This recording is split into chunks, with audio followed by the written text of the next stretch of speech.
Hector Servadac, by Jules Verne. Part 2. Chapter 1. The Astronomer.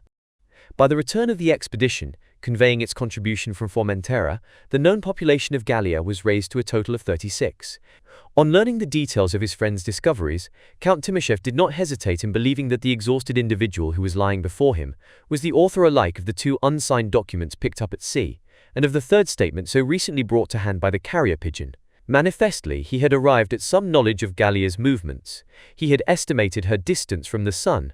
He had calculated the diminution of her tangential speed, but there was nothing to show that he had arrived at the conclusions which were of the most paramount interest to them all. Had he ascertained the true character of her orbit? Had he established any data from which it would be possible to reckon what time must elapse before she would again approach the Earth? The only intelligible words which the astronomer had uttered had been, "My comet!" To what could the exclamation refer? Was it to be conjectured that a fragment of the Earth had been chipped off by the collision of a comet? And if so, was it implied that the name of the comet itself was Gallia? And were they mistaken in supposing that such was the name given by the savant to the little world that had been so suddenly launched into space? Again and again they discussed these questions, but no satisfactory answer could be found. The only man who was able to throw any light upon the subject was lying amongst them in an unconscious and half-dying condition. Apart from motives of humanity, motives of self-interest made it a matter of the deepest concern to restore animation to that senseless form. Ben Zoof, after making the encouraging remark that savants have as many lives as a cat, proceeded, with Negrit's assistance, to give the body such a vigorous rubbing as would have threatened serious injury to any ordinary mortal, whilst they administered cordials and restoratives from the Dobrina's medical stores powerful enough, one might think, to rouse the very dead. Meanwhile the captain was racking his brain in his exertions to recall what were the circumstances of his previous acquaintance with the Frenchman upon whose features he was gazing. He only grew more and more convinced that he had once been familiar with them. Perhaps it was not altogether surprising that he had almost forgotten him. He had never seen him since the days of his youth, that time of life which, with a certain show of justice, has been termed the age of ingratitude. For in point of fact, the astronomer was none other than Professor Palmyrin Rosette, Servadac's old science master at the Lycée Charlemagne. After completing his year of elementary studies, Hector Servadac had entered the school at Saint-Cyr, and from that time he and his former tutor had never met, so that naturally they would well nigh pass from each other's recollection. One thing, however, on the other hand, might conduce to a mutual and permanent impression on their memories. During the year at the Lycée, young Servadac, never of a very studious turn of mind, had contrived, as the ringleader of a set of like caliber as himself, to lead the poor professor a life of perpetual torment. On the discovery of each delinquency he would fume and rage in a manner that was a source of unbounded delight to his audience. 2 years after Servadac left the Lycée, Professor Rosette had thrown up all educational employment, in order that he might devote himself entirely to the study of astronomy. He endeavored to obtain a post at the observatory, but his ungenial character was so well known in scientific circles that he failed in his application. However, having some small private means, he determined on his own account to carry on his researches without any official salary. He had really considerable genius for the science that he had adopted. Besides discovering 3 of the latest of the telescopic planets, he had worked out the elements of the 325th comet in the catalogue. But his chief delight was to criticize the publications of other astronomers, and he was never better pleased than when he detected a flaw in their reckonings. When Ben Zoof and Negrit had extricated their patient from the envelope of furs in which he had been wrapped by Servadac and the lieutenant, they found themselves face to face with a shriveled little man about 5 feet 2 inches high, with a round bald head, smooth and shiny as an ostrich's egg, no beard unless the unshorn growth of a week could be so described, and a long hooked nose that supported a huge pair of spectacles such as with many nearsighted people seems to have become a part of their individuality. His nervous system was remarkably developed, and his body might not inaptly be compared to one of the Ruhmkorff's bobbins of which the thread, several hundred yards in length, is permeated throughout by electric fluid. But whatever he was, his life, if possible, must be preserved. When he had been partially divested of his clothing, his heart was found to be still beating, though very feebly. Asserting that while there was life there was hope, Ben Zoof recommenced his friction with more vigor than ever. When the rubbing had been continued without a moment's intermission for the best part of half an hour, the astronomer heaved a faint sigh, which ere long was followed by another and another. He half opened his eyes, closed them again, then opened them completely, but without exhibiting any consciousness whatever of his situation.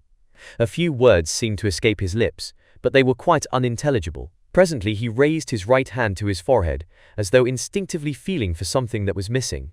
Then, all of a sudden, his features became contracted, his face flushed with apparent irritation, and he exclaimed fretfully, "My spectacles! Where are my spectacles?"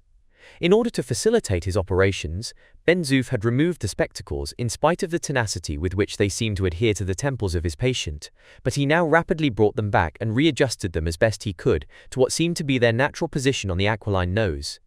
The professor heaved a long sigh of relief, and once more closed his eyes.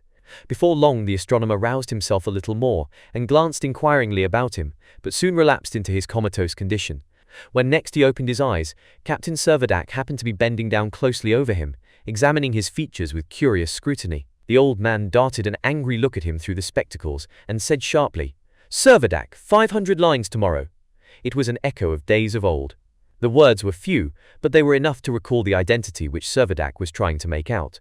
"Is it possible?" he exclaimed. "Here is my old tutor, Mr. Rosette, in very flesh and blood." "Can't say much for the flesh," muttered Ben-Zoof. The old man had again fallen back into a torpid slumber. Ben-Zoof continued, "His sleep is getting more composed. Let him alone, he will come round yet. Haven't I heard of men more dried up than he is, being brought all the way from Egypt in cases covered with pictures? You idiot! Those were mummies, they had been dead for ages." Ben-Zoof did not answer a word. He went on preparing a warm bed, into which he managed to remove his patient, who soon fell into a calm and natural sleep. Too impatient to await the awakening of the astronomer, and to hear what representations he had to make, Servadac, the Count, and the Lieutenant, constituting themselves what might be designated the Academy of Sciences of the colony, spent the whole of the remainder of the day in starting and discussing the wildest conjectures about their situation. The hypothesis, to which they had now accustomed themselves for so long, that a new asteroid had been formed by a fracture of the Earth's surface, seemed to fall to the ground when they found that Professor Palmyrin Rosette had associated the name of Gallia, not with their present home, but with what he called my comet, and that theory being abandoned, they were driven to make the most improbable speculations to replace it. Alluding to Rosette, Servadac took care to inform his companions that, although the professor was always eccentric, and at times very irascible, yet he was really exceedingly good-hearted. His bark was worse than his bite, and if suffered to take their course without observation, his outbreaks of ill temper seldom lasted long. "We will certainly do our best to get on with him," said the Count. "He is no doubt the author of the papers, and we must hope that he will be able to give us some valuable information." "Beyond a question the documents have originated with him," assented the lieutenant. "Gallia was the word written at the top of every one of them, and Gallia was the first word uttered by him in our hearing." The astronomer slept on. Meanwhile, the three together had no hesitation in examining his papers and scrutinizing the figures on his extemporized blackboard. The handwriting corresponded with that of the papers already received. The blackboard was covered with algebraical symbols traced in chalk, which they were careful not to obliterate, and the papers, which consisted for the most part of detached scraps, presented a perfect wilderness of geometrical figures, conic sections of every variety being repeated in countless profusion. Lieutenant Procope pointed out that these curves evidently had reference to the orbits of comets, which are variously parabolic, hyperbolic, or elliptic. If either of the first two, the comet, after once appearing within the range of terrestrial vision, would vanish forever in the outlying regions of space. If the last, it would be sure sooner or later, after some periodic interval, to return. From the prima facie appearance of his papers, then, it seemed probable that the astronomer, during his sojourn at Formentera, had been devoting himself to the study of cometary orbits, and as calculations of this kind are ordinarily based upon the assumption that the orbit is a parabola, it was not unlikely that he had been endeavoring to trace the path of some particular comet. "I wonder whether these calculations were made before or after the 1st of January. It makes all the difference," said Lieutenant Procope. "We must bide our time and hear," replied the Count. Servadac paced restlessly up and down. "I would give a month of my life," he cried impetuously, "for every hour that the old fellow goes sleeping on." "You might be making a bad bargain," said Procope, smiling. "Perhaps, after all, the comet has had nothing to do with the convulsion that we have experienced." "Nonsense!" exclaimed the captain. "I know better than that, and so do you. Is it not as clear as daylight that the Earth and this comet have been in collision, and the result has been that our little world has been split off and sent flying far into space?" Count Timoshev and the lieutenant looked at each other in silence.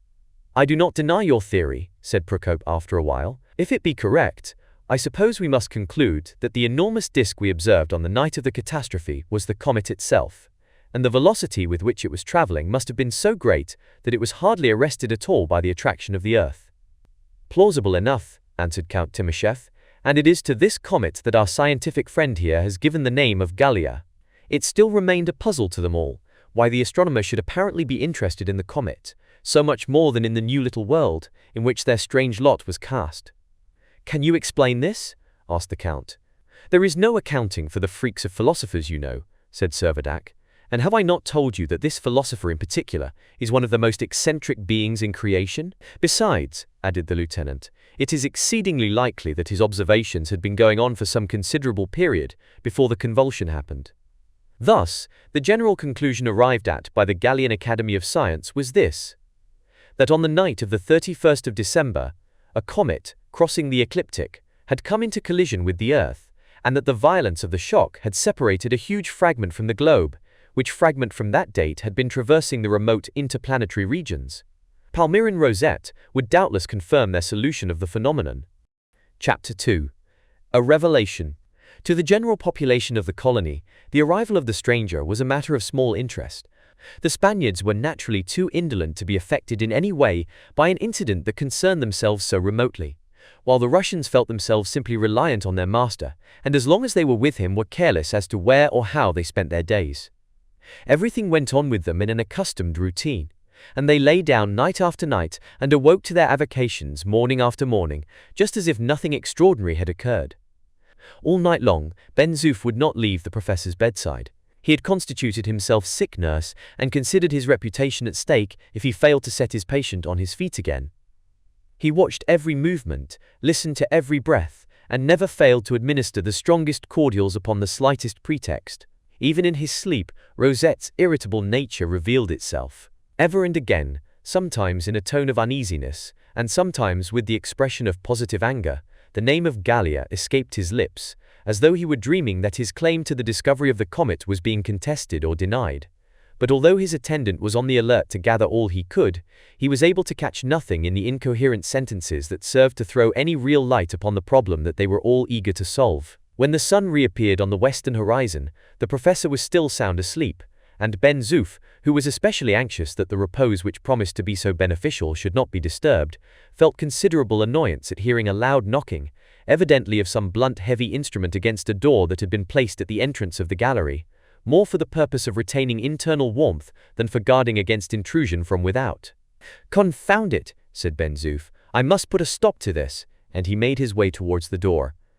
"Who's there?" he cried, in no very amiable tone. "I," replied the quavering voice. "Who are you?" "Isaac Hakkabut. Let me in, do please let me in." "Oh, it is you, old Ashtaroth, is it? What do you want? Can't you get anybody to buy your stuffs?" "Nobody will pay me a proper price." "Well, old Chimay, you won't find a customer here.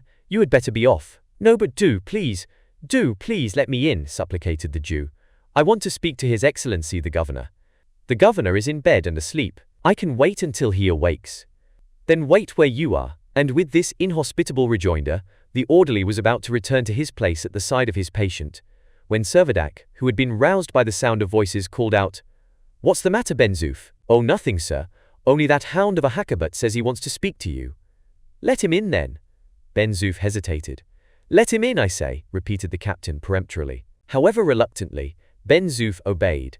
The door was unfastened, and Isaac Hakkabut, envelope in an old overcoat, shuffled into the gallery. In a few moments, Servadac approached, and the Jew began to overwhelm him with the most obsequious epithets. Without vouchsafing any reply, the captain beckoned to the old man to follow him, and leading the way to the central hall, stopped, and turning so as to look him steadily in the face, said, "Now is your opportunity. Tell me what you want." "Oh, my lord," whined Isaac, "you must have some news to tell me." "News? What do you mean?" "From my little tartan yonder, I saw the yawl go out from the rock here on a journey, and I saw it come back, and it brought a stranger, and I thought. "Well, you thought, what did you think?" "Why, that perhaps the stranger had come from the northern shores of the Mediterranean, and that I might ask him." He paused again, and gave a glance at the captain. "Ask him what? Speak out, man."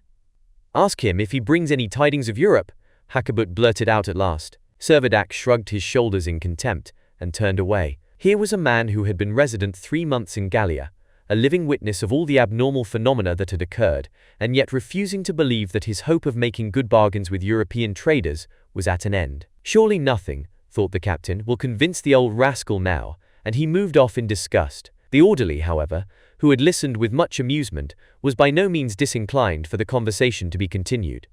"Are you satisfied, old Ezekiel?" he asked. "Isn't it so? Am I not right? Didn't a stranger arrive here last night?" inquired the Jew. "Yes, quite true." "Where from?" "From the Balearic Isles." "The Balearic Isles?" echoed Isaac. "Yes. Fine quarters for trade. Hardly 20 leagues from Spain. He must have brought news from Europe." "Well, old Manasseh, what if he has? I should like to see him."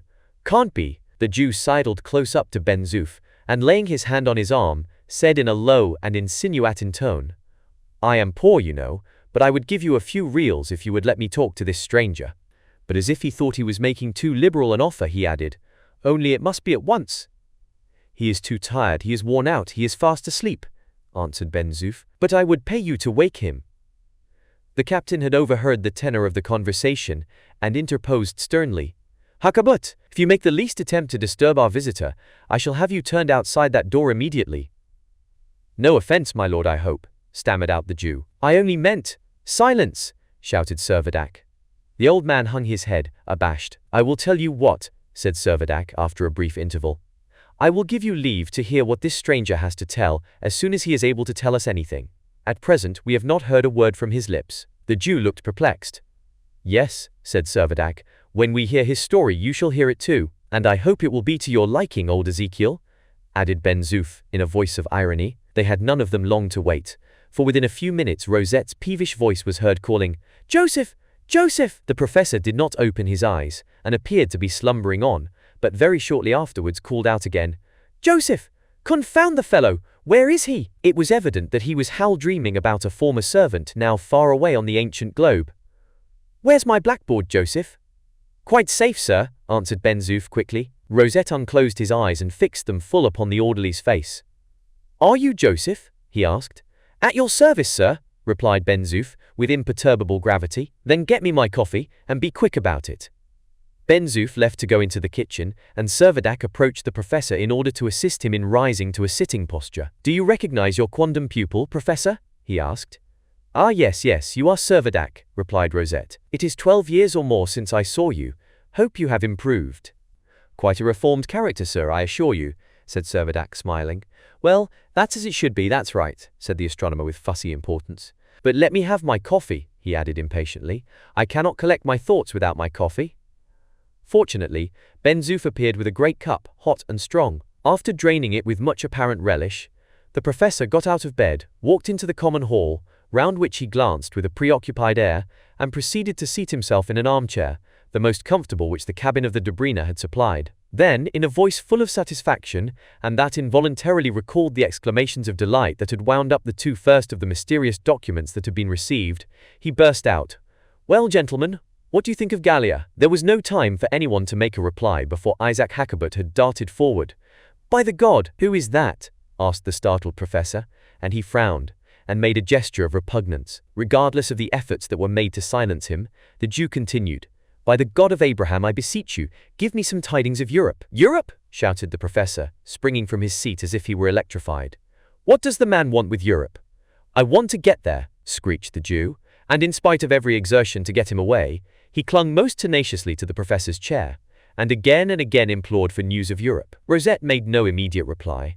After a moment or two's reflection, he turned to Servadac and asked him whether it was not the middle of April. "It is the 20th, answered the captain. "Then today," said the astronomer, speaking with the greatest deliberation, "today we are just 3 millions of leagues away from Europe."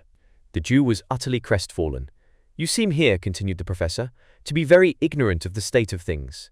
"How far we are ignorant," rejoined Servadac, "I cannot tell, but I will tell you all that we know and all that we have surmised." And as briefly as he could, he related all that had happened since the memorable night of the 31st of December, how they had experienced the shock, how the Dobryna had made her voyage, how they had discovered nothing except the fragments of the old continent at Tunis, Sardinia, Gibraltar, and now at Formentera, how at intervals the 3 anonymous documents had been received, and finally, how the settlement at Gourbi Island had been abandoned for their present quarters at Nina's Hive. The astronomer had hardly patience to hear him to the end. "And what do you say is your surmise as to your present position?" he asked. "Our supposition," the captain replied, "is this. We imagine that we are on a considerable fragment of the terrestrial globe that has been detached by collision with a planet to which you appear to have given the name of Gallia." "Better than that!" cried Rosette, starting to his feet with excitement. "How? Why? What do you mean?" cried the voices of the listeners. "You are correct to a certain degree," continued the professor. "It is quite true that at 47 minutes and 35 seconds after 2 o'clock on the morning of the 1st of January, there was a collision. My comet grazed the Earth, and the bits of the Earth which you have named were carried clean away." They were all fairly bewildered. "Where then?" cried Servadac eagerly. "Where are we?" "You are on my comet, on Gallia itself," and the professor gazed around him with a perfect air of triumph. Chapter 3. The Professor's Experiences. "Yes, my comet," repeated the professor, and from time to time he knitted his brows and looked around him with a defiant air, as though he could not get rid of the impression that someone was laying an unwarranted claim to its proprietorship, or that the individuals before him were intruders upon his own proper domain. But for a considerable while, Servadac, the Count, and the lieutenant remained silent and sunk in thought. Here then, at last, was the unriddling of the enigma they had been so long endeavoring to solve. Both the hypotheses they had formed in succession had now to give way before the announcement of the real truth. The first supposition, that the rotatory axis of the Earth had been subject to some accidental modification, and the conjecture that replaced it, namely, that a certain portion of the terrestrial sphere had been splintered off and carried into space, had both now to yield to the representation that the Earth had been grazed by an unknown comet, which had caught up some scattered fragments from its surface, and was bearing them far away into sidereal regions. Unfolded lay the past and the present before them, but this only served to awaken a keener interest about the future. Could the professor throw any light upon that? They longed to inquire, but did not yet venture to ask him. Meanwhile, Rosette assumed a pompous professional air, and appeared to be waiting for the entire party to be ceremoniously introduced to him. Nothing unwilling to humor the vanity of the eccentric little man, Servadac proceeded to go through the expected formalities. "Allow me to present to you my excellent friend, the Count Timosheff," he said. "You are very welcome," said Rosette, bowing to the Count with a smile of condescension. "Although I am not precisely a voluntary resident on your comet, Mr. Professor, I beg to acknowledge your courteous reception," gravely responded Timosheff. Servadac could not quite conceal his amusement at the Count's irony, but continued, "This is Lieutenant Procope, the officer in command of the Dobryna." The professor bowed again in frigid dignity. "His yacht has conveyed us right round Gallia," added the captain. "Round Gallia?" eagerly exclaimed the professor. "Yes, entirely round it," answered Servadac, and without allowing time for reply, proceeded, "And this is my orderly Ben Zoof." "Aide-de-camp to His Excellency the Governor of Gallia," interposed Ben Zoof himself, anxious to maintain his master's honor as well as his own. Rosette scarcely bent his head. The rest of the population of the hive were all presented in succession. The Russian sailors, the Spaniards, young Pablo, and little Nina, on whom the professor, evidently no lover of children, glared fiercely through his formidable spectacles. Isaac Hakkabut, after his introduction, begged to be allowed to ask one question. "How soon may we hope to get back?" he inquired. "Get back?" rejoined Rosette sharply. "Who talks of getting back? We have hardly started yet." Seeing that the professor was inclined to get angry, Captain Servadac adroitly gave a new turn to the conversation by asking him whether he would gratify them by relating his own recent experiences. The astronomer seemed pleased with the proposal, and at once commenced a verbose and somewhat circumlocutory address, of which the following summary presents the main features. The French government, being desirous of verifying the measurement already made of the arc or the meridian of Paris, appointed a scientific commission for that purpose. From that commission the name of Palmyrin Rosette was omitted, apparently for no other reason than his personal unpopularity. Furious at the slight, the professor resolved to set to work independently on his own account, and declaring that there were inaccuracies in the previous geodesic operations, he determined to re-examine the results of the last triangulation which had united Formentera to the Spanish coast by a triangle, one of the sides of which measured over 100 miles, the very operation which had already been so successfully accomplished by Arago and Biot. Accordingly, leaving Paris for the Balearic Isles, he placed his observatory on the highest point of Formentera, and accompanied as he was only by his servant Joseph, led the life of a recluse. He secured the services of a former assistant, and dispatched him to a high peak on the coast of Spain, where he had to superintend a reverberator, which, with the aid of a glass, could be seen from Formentera. A few books and instruments, and 2 months' victuals, was all the baggage he took with him, except an excellent astronomical telescope, which was indeed almost part and parcel of himself, and with which he assiduously scanned the heavens, in the sanguine anticipation of making some discovery which would immortalize his name. The task he had undertaken demanded the utmost patience. Night after night, in order to fix the apex of his triangle, he had to linger on the watch for the assistant signal light, but he did not forget that his predecessors, Arago and Biot, had to wait 61 days for a similar purpose. What retarded the work was the dense fog, which, it has been already mentioned, at that time enveloped not only that part of Europe, but almost the entire world. Never failing to turn to the best advantage the few intervals when the mist lifted a little, the astronomer would at the same time cast an inquiring glance at the firmament, as he was greatly interested in the revision of the chart of the heavens, in the region contiguous to the constellation Gemini. To the naked eye, this constellation consists of only 6 stars, but through a telescope 10 inches in diameter, as many as 6,000 are visible. Rosette, however, did not possess a reflector of this magnitude, and was obliged to content himself with the good but comparatively small instrument he had. On one of these occasions, whilst carefully gauging the recesses of Gemini, he espied a bright speck which was unregistered in the chart, and which at first he took for a small star that had escaped being entered in the catalogue. But the observation of a few separate nights soon made it manifest that the star was rapidly changing its position with regard to the adjacent stars, and the astronomer's heart began to leap at the thought that the renown of the discovery of a new planet would be associated with his name. Redoubling his attention, he soon satisfied himself that what he saw was not a planet. The rapidity of its displacement rather forced him to the conjecture that it must be a comet, and this opinion was soon strengthened by the appearance of a coma, and subsequently confirmed as the body approached the sun by the development of a tail. A comet! The discovery was fatal to all further progress in the triangulation. However conscientiously the assistant on the Spanish coast might look to the kindling of the beacon, Rosette had no glances to spare for that direction. He had no eyes except for the one object of his notice, no thoughts apart from that one quarter of the firmament. A comet! No time must be lost in calculating its elements. Now, in order to calculate the elements of a comet, it is always deemed the safest mode of procedure to assume the orbit to be a parabola. Ordinarily, comets are conspicuous at their perihelia, as being their shortest distances from the Sun, which is the focus of their orbit, and inasmuch as a parabola is but an ellipse with its axis indefinitely produced, for some short portion of its pathway the orbit may be indifferently considered either one or the other. But in this particular case the professor was right in adopting the supposition of its being parabolic. Just as in a circle, it is necessary to know 3 points to determine the circumference. So in ascertaining the elements of a comet, 3 different positions must be observed before what astronomers call its ephemeris can be established. But Professor Rosette did not content himself with 3 positions. Taking advantage of every rift in the fog, he made 10, 20, 30 observations, both in right ascension and in declination, and succeeded in working out with the most minute accuracy the 5 elements of the comet, which was evidently advancing with astounding rapidity towards the Earth. These elements were: 1. The inclination of the plane of the cometary orbit to the plane of the ecliptic, an angle which is generally considerable, but in this case the planes were proved to coincide. 2. The position of the ascending node, or the point where the comet crossed the terrestrial orbit. These 2 elements being obtained, the position in space of the comet's orbit was determined. 3. The direction of the axis major of the orbit, which was found by calculating the longitude of the comet's perihelion.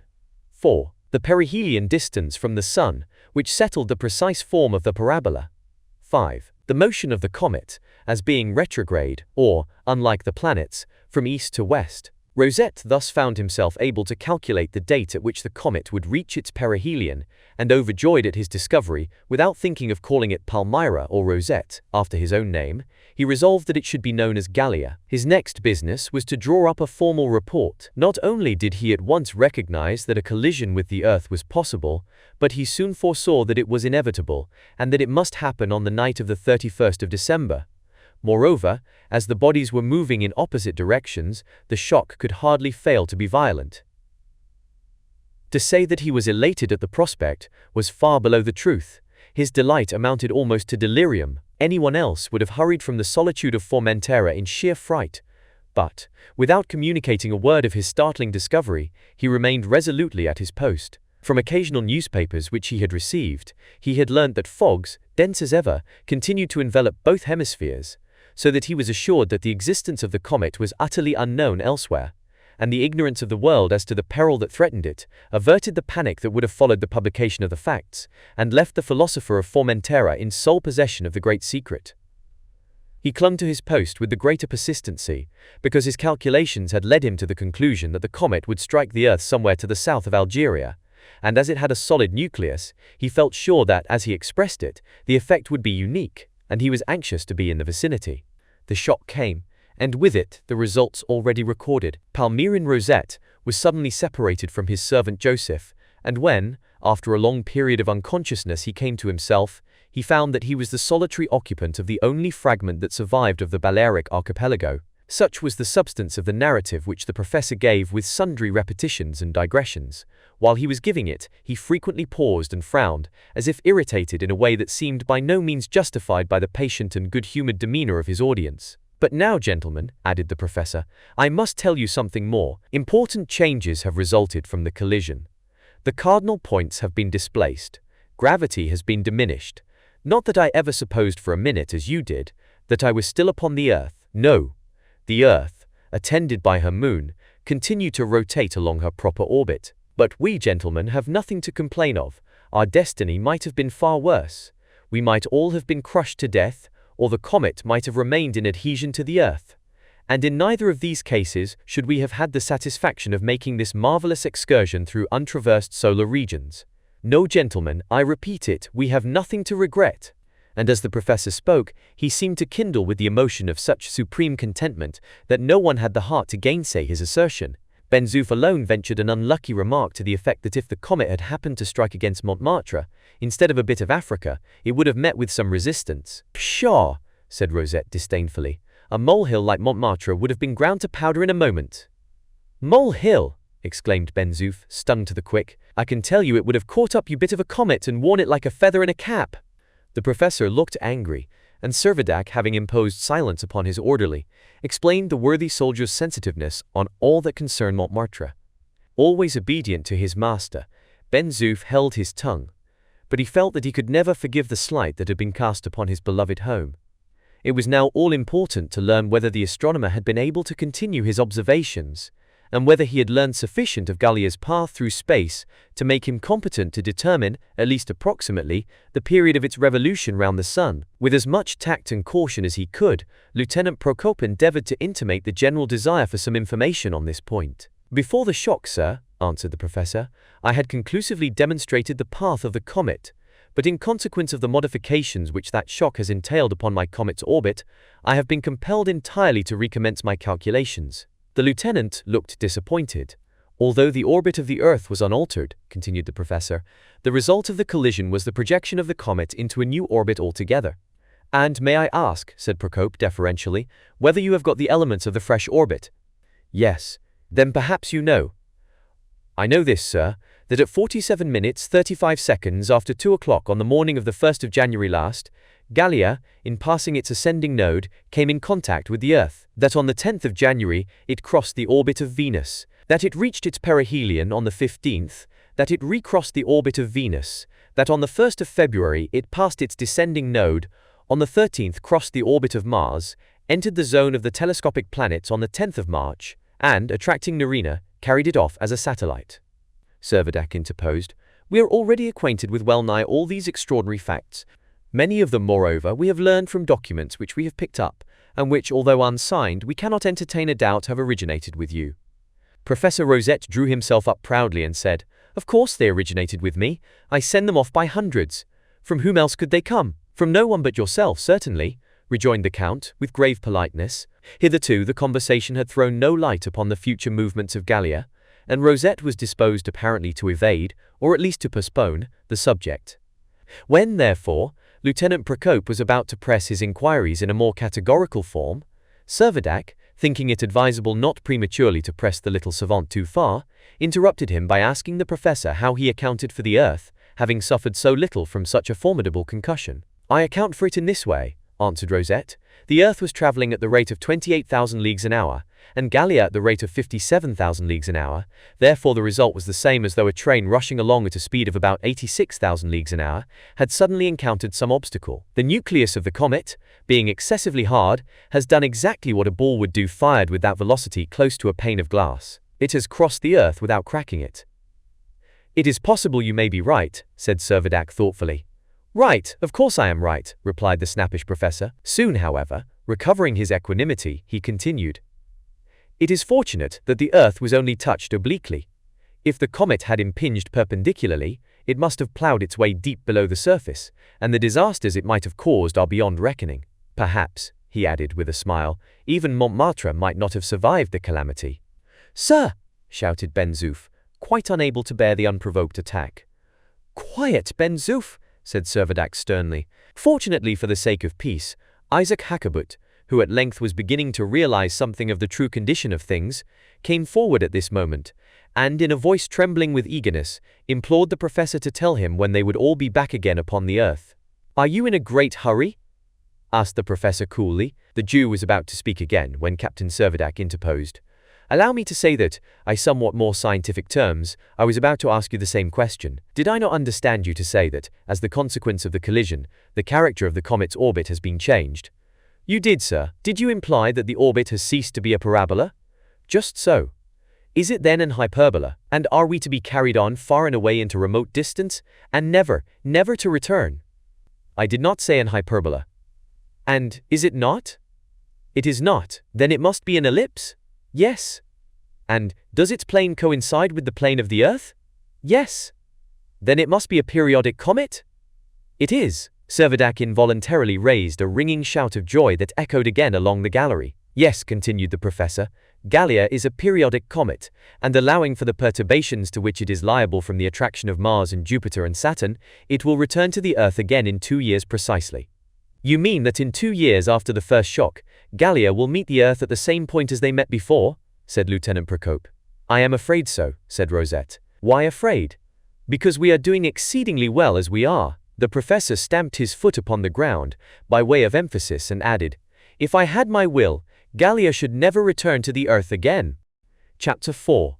A Revised Calendar. All previous hypotheses, then, were now forgotten in the presence of the one great fact that Gallia was a comet and gravitating through remote solar regions. Captain Servadac became aware that the huge disk that had been looming through the clouds after the shock was the form of the retreating Earth, to the proximity of which the one high tide they had experienced was also to be attributed. As to the fulfillment of the professor's prediction of an ultimate return to the terrestrial sphere, that was a point on which it must be owned that the captain, after the first flush of his excitement was over, was not without many misgivings. The next day or two were spent in providing for the accommodation of the newcomer. Fortunately, his desires were very moderate. He seemed to live among the stars, and as long as he was well provided with coffee he cared little for luxuries, and paid little or no regard to the ingenuity with which all the internal arrangements of Nina's hive had been devised. Anxious to show all proper respect to his former tutor, Servadac proposed to leave the most comfortable apartment of the place at his disposal. But the professor resolutely declined to occupy it, saying that what he required was a small chamber, no matter how small, provided that it was elevated and secluded, which he could use as an observatory, and where he might prosecute his studies without disturbance. A general search was instituted, and before long they were lucky enough to find, about 100 feet above the central grotto, a small recess or reduct hollowed as it were in the mountainside, which would exactly answer their purpose. It contained room enough for a bed, a table, an armchair, a chest of drawers, and, what was of still more consequence, for the indispensable telescope. One small stream of lava, an offshoot of the great torrent, sufficed to warm the apartment enough. In these retired quarters, the astronomer took up his abode. It was on all hands acknowledged to be advisable to let him go on entirely in his own way. His meals were taken to him at stated intervals. He slept but little, carried on his calculations by day, his observations by night, and very rarely made his appearance amongst the rest of the little community. The cold now became very intense, the thermometer registering 30 degrees Fahrenheit, below zero. The mercury, however, never exhibited any of those fluctuations that are ever and again to be observed in variable climates, but continued slowly and steadily to fall, and in all probability would continue to do so until it reached the normal temperature of the regions of outlying space. This steady sinking of the mercury was accompanied by a complete stillness of the atmosphere. The very air seemed to be congealed. No particle of it stirred. From zenith to horizon there was never a cloud. Neither were there any of the damp mists or dry fogs which so often extend over the polar regions of the earth. The sky was always clear. The sun shone by day and the stars by night without causing any perceptible difference in the temperature. These peculiar conditions rendered the cold endurable even in the open air. The cause of so many of the diseases that prove fatal to Arctic explorers resides in the cutting winds, unwholesome fogs, or terrible snowdrifts, which, by drying up, relaxing, or otherwise affecting the lungs, make them incapable of fulfilling their proper functions. But during periods of calm weather, when the air has been absolutely still, many polar navigators, well-clothed and properly fed, have been known to withstand a temperature when the thermometer has fallen to 60 degrees below zero. It was the experience of Parry upon Melville Island, of Kane beyond latitude 81 degrees north, and of Hall and the crew of the Polaris, that however intense the cold, in the absence of the wind they could always brave its rigor. Notwithstanding, then, the extreme lowness of the temperature, the little population found that they were able to move about in the open air with perfect immunity. The Governor-General made it his special care to see that his people were all well fed and warmly clad. Food was both wholesome and abundant, and besides the furs brought from the Dobryna stores, fresh skins could very easily be procured and made up into wearing apparel. A daily course of outdoor exercise was enforced upon everyone. Not even Pablo and Nina were exempted from the general rule. The two children, muffled up in furs, looking like little Eskimo, skated along together, Pablo ever at his companion's side, ready to give her a helping hand whenever she was weary with her exertions. After his interview with the newly arrived astronomer, Isaac Hakkabut slunk back again to his tartan. A change had come over his ideas. He could no longer resist the conviction that he was indeed millions and millions of miles away from the Earth, where he had carried on so varied and remunerative a traffic. It might be imagined that this realization of his true position would have led him to a better mind, and that, in some degree at least, he would have been induced to regard the few fellow creatures with whom his lot had been so strangely cast, otherwise than as mere instruments to be turned to his own personal and pecuniary advantage. But no, the desire of gain was too thoroughly ingrained into his hard nature ever to be eradicated, and secure in his knowledge that he was under the protection of a French officer, who, except under the most urgent necessity, would not permit him to be molested in retaining his property, he determined to wait for some emergency to arise which should enable him to use his present situation for his own profit. On the one hand, the Jew took it into account that, although the chances of returning to the earth might be remote, yet from what he had heard from the professor he could not believe that they were improbable. On the other, he knew that a considerable sum of money, in English and Russian coinage, was in the possession of various members of the little colony, and this, although valueless now, would be worth as much as ever if the proper condition of things should be restored. Accordingly, he set his heart on getting all the monetary wealth of Gallia into his possession, and to do this he must sell his goods. But he would not sell them yet. There might come a time when for many articles the supply would not be equal to the demand. That would be the time for him. By waiting, he reckoned he should be able to transact some lucrative business.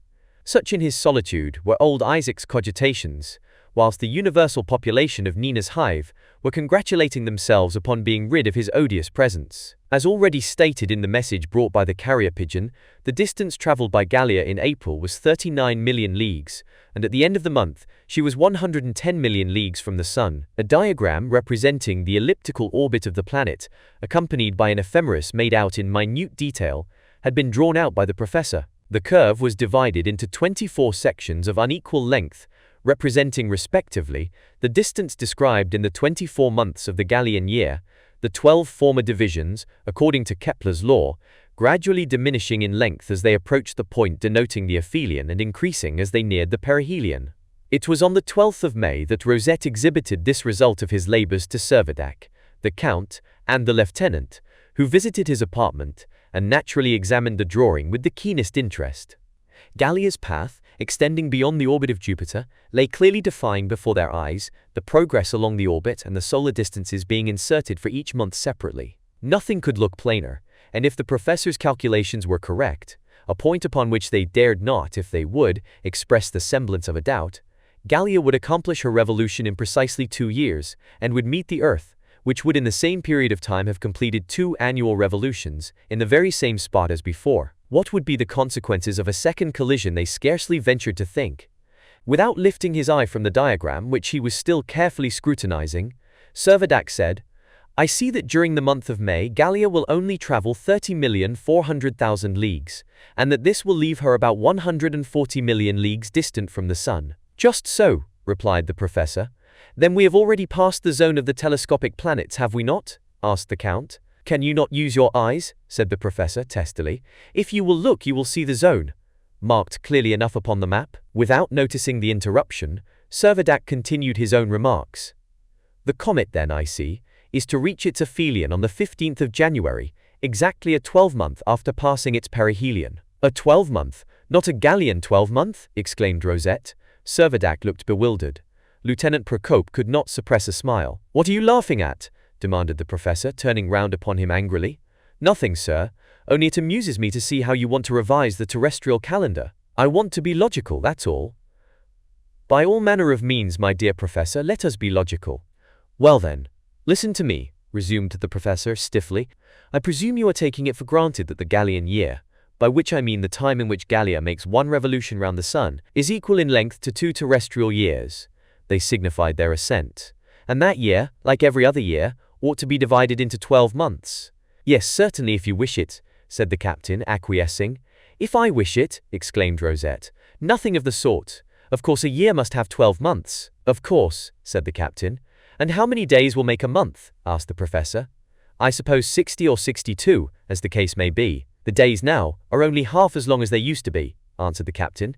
Servadac, don't be thoughtless, cried Rosette, with all the petulant impatience of the old pedagogue.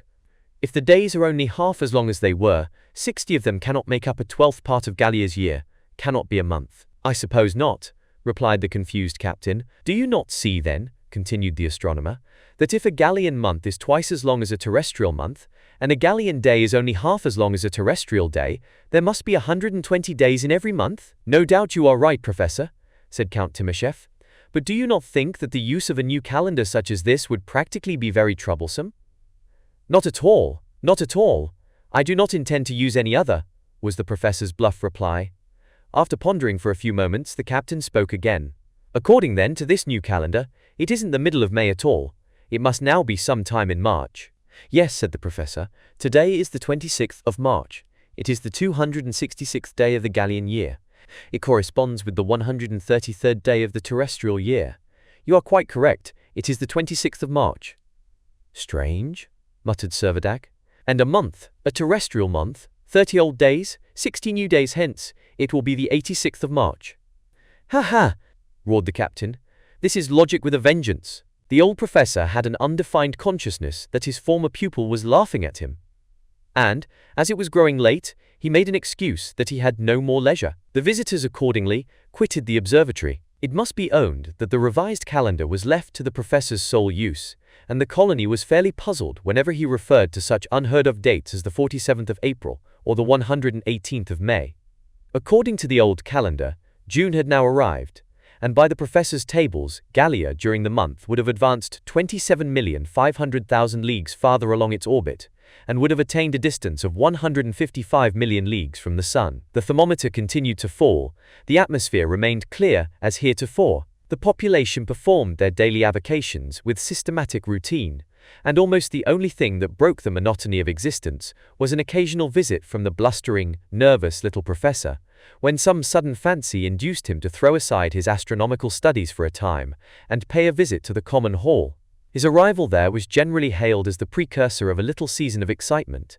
Somehow or other, the conversation would eventually work its way round to the topic of a future collision between the comet and the Earth, and in the same degree as this was a matter of sanguine anticipation to Captain Servadac and his friends, it was a matter of aversion to the astronomical enthusiast, who had no desire to quit his present quarters in a sphere which, being of his own discovery, he could hardly have cared for more if it had been of his own creation. The interview would often terminate in a scene of considerable animation. On the 27th of June, old calendar, the professor burst like a cannonball into the central hall, where they were all assembled, and without a word of salutation or of preface, accosted the lieutenant in the way in which in earlier days he had been accustomed to speak to an idle schoolboy. Now, lieutenant, no evasions, no shufflings. Tell me, have you or have you not circumnavigated Gallia? The lieutenant drew himself up stiffly. Evasions, shufflings, I'm not accustomed, sir. He began in a tone evidencing no little resentment, but catching a hint from the count, he subdued his voice and simply said, "We have." And may I ask, continued the professor, quite unaware of his previous discourtesy, whether, when you made your voyage, you took any account of distances? As approximately as I could, replied the lieutenant. I did what I could by log and compass, was unable to take the altitude of sun or star. At what result did you arrive? What is the measurement of our equator? I estimate the total circumference of the equator to be about 1,400 miles. Ah, said the professor, more than half speaking to himself, a circumference of 1,400 miles would give a diameter of about 450 miles. That would be approximately about 1/16 of the diameter of the Earth. Raising his voice, he continued, Gentlemen, in order to complete my account of my comet Gallia, I require to know its area, its mass, its volume, its density, its specific gravity. Since we know the diameter, remarked the lieutenant, there can be no difficulty in finding its surface and its volume. And did I say there was any difficulty? Asked the professor fiercely. I have been able to reckon that ever since I was born. Cock-a-doodle-doo, cried Ben Zoof, delighted at any opportunity of paying off his old grudge. The professor looked at him, but did not vouchsafe a word. Addressing the captain, he said, Now, Servadac, take your paper and a pen, and find me the surface of Gallia. With more submission than when he was a schoolboy, the captain sat down and endeavored to recall the proper formula. The surface of a sphere? Multiply circumference by diameter. Right, cried Rosette, but it ought to be done by this time. Circumference 1,400, diameter 450, area of surface 630,000, read the captain. True, replied Rosette, 630,000 square miles, just 292 times less than that of the Earth. Pretty little comet, nice little comet, muttered Ben Zoof. The astronomer bit his lip, snorted, and cast at him a withering look, but did not take any further notice. Now, Captain Servadac, said the professor, take your pen again and find me the volume of Gallia. The captain hesitated.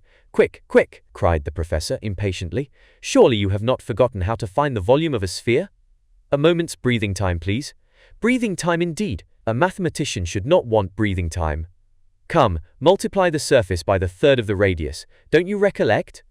Captain Servadac applied himself to his task while the bystanders waited, with some difficulty suppressing their inclination to laugh.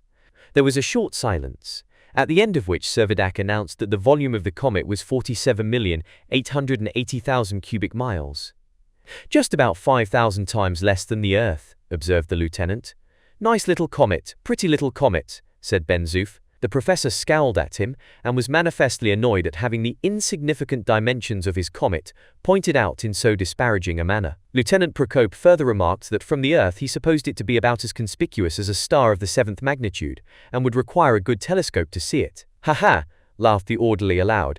Charming little comet, so pretty and so modest. You rascal, roared the professor, and clenched his hand in passion, as if about to strike him. Ben Zoof laughed the more, and was on the point of repeating his satirical comments, when a stern order from the captain made him hold his tongue.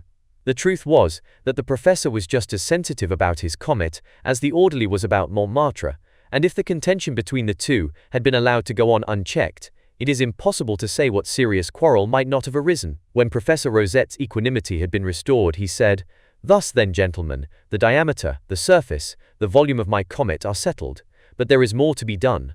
I shall not be satisfied until, by actual measurement, I have determined its mass, its density, and the force of gravity at its surface. A laborious problem, remarked Count Timascheff. Laborious or not, it has to be accomplished. I am resolved to find out what my comet weighs. Would it not be of some assistance if we knew of what substance it is composed? Asked the lieutenant. That is of no moment at all, replied the professor. The problem is independent of it. Then we await your orders, was the captain's reply. You must understand, however, said Rosette, that there are various preliminary calculations to be made. You will have to wait till they are finished. As long as you please, said the count. No hurry at all, observed the captain, who was not in the least impatient to continue his mathematical exercises. Then, gentlemen, said the astronomer, with your leave we will for this purpose make an appointment a few weeks hence. What do you say to the 62d of April? Without noticing the general smile which the novel date provoked, the astronomer left the hall and retired to his observatory. Chapter 5. Wanted. A steelyard. Under the still diminishing influence of the sun's attraction, but without let or hindrance, Gallia continued its interplanetary course, accompanied by Nerina, its captured satellite, which performed its fortnightly revolutions with unvarying regularity. Meanwhile, the question beyond all others important was ever recurring to the minds of Servadac and his two companions. Were the astronomer's calculations correct, and was there a sound foundation for his prediction that the comet would again touch the Earth? But whatever might be their doubts or anxieties, they were fain to keep all their misgivings to themselves.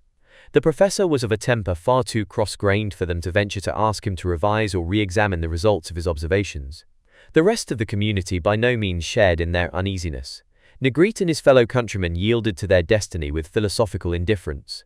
Happier and better provided for than they had ever been in their lives, it did not give them a passing thought, far less cause any serious concern, whether they were still circling round the sun, or whether they were being carried right away within the limits of another system.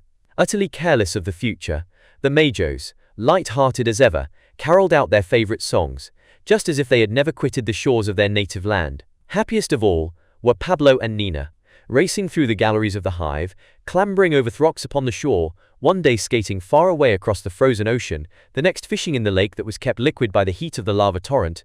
The two children led a life of perpetual enjoyment, nor was their recreation allowed to interfere with their studies.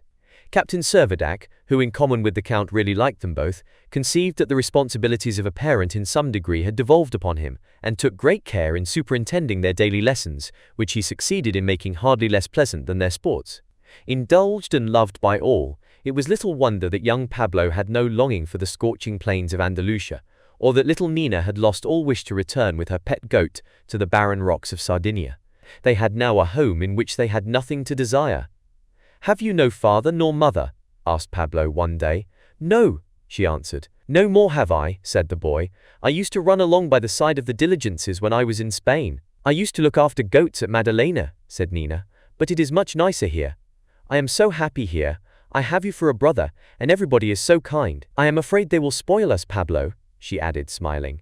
"Oh no, Nina, you are too good to be spoiled, and when I am with you, you make me good too," said Pablo gravely. July had now arrived. During the month, Gallia's advance along its orbit would be reduced to 22 million leagues, the distance from the Sun at the end being 172 million leagues, about 4.5 times as great as the average distance of the Earth from the Sun. It was traveling now at about the same speed as the Earth, which traverses the ecliptic at a rate of 21 million leagues a month, or 28,800 leagues an hour. In due time, the 62nd April, according to the revised Gallian calendar, dawned, and in punctual fulfillment of the professor's appointment, a note was delivered to Servadac to say that he was ready, and hoped that day to commence operations for calculating the mass and density of his comet, as well as the force of gravity at its surface. A point of far greater interest to Captain Servadac and his friends would have been to ascertain the nature of the substance of which the comet was composed, but they felt pledged to render the professor any aid they could in the researches upon which he had set his heart. Without delay, therefore, they assembled in the central hall, where they were soon joined by Rosette, who seemed to be in fairly good temper. "Gentlemen," he began, "I propose today to endeavor to complete our observations of the elements of my comet. 3 matters of investigation are before us. First, the measure of gravity at its surface. This attractive force, we know, by the increase of our own muscular force, must of course be considerably less than that at the surface of the Earth. Secondly, its mass, that is, the quality of its matter. And thirdly, its density or quantity of matter in a unit of its volume. We will proceed, gentlemen, if you please, to weigh Gallia." Ben-Zoof, who had just entered the hall, caught the professor's last sentence, and without saying a word, went out again and was absent for some minutes. When he returned, he said, "If you want to weigh this comet of yours, I suppose you want a pair of scales, but I have been to look, and I cannot find a pair anywhere. And what's more," he added mischievously, "you won't get them anywhere." A frown came over the professor's countenance. Servadac saw it, and gave his orderly a sign that he should desist entirely from his bantering. "I require, gentlemen," resumed Rosette, "first of all to know by how much the weight of a kilogram here differs from its weight upon the Earth. The attraction, as we have said, being less, the weight will proportionately be less also. Then an ordinary pair of scales, being under the influence of attraction, I suppose, would not answer your purpose," submitted the lieutenant. "And the very kilogram weight you used would have become lighter," put in the Count deferentially. "Pray, gentlemen, do not interrupt me," said the professor, authoritatively, as if ex cathedra. "I need no instruction on these points." Prokop and Timoshev demurely bowed their heads. The professor resumed. "Upon a steelyard, or spring balance, dependent upon mere tension or flexibility, the attraction will have no influence. If I suspend a weight equivalent to the weight of a kilogram, the index will register the proper weight on the surface of Gallia. Thus I shall arrive at the difference I want, the difference between the Earth's attraction and the comet's. Will you, therefore, have the goodness to provide me at once with a steelyard and a tested kilogram?" The audience looked at one another, and then at Ben-Zoof, who was thoroughly acquainted with all their resources. "We have neither one nor the other," said the orderly. The professor stamped with vexation. "I believe old Hakkabut has a steelyard on board his tartan," said Ben Zoof presently. "Then why didn't you say so before, you idiot?" roared the excitable little man. Anxious to pacify him, Servadac assured him that every exertion should be made to procure the instrument, and directed Ben Zoof to go to the Jew and borrow it. "No, stop a moment," he said, as Ben Zoof was moving away on his errand. "Perhaps I had better go with you myself. The old Jew may make a difficulty about lending us any of his property." "Why should we not all go?" asked the Count. "We should see what kind of a life the misanthrope leads on board the Hansa." The proposal met with general approbation. Before they started, Professor Rosette requested that one of the men might be ordered to cut him a cubic decimeter out of the solid substance of Gallia. "My engineer is the man for that," said the Count. "He will do it well for you, if you will give him the precise measurement." "What, you don't mean," exclaimed the professor, again going off into a passion, "that you haven't a proper measure of length?" Ben Zoof was sent off to ransack the stores for the article in question, but no measure was forthcoming. "Most likely we shall find one on the tartan," said the orderly. "Then let us lose no time in trying," answered the professor, as he hustled with hasty strides into the gallery. The rest of the party followed, and were soon in the open air upon the rocks that overhung the shore. They descended to the level of the frozen water and made their way towards the little creek, where the Dobryna and the Hansa lay firmly imprisoned in their icy bonds. The temperature was low beyond previous experience, but well muffled up in fur, they all endured it without much actual suffering. Their breath issued in vapor, which was at once congealed into little crystals upon their whiskers, beards, eyebrows, and eyelashes, until their faces, covered with countless snow-white prickles, were truly ludicrous. The little professor, most comical of all, resembled nothing so much as the cub of an Arctic bear. It was 8 o'clock in the morning. The sun was rapidly approaching the zenith, but its disk, from the extreme remoteness, was proportionately dwarfed, its beams being all but destitute of their proper warmth and radiance. The volcano to its very summit and the surrounding rocks were still covered with the unsullied mantle of snow that had fallen, while the atmosphere was still to some extent charged with vapor. But on the north side, the snow had given place to the cascade of fiery lava, which, making its way down the sloping rocks as far as the vaulted opening of the central cavern, fell thence perpendicularly into the sea. Above the cavern, 130 feet up the mountain, was a dark hole, above which the stream of lava made a bifurcation in its course. From this hole projected the case of an astronomer's telescope. It was the opening of Palmyrin Rosette's observatory. Sea and land seemed blended into one dreary whiteness, to which the pale blue sky offered scarcely any contrast. The shore was indented with the marks of many footsteps left by the colonists, either on their way to collect ice for drinking purposes, or as the result of their skating expeditions. The edges of the skates had cut out a labyrinth of curves complicated as the figures traced by aquatic insects upon the surface of a pool. Across the quarter of a mile of level ground that lay between the mountain and the creek, a series of footprints, frozen hard into the snow, marked the course taken by Isaac Hakkabut on his last return from Nina's hive. On approaching the creek, Lieutenant Procope drew his companion's attention to the elevation of the Dobryna's and Hansa's waterline, both vessels being now some 15 feet above the level of the sea. "What a strange phenomenon!" exclaimed the captain. "It makes me very uneasy," rejoined the lieutenant. "In shallow places like this, as the crust of ice thickens, it forces everything upwards with irresistible force." "But surely this process of congelation must have a limit," said the count. "But who can say what that limit will be?" "Remember that we have not yet reached our maximum of cold," replied Procope. "Indeed, I hope not," exclaimed the professor.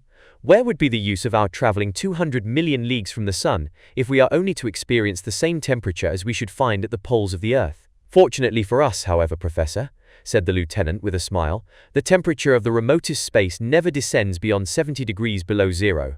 And as long as there is no wind," added Servadac, "we may pass comfortably through the winter, without a single attack of catarrh." Lieutenant Procope proceeded to impart to the Count his anxiety about the situation of his yacht. He pointed out that by the constant superposition of new deposits of ice, the vessel would be elevated to a great height, and consequently in the event of a thaw, it must be exposed to a calamity similar to those which in polar seas cause destruction to so many whalers. There was no time now for concerting measures off-hand to prevent the disaster, for the other members of the party had already reached the spot where the Hansa lay bound in her icy trammels.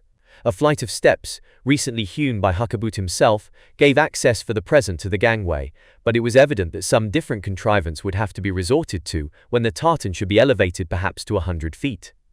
A thin curl of blue smoke issued from the copper funnel that projected above the mass of snow which had accumulated upon the deck of the Hansa. The owner was sparing of his fuel, and it was only the non-conducting layer of ice enveloping the tartan that rendered the internal temperature endurable. "Hi, old Nebuchadnezzar, where are you?" shouted Ben Zoof, at the full strength of his lungs. At the sound of his voice, the cabin door opened, and the Jew's head and shoulders protruded onto the deck. Chapter 6. Money at a Premium. "Who's there? I have nothing here for anyone. Go away." Such was the inhospitable greeting with which Isaac Hakkabut received his visitors. "Hakkabut, do you take us for thieves?" asked Servadac, in tones of stern displeasure. "Oh, your excellency, my lord, I did not know that it was you," whined the Jew, but without emerging any farther from his cabin. "Now, old Hakkabut, come out of your shell. Come and show the governor proper respect when he gives you the honor of his company," cried Ben Zoof, who by this time had clambered onto the deck. After considerable hesitation but still keeping his hold upon the cabin door, the Jew made up his mind to step outside. "What do you want?" he inquired timorously. "I want a word with you," said Servadac, "but I do not want to stand talking out here in the cold." Followed by the rest of the party, he proceeded to mount the steps. The Jew trembled from head to foot. "But I cannot let you into my cabin. I am a poor man. I have nothing to give you," he moaned piteously. "Here he is," laughed Ben Zoof contemptuously. "He is beginning his chapter of lamentations over again. But standing out here will never do. Out of the way, old Hakkabut, I say. Out of the way." And without more ado, he thrust the astonished Jew on one side and opened the door of the cabin. Servadac, however, declined to enter until he had taken the pains to explain to the owner of the tartan that he had no intention of laying violent hands upon his property, and that if the time should ever come that his cargo was in requisition for the common use, he should receive a proper price for his goods, the same as he would in Europe. "Europe indeed," muttered the Jew maliciously between his teeth. "European prices will not do for me. I must have galleon prices, and of my own fixing too." So large a portion of the vessel had been appropriated to the cargo that the space reserved for the cabin was of most meager dimensions. In one corner of the compartment stood a small iron stove in which smoldered a bare handful of coals. In another was a trestle board which served as a bed. 2 or 3 stools and a rickety deal table, together with a few cooking utensils, completed a stock of furniture which was worthy of its proprietor. On entering the cabin, Ben Zoof's first proceeding was to throw on the fire a liberal supply of coals, utterly regardless of the groans of poor Isaac, who would almost as soon have parted with his own bones as submit to such reckless expenditure of his fuel. The perishing temperature of the cabin, however, was sufficient justification for the orderly's conduct, and by a little skillful manipulation he soon succeeded in getting up a tolerable fire. The visitors having taken what seats they could, Hakkabut closed the door, and, like a prisoner awaiting his sentence, stood with folded hands, expecting the captain to speak. "Listen," said Servadac, "we have come to ask a favor." Imagining that at least half his property was to be confiscated, the Jew began to break out into his usual formula about being a poor man and having nothing to spare, but Servadac, without heeding his complainings, went on. "We are not going to ruin you, you know." Hakkabut looked keenly into the captain's face. "We have only come to know whether you can lend us a steelyard." So far from showing any symptom of relief, the old miser exclaimed, with a stare of astonishment, as if he had been asked for some 1,000 francs. "A steelyard?" "Yes," echoed the professor impatiently. "A steelyard." "Have you not one?" asked Servadac. "To be sure he has," said Ben Zoof. Old Isaac stammered and stuttered, but at last confessed that perhaps there might be one amongst the stores. "Then surely you will not object to lend it to us," said the captain. "Only for one day," added the professor. The Jew stammered again and began to object. "It is a very delicate instrument, your excellency. The cold, you know, the cold may do injury to the spring, and perhaps you are going to use it to weigh something very heavy." "Why, old Ephraim, do you suppose we are going to weigh a mountain with it?" said Ben Zoof. "Better than that," cried out the professor triumphantly. "We are going to weigh Gallia with it, my comet." "Merciful heaven!" shrieked Isaac, feigning consternation at the bare suggestion. Servadac knew well enough that the Jew was holding out only for a good bargain, and assured him that the steelyard was required for no other purpose than to weigh a kilogram, which, considering how much lighter everything had become, could not possibly put the slightest strain upon the instrument. The Jew still spluttered, and moaned, and hesitated. "Well then," said Servadac, "if you do not like to lend us your steelyard, do you object to sell it to us?" Isaac fairly shrieked aloud. "God of Israel!" he ejaculated. "Sell my steelyard? Would you deprive me of one of the most indispensable of my means of livelihood? How should I weigh my merchandise without my steelyard, my solitary steelyard, so delicate and so correct?" The orderly wondered how his master could refrain from strangling the old miser upon the spot, but Servadac, rather amused than otherwise, determined to try another form of persuasion. "Come, Hakkabut, I see that you are not disposed either to lend or to sell your steelyard. What do you say to letting us hire it?" The Jew's eyes twinkled with a satisfaction that he was unable to conceal. "But what security would you give? The instrument is very valuable." And he looked more cunning than ever. "What is it worth? If it is worth 20 francs, I will leave a deposit of 100. Will that satisfy you?"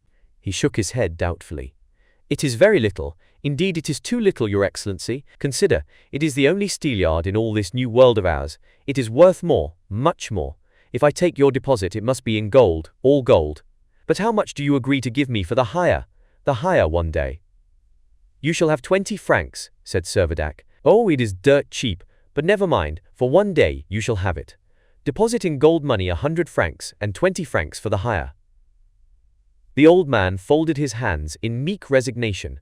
"The fellow knows how to make a good bargain," said Servadac, as Isaac, after casting a distrustful look around, went out of the cabin.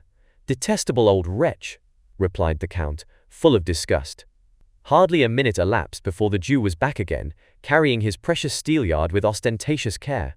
It was of an ordinary kind. A spring balance, fitted with a hook, held the article to be weighed. A pointer, revolving on a disc, indicated the weight of the article. Professor Rosette was manifestly right in asserting that such a machine would register results quite independently of any change in the force of attraction. On the Earth, it would have registered a kilogram as a kilogram. Here it recorded a different value altogether, as the result of the altered force of gravity. Gold coinage to the worth of 120 francs was handed over to the Jew, who clutched at the money with unmistakable eagerness. The steelyard was committed to the keeping of Ben Zoof, and the visitors prepared to quit the Hansa. All at once it occurred to the professor that the steelyard would be absolutely useless to him, unless he had the means for ascertaining the precise measurement of the unit of the soil of Gallia, which he proposed to weigh. "Something more you must lend me," he said, addressing the Jew. "I must have a measure, and I must have a kilogram." "I have neither of them," answered Isaac. "I have neither. I am sorry. I am very sorry." And this time the old Jew spoke the truth. He would have been really glad to do another stroke or two of business upon terms as advantageous as the transaction he had just concluded. Palmyrin Rosette scratched his head in perplexity, glaring round upon his companions as if they were personally responsible for his annoyance. He muttered something about finding a way out of his difficulty, and hastily mounted the cabin ladder. The rest followed, but they had hardly reached the deck when the chink of money was heard in the room below. Hakkabut was locking away the gold in one of the drawers. Back again, down the ladder, scrambled the little professor, and before the Jew was aware of his presence, he had seized him by the tail of his slouchy overcoat. "Some of your money! I must have money," he said. "Money!" gasped Hakkabut. "I have no money." He was pale with fright, and hardly knew what he was saying. "Falsehood!" roared Rosette. "Do you think I cannot see?" And peering down into the drawer which the Jew was vainly trying to close, he cried, "Heaps of money! French money! 5-franc pieces! The very thing I want! I must have them!" The captain and his friends, who had returned to the cabin, looked on with mingled amusement and bewilderment. "They are mine!" shrieked Hakkabut. "I will have them!" shouted the professor. "You shall kill me first!" bellowed the Jew. "No, but I must!" persisted the professor again. It was manifestly time for Servadac to interfere. "My dear professor," he said, smiling, "allow me to settle this little matter for you." "Ah, Your Excellency!" moaned the agitated Jew. "Protect me! I am but a poor man." "None of that, Hakkabut. Hold your tongue." And, turning to Rosette, the captain said, "If, sir, understand right, you require some silver 5-franc pieces for your operation?" "Porty," said Rosette surlily. 200 francs, whined Hakkabut. "Silence!" cried the captain. "I must have more than that," the professor continued. "I want 10 2-franc pieces, and 20 half-francs." "Let me see," said Servadac. "How much is that in all? 230 francs, is it not?" "I dare say it is," answered the professor. "Count, may I ask you," continued Servadac, "to be security to the Jew for this loan to the professor?" "Loan!" cried the Jew. "Do you mean only a loan?" "Silence!" again shouted the captain. Count Timascheff, expressing his regret that his purse contained only paper money, begged to place it at Captain Servadac's disposal. "No paper, no paper!" exclaimed Isaac. "Paper has no currency in Gallia." "About as much as silver," coolly retorted the Count. "I am a poor man," began the Jew. "Now, Hakkabut, Stop these miserable lamentations of yours, once for all. Hand us over 230 francs in silver money, or we will proceed to help ourselves." Isaac began to yell with all his might, "Thieves! Thieves!" In a moment, Ben-Zoof's hand was clasped tightly over his mouth. "Stop that howling, Belshazzar! Let him alone, Ben-Zoof. He will soon come to his senses," said Servadac quietly. When the old Jew had again recovered himself, the captain addressed him. "Now tell us, what interest do you expect?" Nothing could overcome the Jew's anxiety to make another good bargain. He began, "Money is scarce, very scarce, you know." "No more of this," shouted Servadac. "What interest, I say? What interest do you ask?" Faltering and undecided still, the Jew went on. "Very scarce, you know. 10 francs a day, I think, would not be unreasonable, considering." The Count had no patience to allow him to finish what he was about to say. He flung down notes to the value of several rubles. With a greediness that could not be concealed, Hakkabut grasped them all. Paper indeed they were, but the cunning Israelite knew that they would in any case be security far beyond the value of his cash. He was making some 1800% interest, and accordingly chuckled within himself at his unexpected stroke of business. The professor pocketed his French coins with a satisfaction far more demonstrative. "Gentlemen," he said, "with these franc pieces, I obtain the means of determining accurately both a meter and a kilogram." Chapter 7. Gallia weighed. A quarter of an hour later, the visitors to the Hansa had reassembled in the common hall of Nina's hive. "Now, gentlemen, we can proceed," said the professor. "May I request that this table may be cleared?" Ben-Zoof removed the various articles that were lying on the table, and the coins which had just been borrowed from the Jew were placed upon it in 3 piles, according to their value. The professor commenced, "Since none of you gentlemen, at the time of the shock, took the precaution to save either a meter measure or a kilogram weight from the earth, and since both these articles are necessary for the calculation on which we are engaged, I have been obliged to devise means of my own to replace them." This exordium delivered, he paused, and seemed to watch its effect upon his audience, who, however, were too well acquainted with the professor's temper to make any attempt to exonerate themselves from the rebuke of carelessness, and submitted silently to the implied reproach. "I have taken pains," he continued, "to satisfy myself that these coins are in proper condition for my purpose. I find them unworn and unchipped. Indeed, they are almost new. They have been hoarded instead of circulated. Accordingly, they are fit to be utilized for my purpose of obtaining the precise length of a terrestrial meter." Ben-Zoof looked on in perplexity, regarding the lecturer with much the same curiosity as he would have watched the performances of a traveling mountebank at a fair in Montmartre. But Servadac and his 2 friends had already divined the professor's meaning. They knew that French coinage is all decimal, the franc being the standard of which the other coins, whether gold, silver, or copper, are multiples or measures. They knew, too, that the caliber or diameter of each piece of money is rigorously determined by law, and that the diameters of the silver coins representing 5 francs, 2 francs, and 50 centimes measure 37, 27, and 18 millimeters respectively. And they accordingly guessed that Professor Rosette had conceived the plan of placing such a number of these coins in juxtaposition that the length of their united diameters should measure exactly the 1,000 millimeters that make up the terrestrial meter. The measurement thus obtained was by means of a pair of compasses divided accurately into 10 equal portions or decimeters, each of course 3.93 inches long. A lath was then cut of this exact length and given to the engineer of the Dobrina, who was directed to cut out of the solid rock the cubic decimeter required by the professor. The next business was to obtain the precise weight of a kilogram. This was by no means a difficult matter. Not only the diameters, but also the weights of the French coins are rigidly determined by law. And as the silver 5-franc pieces always weigh exactly 25 grams, the united weight of 40 of these coins is known to amount to 1 kilogram. "Oh," cried Ben-Zoof, "to be able to do all this, I see you must be rich as well as learned." With a good-natured laugh at the orderly's remark, the meeting adjourned for a few hours. By the appointed time, the engineer had finished his task, and with all due care had prepared a cubic decimeter of the material of the comet. "Now, gentlemen," said Professor Rosette, "we are in a position to complete our calculation. We can now arrive at Gallia's attraction, density, and mass." Everyone gave him his complete attention. "Before I proceed," he resumed, "I must recall to your minds Newton's general law, that the attraction of 2 bodies is directly proportional to the product of their masses, and inversely proportional to the square of their distances." "Yes," said Servadac, "we remember that."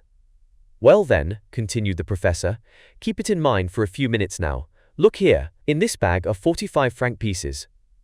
Altogether they weigh exactly a kilogram. by which I mean that if we were on the Earth, and I were to hang the bag on the hook of the steelyard, the indicator on the dial would register 1 kilogram. This is clear enough, I suppose?" As he spoke, the professor designedly kept his eyes fixed upon Ben Zoof. He was avowed following the example of Arago, who was accustomed always in lecturing to watch the countenance of the least intelligent of his audience, and when he felt that he had made his meaning clear to him, he concluded that he must have succeeded with all the rest. In this case, however, it was technical ignorance, rather than any lack of intelligence, that justified the selection of the orderly for this special attention. Satisfied with his scrutiny of Ben Zoof's face, the professor went on. "And now, gentlemen, we have to see what these coins weigh here upon Gallia." He suspended the money bag to the hook. The needle oscillated and stopped. "Read it off," he said. The weight registered was 133 grams. "There, gentlemen, 133 grams. Less than 1/7 of a kilogram. You see, consequently, that the force of gravity here on Gallia is not 1/7 of what it is upon the Earth." "Interesting," cried Servadac, "most interesting. But let us go on and compute the mass."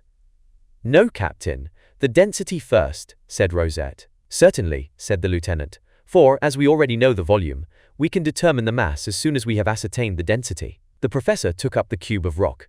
"You know what this is," he went on to say. "You know, gentlemen, that this block is a cube hewn from the substance of which everywhere, all throughout your voyage of circumnavigation, you found Gallia to be composed, a substance to which your geological attainments did not suffice to assign a name." "Our curiosity will be gratified," said Servadac, "if you will enlighten our ignorance."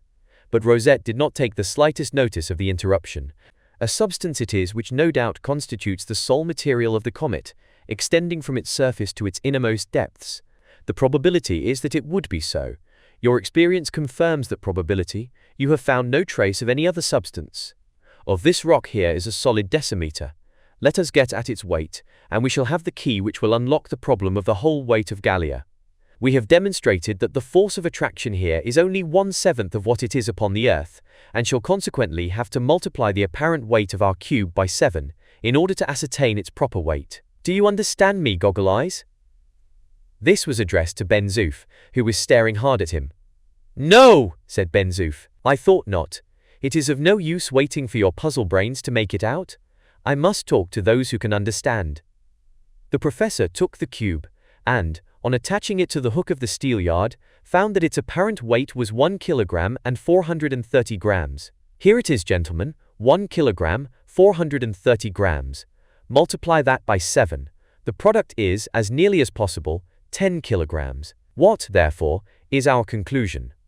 Why, that the density of Gallia is just about double the density of the Earth, which we know is only 5 kilograms to a cubic decimeter. Had it not been for this greater density, the attraction of Gallia would only have been 1/15 instead of 1/7 of the terrestrial attraction." The professor could not refrain from exhibiting his gratification that, however inferior in volume, in density at least, his comet had the advantage over the Earth. Nothing further now remained than to apply the investigations thus finished to the determining of the mass or weight. This was a matter of little labor.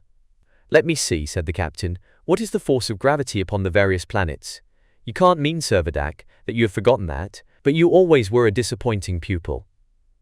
The captain could not help himself. He was forced to confess that his memory had failed him.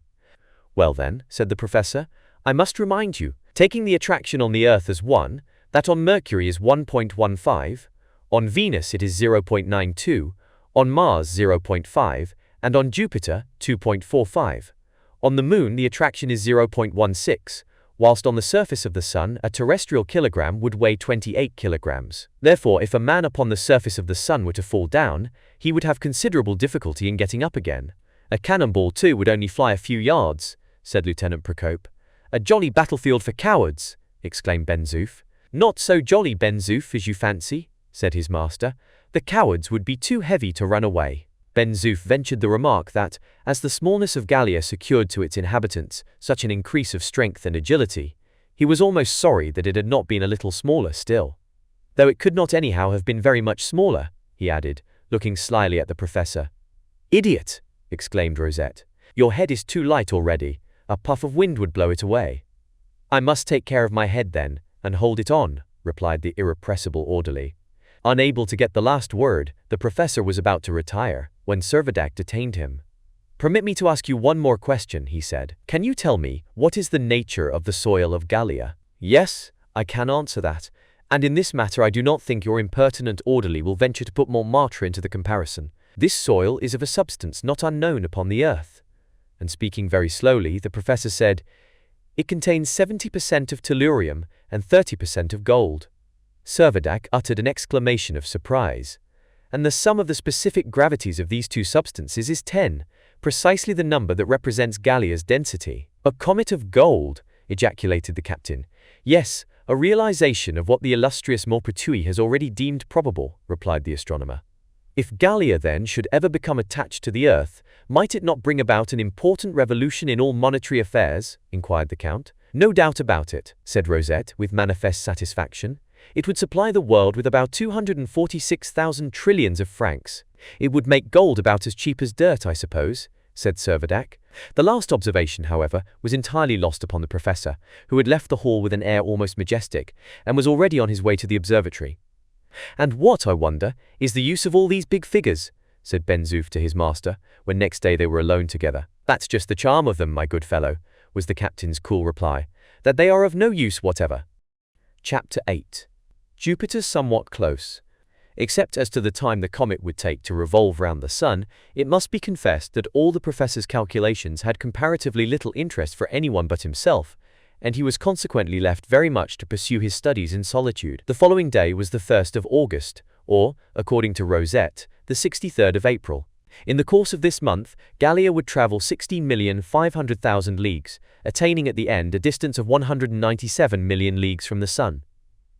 This would leave 81 million leagues more to be traversed before reaching the aphelion of the 15th of January, after which it would begin once more to approach the Sun. But meanwhile, a marvelous world, never before so close within the range of human vision, was revealing itself. No wonder that Palmyrin Rosette cared so little to quit his observatory, for throughout those calm, clear Gallian nights, when the book of the firmament lay open before him, he could revel in a spectacle which no previous astronomer had ever been permitted to enjoy. The glorious orb that was becoming so conspicuous an object was none other than the planet Jupiter, the largest of all the bodies existing within the influence of solar attraction. During the 7 months that had elapsed since its collision with the Earth, the comet had been continuously approaching the planet, until the distance between them was scarcely more than 61 million leagues, and this would go on diminishing until the 15th of October. Under these circumstances, was it perfectly certain that no danger could accrue? Was not Gallia, when its pathway led it into such close proximity to this enormous planet, running a risk of being attracted within its influence? Might not that influence be altogether disastrous? The professor, it is true, in his estimate of the duration of his comet's revolution, had represented that he had made all proper allowances for any perturbations that would be caused either by Jupiter, by Saturn, or by Mars. But what if there were any errors in his calculations? What if there should be any elements of disturbance on which he had not reckoned? Speculations of this kind became more and more frequent, and Lieutenant Procope pointed out that the danger incurred might be of a fourfold character. First, that the comet, being irresistibly attracted, might be drawn onto the very surface of the planet and there annihilated. Secondly, that as the result of being brought under that attraction, it might be transformed into a satellite, or even a sub-satellite, of that mighty world. Thirdly, that it might be diverted into a new orbit, which would never be coincident with the ecliptic, or, lastly, its course might be so retarded that it would only reach the ecliptic too late to permit any junction with the Earth. The occurrence of any one of these contingencies would be fatal to their hopes of reunion with the globe, from which they had been so strangely severed. To Rosette, who, without family ties which he had never found leisure or inclination to contract, had no shadow of desire to return to the Earth, it would be only the first of these probabilities that could give him any concern. Total annihilation might not accord with his views, but he would be quite content for Gallia to miss its mark with regard to the Earth, indifferent whether it revolved as a new satellite around Jupiter, or whether it wended its course through the untraversed regions of the Milky Way. The rest of the community, however, by no means sympathized with the professor's sentiments, and the following month was a period of considerable doubt and anxiety. On the 1st of September, the distance between Gallia and Jupiter was precisely the same as the mean distance between the Earth and the Sun. On the 16th, the distance was further reduced to 26 million leagues. The planet began to assume enormous dimensions, and it almost seemed as if the comet had already been deflected from its elliptical orbit, and was rushing on in a straight line towards the overwhelming luminary. The more they contemplated the character of this gigantic planet, the more they became impressed with the likelihood of a serious perturbation in their own course. The diameter of Jupiter is 85,390 miles, nearly 11 times as great as that of the Earth. His volume is 1,387 times, and his mass 300 times greater. And although the mean density is only about a quarter of that of the Earth, and only a third of that of water, whence it has been supposed that the superficies of Jupiter is liquid, yet his other proportions were large enough to warrant the apprehension that important disturbances might result from his proximity. "I forget my astronomy, Lieutenant," said Servadac. "Tell me all you can about this formidable neighbor." The lieutenant, having refreshed his memory by reference to Flammarion's Récits de l'Infini, of which he had a Russian translation and some other books, proceeded to recapitulate that Jupiter accomplishes his revolution round the Sun in 4,332 days, 14 hours and 2 minutes.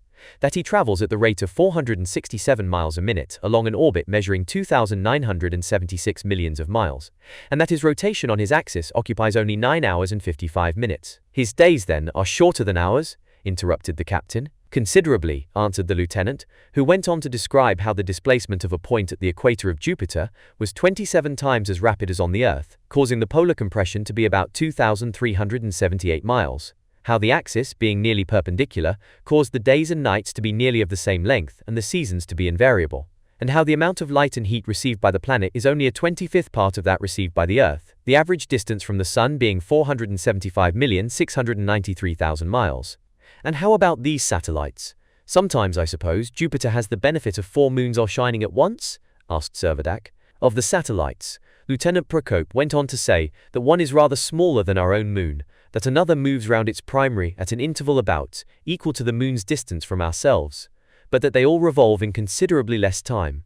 The first takes only 1 day, 18 hours 27 minutes. The second takes 3 days, 13 hours 14 minutes. The third 7 days, 3 hours 42 minutes, whilst the largest of all takes but 16 days, 16 hours 32 minutes. The most remote revolves round the planet at a distance of 1,192,820 miles. "They have been enlisted into the service of science," said Procope. "It is by their movements that the velocity of light has been calculated, and they have been made available for the determination of terrestrial longitudes." "It must be a wonderful sight," said the captain. "Yes," answered Procope. "I often think Jupiter is like a prodigious clock with 4 hands. I only hope that we are not destined to make a 5th hand," answered Servadac. Such was the style of the conversation that was day by day reiterated during the whole month of suspense. Whatever topic might be started, it seemed soon to settle down upon the huge orb that was looming upon them with such threatening aspect.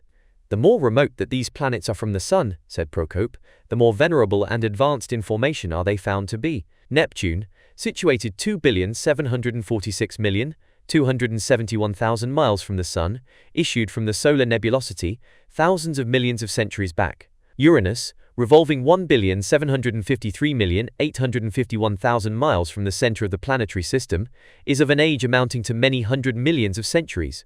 Jupiter, the colossal planet, gravitating at a distance of 475,693,000 miles, may be reckoned as 70 million centuries old. Mars has existed for 1 billion years at a distance of 139,212,000 miles. The Earth, 91,430,000 miles from the Sun, quitted his burning bosom 100 million years ago. Venus, revolving now 66,131,000 miles away, may be assigned the age of 50 million years at least, and Mercury, nearest of all and youngest of all, has been revolving at a distance of 35,393,000 miles for the space of 10 million years, the same time as the Moon has been evolved from the Earth. Servadac listened attentively. He was at a loss what to say, and the only reply he made to the recital of this novel theory was to the effect that, if it were true, he would prefer being captured by Mercury than by Jupiter, for Mercury, being so much the younger, would probably prove the less imperative and self-willed master. It was on the 1st of September that the comet had crossed the orbit of Jupiter, and on the 1st of October the two bodies were calculated to be at their minimum separation. No direct shock, however, could be apprehended.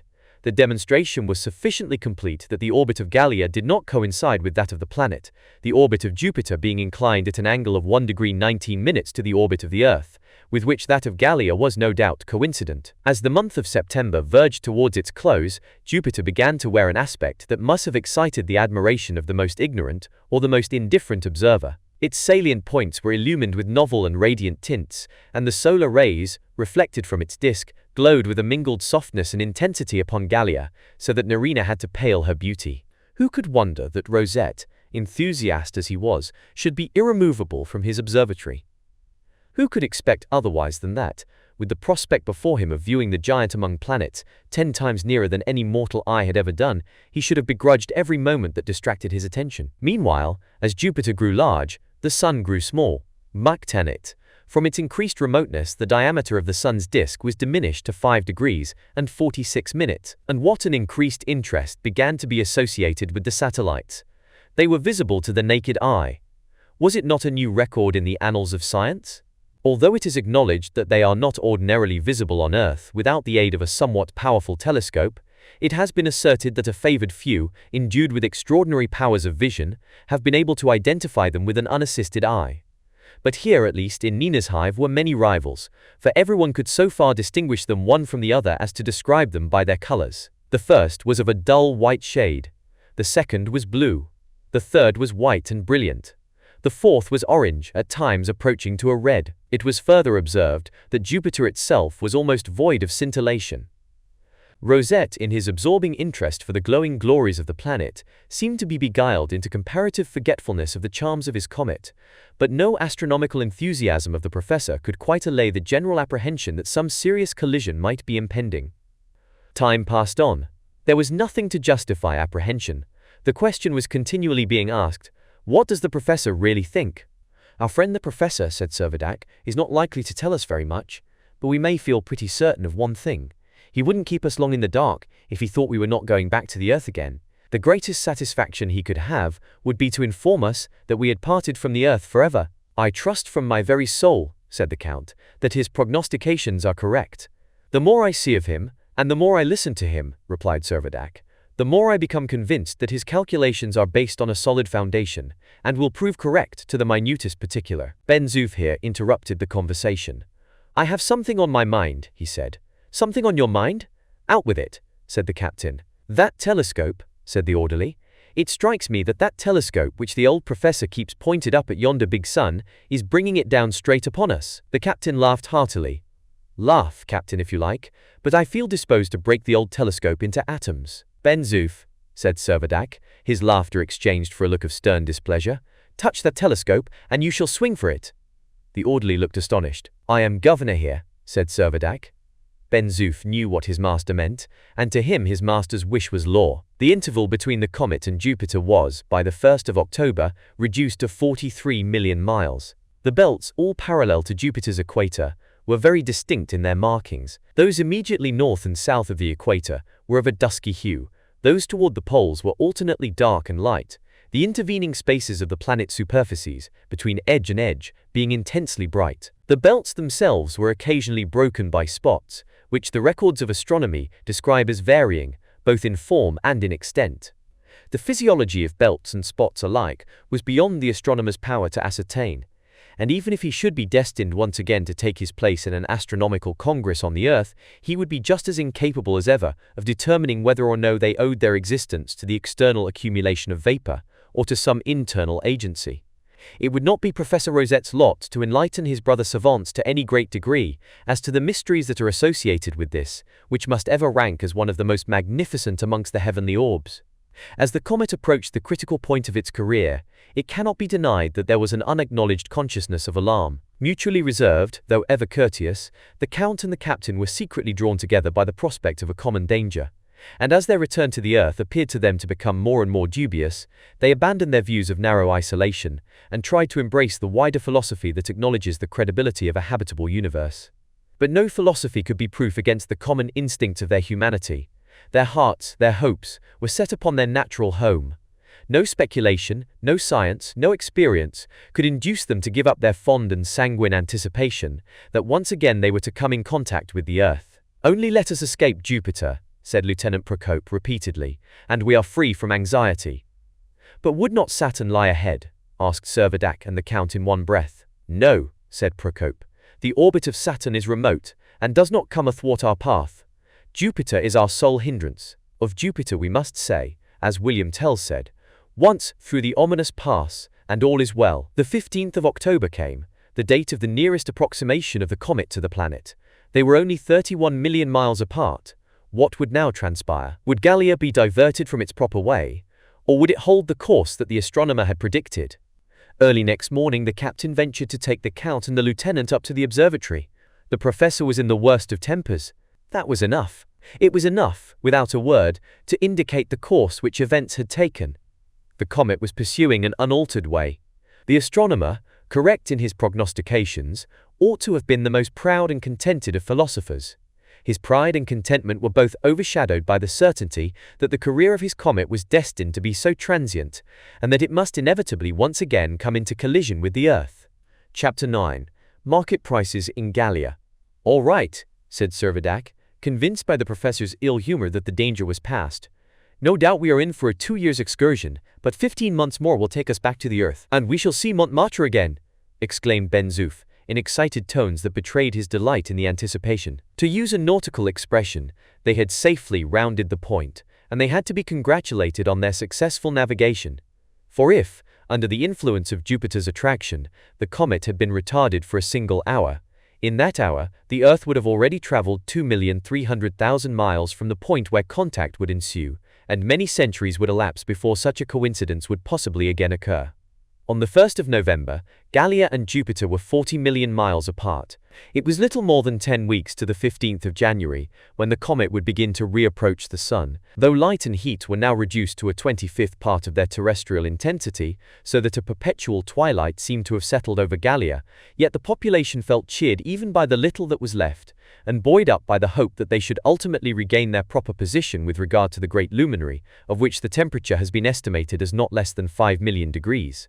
Of the anxiety endured during the last 2 months Isaac Hakkabut had known nothing. Since the day he had done his lucky stroke of business, he had never left the tartan, and after Ben Zoof, on the following day, had returned the steelyard and the borrowed cash, receiving back the paper rubles deposited, all communication between the Jew and Nina's hive had ceased. In the course of the few minutes' conversation which Ben Zoof had held with him, he had mentioned that he knew that the whole soil of Gallia was made of gold, but the old man, guessing that the orderly was only laughing at him as usual, paid no attention to the remark, and only meditated upon the means he could devise to get every bit of the money in the New World into his own possession. No one grieved over the life of solitude, which Hakkabut persisted in leading. Ben Zoof giggled heartily, as he repeatedly observed, it was astonishing how they reconciled themselves to his absence.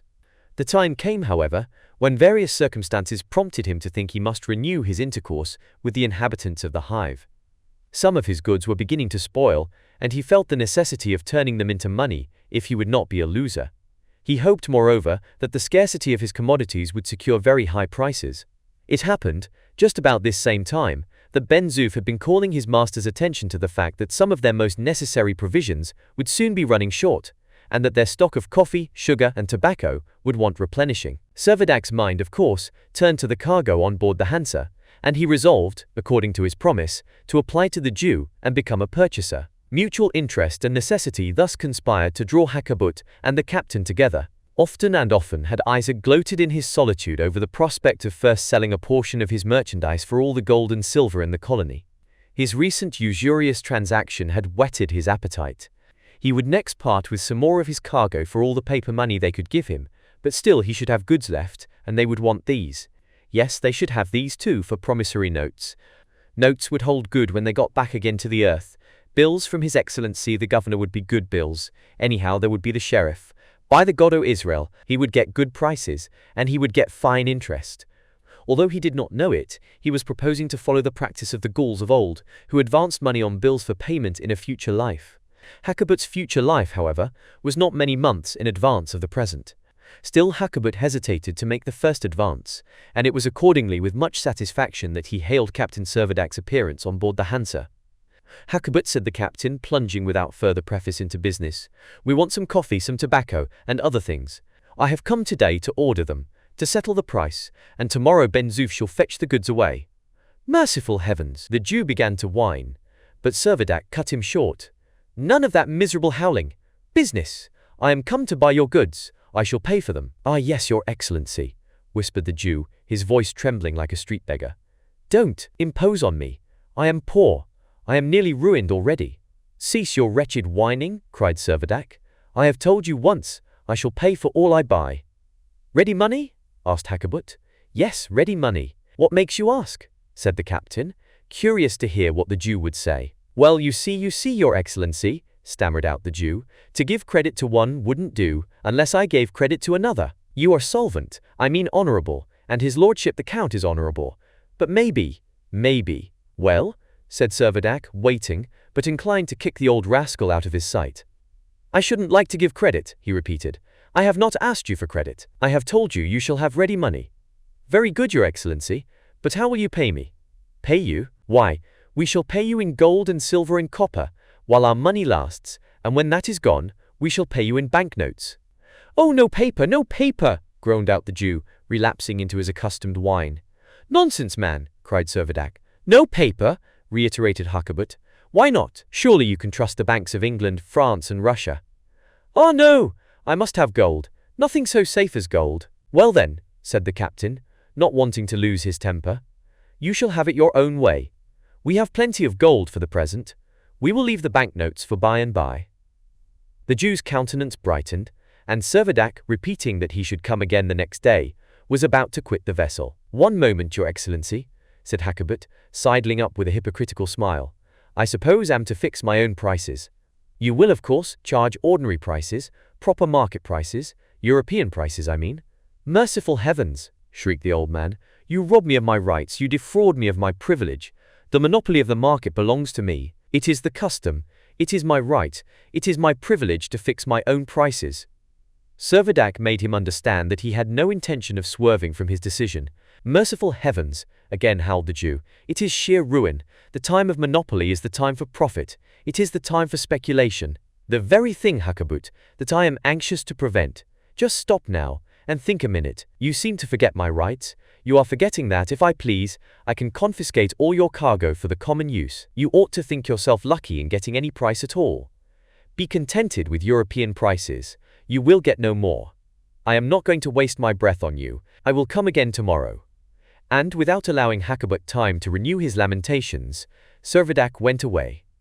All the rest of the day the Jew was muttering bitter curses against the thieves of Gentiles in general, and the governor of Gallia in particular, who were robbing him of his just profits, by binding him down to a maximum price for his goods, just as if it were a time of revolution in the state. But he would be even with them yet. He would have it all out of them. He would make European prices pay after all. He had a plan, he knew how, and he chuckled to himself, and grinned maliciously. True to his word, the captain next morning arrived at the tartan. He was accompanied by Ben-Zoof and 2 Russian sailors. "Good morning, old Eleazar. We have come to do our little bit of friendly business with you, you know," was Ben-Zoof's greeting. "What do you want today?" asked the Jew. "Today we want coffee, and we want sugar, and we want tobacco. We must have 10 kilograms of each. Take care they are all good, all first-rate. I am commissariat officer, and I am responsible." "I thought you were the governor's aide-de-camp," said Hakkabut. "So I am, on state occasions, but today I tell you, I am superintendent of the commissariat department. Now look sharp." Hakkabut hereupon descended into the hold of the tartan, and soon returned carrying 10 packets of tobacco, each weighing 1 kilogram, and securely fastened by strips of paper, labeled with the French government stamp. 10 kilograms of tobacco, at 12 francs a kilogram. 120 francs, said the Jew. Ben-Zoof was on the point of laying down the money, when Servadac stopped him. "Let us just see whether the weight is correct." Hakkabut pointed out that the weight was duly registered on every packet, and that the packets had never been unfastened. The captain, however, had his own special object in view, and would not be diverted. The Jew fetched his steelyard, and a packet of the tobacco was suspended to it. "Merciful heavens!" screamed Isaac. "The index registered only 133 grams.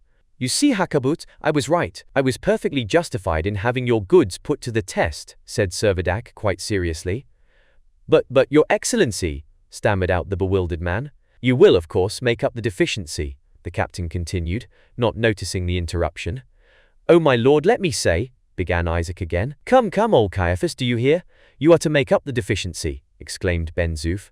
Ah, yes, but the unfortunate Israelite tried hard to speak, but his agitation prevented him. He understood well enough the cause of the phenomenon, but he was overpowered by the conviction that the cursed Gentiles wanted to cheat him. He deeply regretted that he had not a pair of common scales on board. "Come, I say, old Jedediah, you are a long while making up what's short," said Ben Zoof, while the Jew was still stammering on. As soon as he recovered his power of articulation, Isaac began to pour out a medley of lamentations and petitions for mercy. The captain was inexorable. "Very sorry, you know, Hakkabut. It is not my fault that the packet is short weight, but I cannot pay for a kilogram except I have a kilogram." Hakkabut pleaded for some consideration. "A bargain is a bargain," said Servadac. "You must complete your contract." And, moaning and groaning, the miserable man was driven to make up the full weight, as registered by his own steelyard. He had to repeat the process with the sugar and coffee. For every kilogram he had to weigh 7. Ben Zoof and the Russians jeered him most unmercifully. "I say, old Mordecai, wouldn't you rather give your goods away than sell them at this rate?" "I would." "I say, old pilot, a monopoly isn't always a good thing, is it?" "I say, old Sepharvaim, what a flourishing trade you're driving." Meanwhile, 70 kilograms of each of the articles required were weighed, and the Jew for each 70 had to take the price of 10. All along, Captain Servadac had been acting only in jest.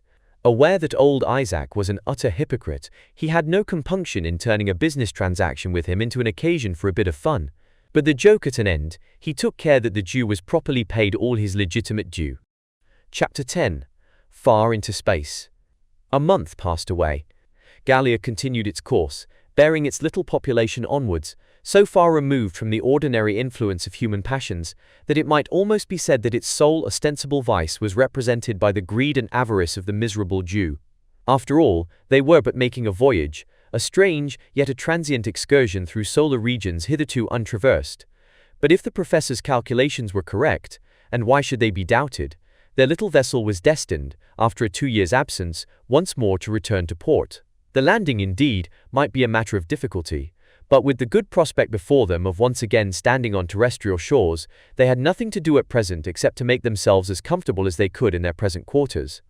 Thus confident in their anticipations, neither the captain, the count, nor the lieutenant felt under any serious obligation to make any extensive provisions for the future. They saw no necessity for expending the strength of the people, during the short summer that would intervene upon the long severity of winter, in the cultivation or the preservation of their agricultural resources. Nevertheless, they often found themselves talking over the measures they would have been driven to adopt, if they had found themselves permanently attached to their present home. Even after the turning point in their career, they knew that at least 9 months would have to elapse before the sea would be open to navigation.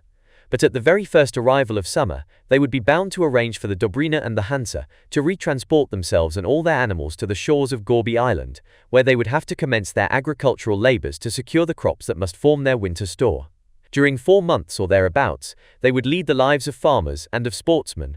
But no sooner would their haymaking and their corn harvest have been accomplished, than they would be compelled again, like a swarm of bees, to retire to their semi-troglodyte existence in the cells of Nina's hive. Now and then the captain and his friends found themselves speculating whether, in the event of their having to spend another winter upon Gallia, some means could not be devised by which the dreariness of a second residence in the recesses of the volcano might be escaped. Would not another exploring expedition possibly result in the discovery of a vein of coal or other combustible matter, which could be turned to account in warming some erection which they might hope to put up? A prolonged existence in their underground quarters was felt to be monotonous and depressing, and although it might be all very well for a man like Professor Rosette, absorbed in astronomical studies, it was ill-suited to the temperaments of any of themselves for any longer period than was absolutely indispensable. One contingency there was, almost too terrible to be taken into account. Was it not to be expected that the time might come when the internal fires of Gallia would lose their activity, and the stream of lava would consequently cease to flow? Why should Gallia be exempt from the destiny that seemed to await every other heavenly body? Why should it not roll onwards, like the moon, a dark cold mass in space? In the event of such a cessation of the volcanic eruption, whilst the comet was still at so great a distance from the sun, they would indeed be at a loss to find a substitute for what alone had served to render life endurable at a temperature of 60 degrees below zero. Happily, however, there was at present no symptom of the subsidence of the lava's stream. The volcano continued its regular and unchanging discharge, and Servadac, ever sanguine, declared that it was useless to give themselves any anxiety upon the matter. On the 15th of December, Gallia was 276 million leagues from the Sun, and, as it was approximately to the extremity of its axis major, would travel only some 11 million or 12 million leagues during the month. Another world was now becoming a conspicuous object in the heavens, and Palmyrin Rosette, after rejoicing in an approach nearer to Jupiter than any other mortal man had ever attained, was now to be privileged to enjoy a similar opportunity of contemplating the planet Saturn. Not that the circumstances were altogether so favorable. Scarcely 31 million miles had separated Gallia from Jupiter. The minimum distance of Saturn would not be less than 415 million miles.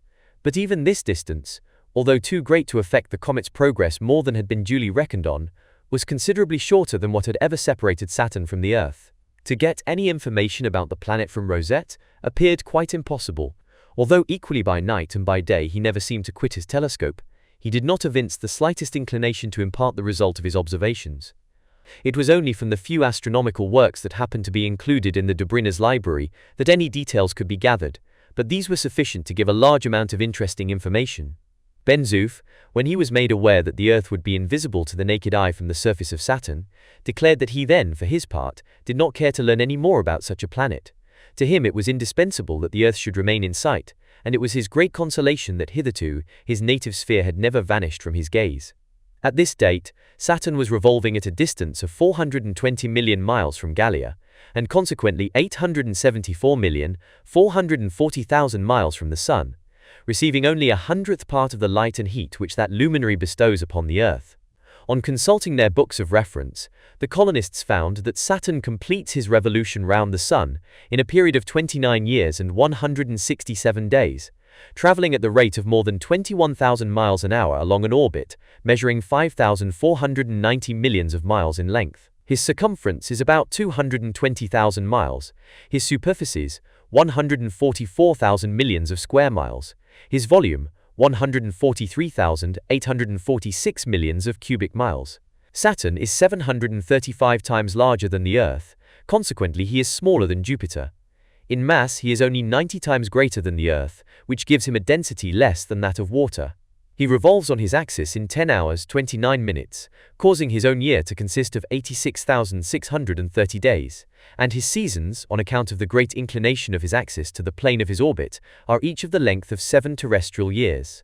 Although the light received from the Sun is comparatively feeble, the nights upon Saturn must be splendid. 8 satellites, Mimas, Enceladus, Tethys, Dione, Rhea, Titan, Hyperion, and Japetus, accompany the planet. Mimas, the nearest to its primary, rotating on its axis in 221 halves of an hour, and revolving at a distance of only 120,800 miles, whilst Japetus, the most remote, occupies 79 days in its rotation, and revolves at a distance of 2,314,000 miles. Another most important contribution to the magnificence of the nights upon Saturn is the triple ring, with which, as a brilliant setting, the planet is encompassed. To an observer at the equator, this ring, which has been estimated by Sir William Herschel as scarcely 100 miles in thickness, must have the appearance of a narrow band of light passing through the zenith, 12,000 miles above his head. As the observer, however, increases his latitude either north or south, the band will gradually widen out into 3 detached and concentric rings, of which the innermost, dark though transparent, is 9,625 miles in breadth. The intermediate one, which is brighter than the planet itself, being 17,605 miles broad, and the outer, of a dusky hue, being 8,660 miles broad. Such, they read, is the general outline of this strange appendage, which revolves in its own plane in 10 hours, 32 minutes. Of what matter it is composed, and how it resists disintegration, is still an unsettled question. But it might almost seem that the designer of the universe, in permitting its existence, had been willing to impart to his intelligent creatures the manner in which celestial bodies are evolved, and that this remarkable ring system is a remnant of the nebula from which Saturn was himself developed, and which from some unknown cause has become solidified. If at any time it should disperse, it would either fall into fragments upon the surface of Saturn, or the fragments, mutually coalescing, would form additional satellites to circle round the planet in its path. To any observer stationed on the planet, between the extremes of latitude of 45 degrees on either side of the equator, these wonderful rings would present various strange phenomena. Sometimes they would appear as an illuminated arch, with the shadow of Saturn passing over it like the hour hand over a dial. At other times they would be like a semi-aureole of light. Very often too, for periods of several years, daily eclipses of the sun must occur through the interposition of this triple ring. Truly, with the constant rising and setting of the satellites, some with bright disks at their full, others like silver crescents, in quadrature, as well as by the encircling rings, the aspect of the heavens from the surface of Saturn must be as impressive as it is gorgeous. Unable, indeed, the Gallians were to realize all the marvels of this strange world. After all, they were practically 1,000 times further off than the great astronomers have been able to approach by means of their giant telescopes. But they did not complain. Their little comet, they knew, was far safer where it was, far better out of the reach of an attraction which, by affecting their path, might have annihilated their best hopes. The distances of several of the brightest of the fixed stars have been estimated. Amongst others, Vega in the constellation Lyra is 100 millions of miles away. Sirius in Canis Major, 123 millions, the Pole Star, 282 millions, and Capella, 340 millions of miles, a figure represented by no less than 15 digits. The hard numerical statement of these enormous figures, however, fails altogether in any adequate way to convey a due impression of the magnitude of these distances. Astronomers, in their ingenuity, have endeavored to use some other basis, and have found the velocity of light to be convenient for their purpose. They have made their representations something in this way. Suppose, they say, an observer endowed with an infinite length of vision.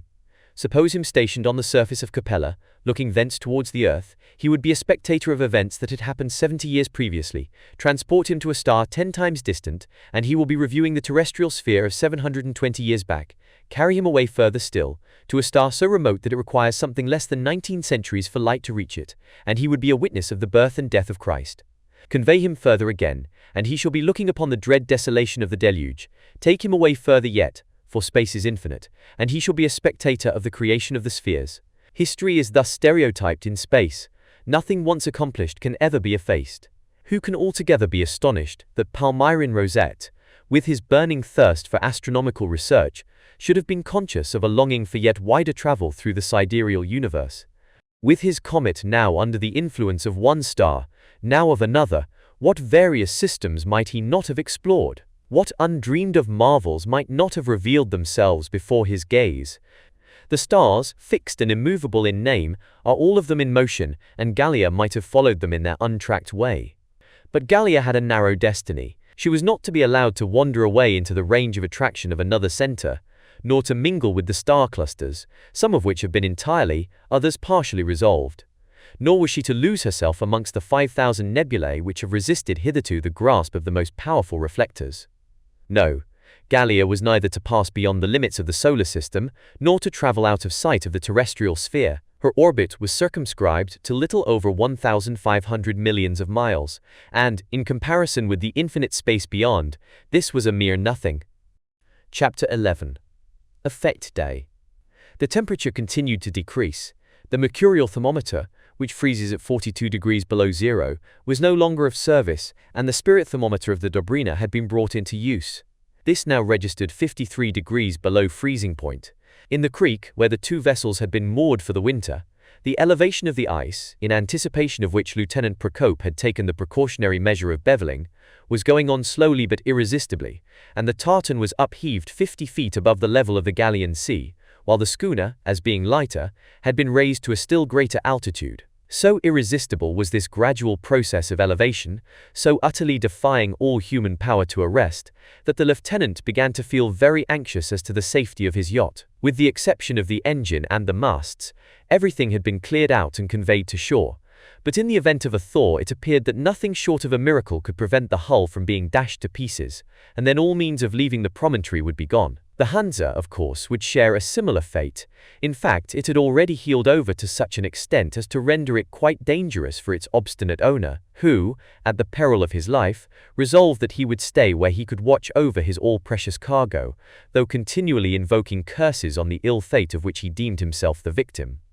There was, however, a stronger will than Isaac Hakkabut's. Although no one of all the community cared at all for the safety of the Jew, they cared very much for the security of his cargo, and when Servadac found that nothing would induce the old man to abandon his present quarters voluntarily, he very soon adopted measures of coercion that were far more effectual than any representations of personal danger. "Stop where you like, Hakkabut," said the captain to him, "but understand that I consider it my duty to make sure that your cargo is taken care of. I am going to have it carried across to land at once." Neither groans, nor tears, nor protestations on the part of the Jew were of the slightest avail. Forthwith, on the 20th of December, the removal of the goods commenced. Both Spaniards and Russians were all occupied for several days in the work of unloading the tartan. Well muffled up as they were in furs, they were able to endure the cold with impunity, making it their special care to avoid actual contact with any article made of metal, which, in the low state of the temperature, would inevitably have taken all the skin off their hands, as much as if it had been red hot. The task, however, was brought to an end without accident of any kind, and when the stores of the Hansa were safely deposited in the galleries of the hive, Lieutenant Procope avowed that he really felt that his mind had been unburdened from a great anxiety. Captain Servadac gave old Isaac full permission to take up his residence amongst the rest of the community, promised him the entire control over his own property, and altogether showed him so much consideration that, but for his unbounded respect for his master, Ben Zoof would have liked to reprimand him for his courtesy to a man whom he so cordially despised. Although Hakkabut clamored most vehemently about his goods being carried off against his will, in his heart he was more than satisfied to see his property transferred to a place of safety, and delighted, moreover, to know that the transport had been effected without a farthing of expense to himself. As soon then, as he found the tartan empty, he was only too glad to accept the offer that had been made him, and very soon made his way over to the quarters in the gallery where his merchandise had been stored. Here he lived, day and night. He supplied himself with what little food he required from his own stock of provisions, a small spirit lamp sufficing to perform all the operations of his meagre cookery.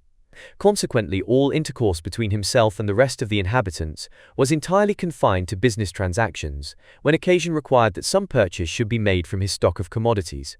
Meanwhile, all the silver and gold of the colony was gradually finding its way to a double-locked drawer, of which the Jew most carefully guarded the key.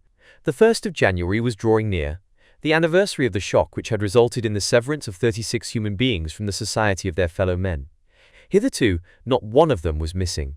The unvarying calmness of the climate, notwithstanding the cold, had tended to maintain them in good health, and there seemed no reason to doubt that, when Gallia returned to the earth, the total of its little population would still be complete. The 1st of January, it is true, was not properly New Year's Day in Gallia, but Captain Servadac nevertheless was very anxious to have it observed as a holiday.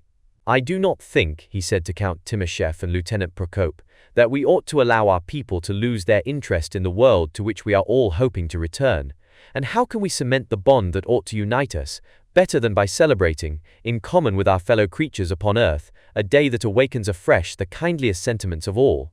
Besides," he added smiling, "I expect that Gallia, although invisible just at present to the naked eye, is being closely watched by the telescopes of our terrestrial friends, and I have no doubt that the newspapers and scientific journals of both hemispheres are full of accounts detailing the movements of the new comet." "True," asserted the Count. "I can quite imagine that we are occasioning no small excitement in all the chief observatories." "Aye, more than that," said the lieutenant.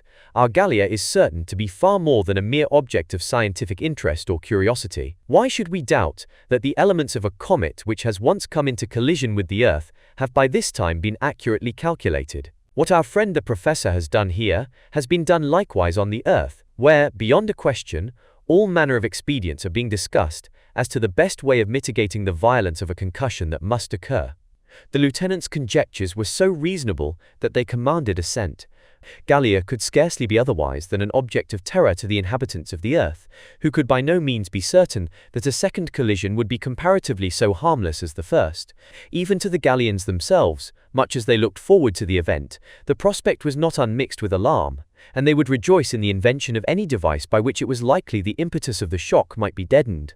Christmas arrived, and was marked by appropriate religious observance by everyone in the community, with the exception of the Jew, who made a point of secluding himself more obstinately than ever in the gloomy recesses of his retreat. To Ben Zoof the last week of the year was full of bustle. The arrangements for the New Year fête were entrusted to him, and he was anxious, in spite of the resources of Gallia being so limited, to make the programme for the great day as attractive as possible. It was a matter of debate that night whether the professor should be invited to join the party. It was scarcely likely that he would care to come, but on the whole, it was felt to be advisable to ask him. At first, Captain Servadac thought of going in person with the invitation, but, remembering Rosette's dislike to visitors, he altered his mind, and sent young Pablo up to the observatory with a formal note, requesting the pleasure of Professor Rosette's company at the New Year's fete. Pablo was soon back, bringing no answer except that the professor had told him that today was the 125th of June, and that tomorrow would be the 1st of July. Consequently, Servadac and the Count took it for granted that Palmer and Rosette declined their invitation. An hour after sunrise on New Year's Day, Frenchmen, Russians, Spaniards, and little Nina, as the representative of Italy, sat down to a feast such as never before had been seen in Gallia. Ben Zoof and the Russian cook had quite surpassed themselves. The wines, part of the Dobrina's stores, were of excellent quality. Those of the vintages of France and Spain were drunk in toasting their respective countries, and even Russia was honored in a similar way by means of a few bottles of Kummel. The company was more than contented. It was as jovial as Ben Zoof could desire, and the ringing cheers that followed the great toast of the day, "A happy return to our Mother Earth," must fairly have startled the professor in the silence of his observatory. The déjeuner over, there still remained 3 hours of daylight. The sun was approaching the zenith, but so dim and enfeebled were his rays that they were very unlike what had produced the wines of Bordeaux and Burgundy which they had just been enjoying, and it was necessary for all, before starting upon an excursion that would last over nightfall, to envelop themselves in the thickest of clothing. Full of spirits, the party left the hive, and chattering and singing as they went, made their way down to the frozen shore, where they fastened on their skates. Once upon the ice, everyone followed his own fancy, and some singly, some in groups, scattered themselves in all directions. Captain Servadac, the Count, and the Lieutenant were generally seen together. Negrete and the Spaniards, now masters of their novel exercise, wandered fleetly and gracefully hither and thither, occasionally being out of sight completely. The Russian sailors, following a northern custom, skated in file, maintaining their rank by means of a long pole passed under their right arms, and in this way they described a trackway of singular regularity. The two children, blithe as birds, flitted about, now singly, now arm in arm, now joining the captain's party, now making a short peregrination by themselves, but always full of life and spirit. As for Ben Zoof, he was here, there, and everywhere, his imperturbable good temper ensuring him a smile of welcome whenever he appeared. Thus, coursing rapidly over the icy plain, the whole party had soon exceeded the line that made the horizon from the shore. First, the rocks of the coast were lost to view, then the white crests of the cliffs were no longer to be seen, and at last, the summit of the volcano, with its corona of vapor, was entirely out of sight. Occasionally, the skaters were obliged to stop to recover their breath, but, fearful of frostbite, they almost instantly resumed their exercise and proceeded nearly as far as Gourbi Island before they thought about retracing their course. But night was coming on, and the sun was already sinking in the east with the rapidity to which the residents on Gallia were by this time well accustomed. The sunset upon this contracted horizon was very remarkable. There was not a cloud nor a vapor to catch the tints of the declining beams. The surface of the ice did not, as a liquid sea would, reflect the last green ray of light, but the radiant orb, enlarged by the effect of refraction, its circumference sharply defined against the sky, sank abruptly, as though a trap had been opened in the ice for its reception. Before the daylight ended, Captain Servadac had cautioned the party to collect themselves betimes into one group. "Unless you are sure of your whereabouts before dark," he said, "you will not find it after.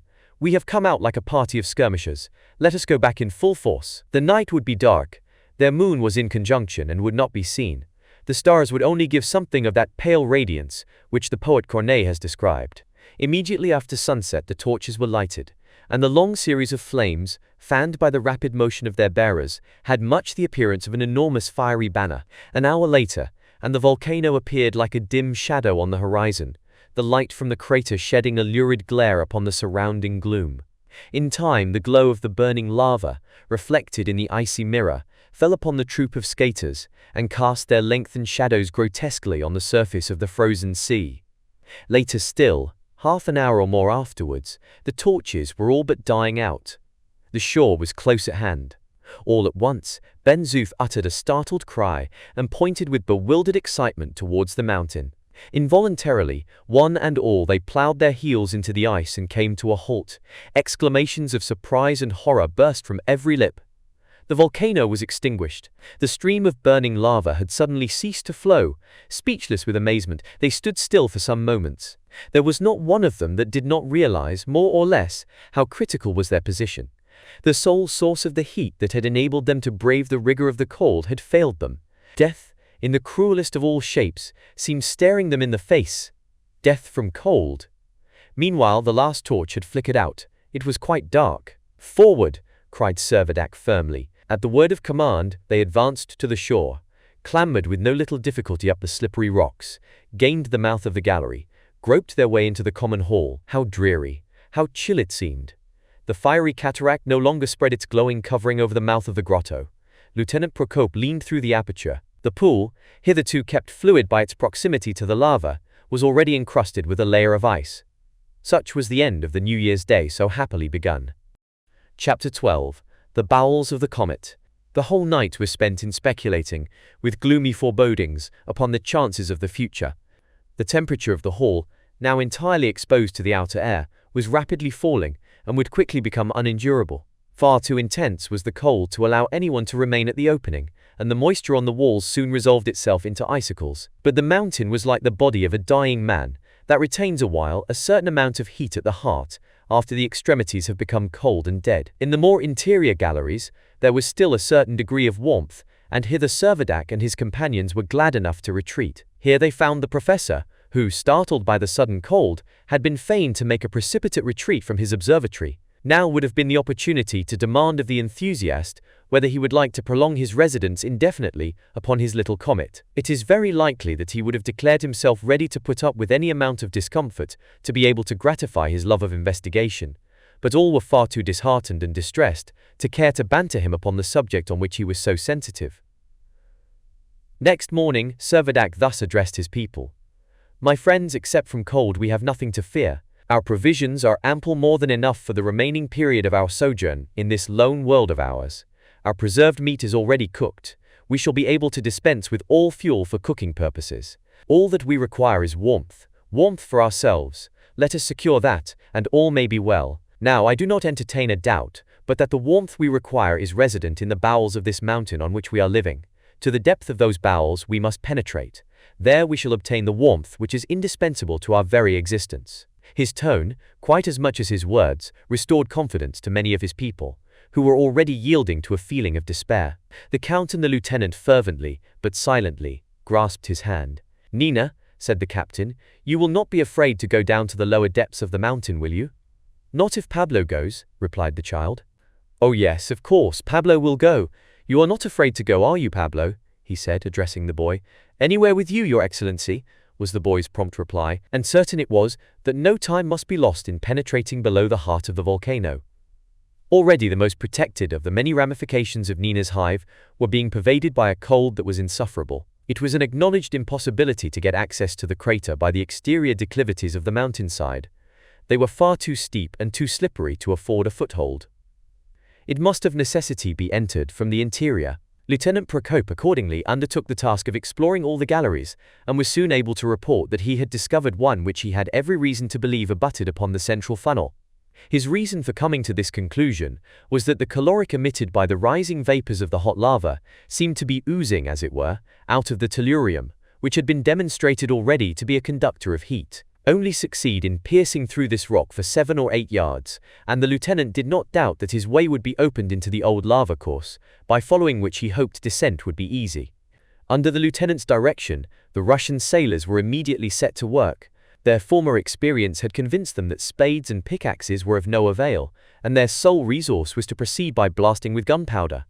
However skillfully the operation might be carried on, it must necessarily occupy several days, and during that time the sufferings from cold must be very severe. If we fail in our object, and cannot get to the depths of the mountain, our little colony is doomed, said Count Timoshev. That speech is not like yourself, answered Servadac, smiling. What has become of the faith which has hitherto carried you so bravely through all our difficulties? The Count shook his head, as if in despair, and said sadly, The hand that has hitherto been outstretched to help seems now to be withdrawn. But only to test our powers of endurance, rejoined the captain earnestly. Courage, my friend, courage! Something tells me that this cessation of the eruption is only partial. The internal fire is not all extinct. All is not over yet. It is too soon to give up, never despair. Lieutenant Procope quite concurred with the captain. Many causes he knew, besides the interruption of the influence of the oxygen upon the mineral substances in Gallia's interior, might account for the stoppage of the lava flow in this one particular spot, and he considered it more than probable that a fresh outlet had been opened in some other part of the surface, and that the eruptive matter had been diverted into the new channel. But at present his business was to prosecute his labors, so that a retreat might be immediately effected from their now untenable position. Restless and agitated, Professor Rosette, if he took any interest in these discussions, certainly took no share in them. He had brought his telescope down from the observatory into the common hall, and there at frequent intervals, by night and by day, he would endeavor to continue his observations, but the intense cold perpetually compelled him to desist, or he would literally have been frozen to death. No sooner, however, did he find himself obliged to retreat from his study of the heavens, than he would begin overwhelming everybody about him with bitter complaints, pouring out his regrets that he had ever quitted his quarters at Formentera. On the 4th of January, by persevering industry, the process of boring was completed, and the lieutenant could hear that fragments of the blasted rock, as the sailors cleared them away with their spades, were rolling into the funnel of the crater. He noticed, too, that they did not fall perpendicularly, but seemed to slide along, from which he inferred that the sides of the crater were sloping. He had therefore reason to hope that a descent would be found practicable. Larger and larger grew the orifice. At length it would admit a man's body, and Ben Zoof, carrying a torch, pushed himself through it, followed by the lieutenant and Servadac. Procope's conjecture proved correct. On entering the crater, they found that the sides slanted at the angle of about 4 degrees. Moreover, the eruption had evidently been of recent origin, dating probably only from the shock which had invested Gallia with a proportion of the atmosphere of the Earth, and beneath the coating of ashes with which they were covered, there were various irregularities in the rock, not yet worn away by the action of the lava, and these afforded a tolerably safe footing. "Rather a bad staircase," said Ben Zoof, as they began to make their way down. In about half an hour, proceeding in a southerly direction, they had descended nearly 500 feet. From time to time, they came upon large excavations that at first sight had all the appearance of galleries.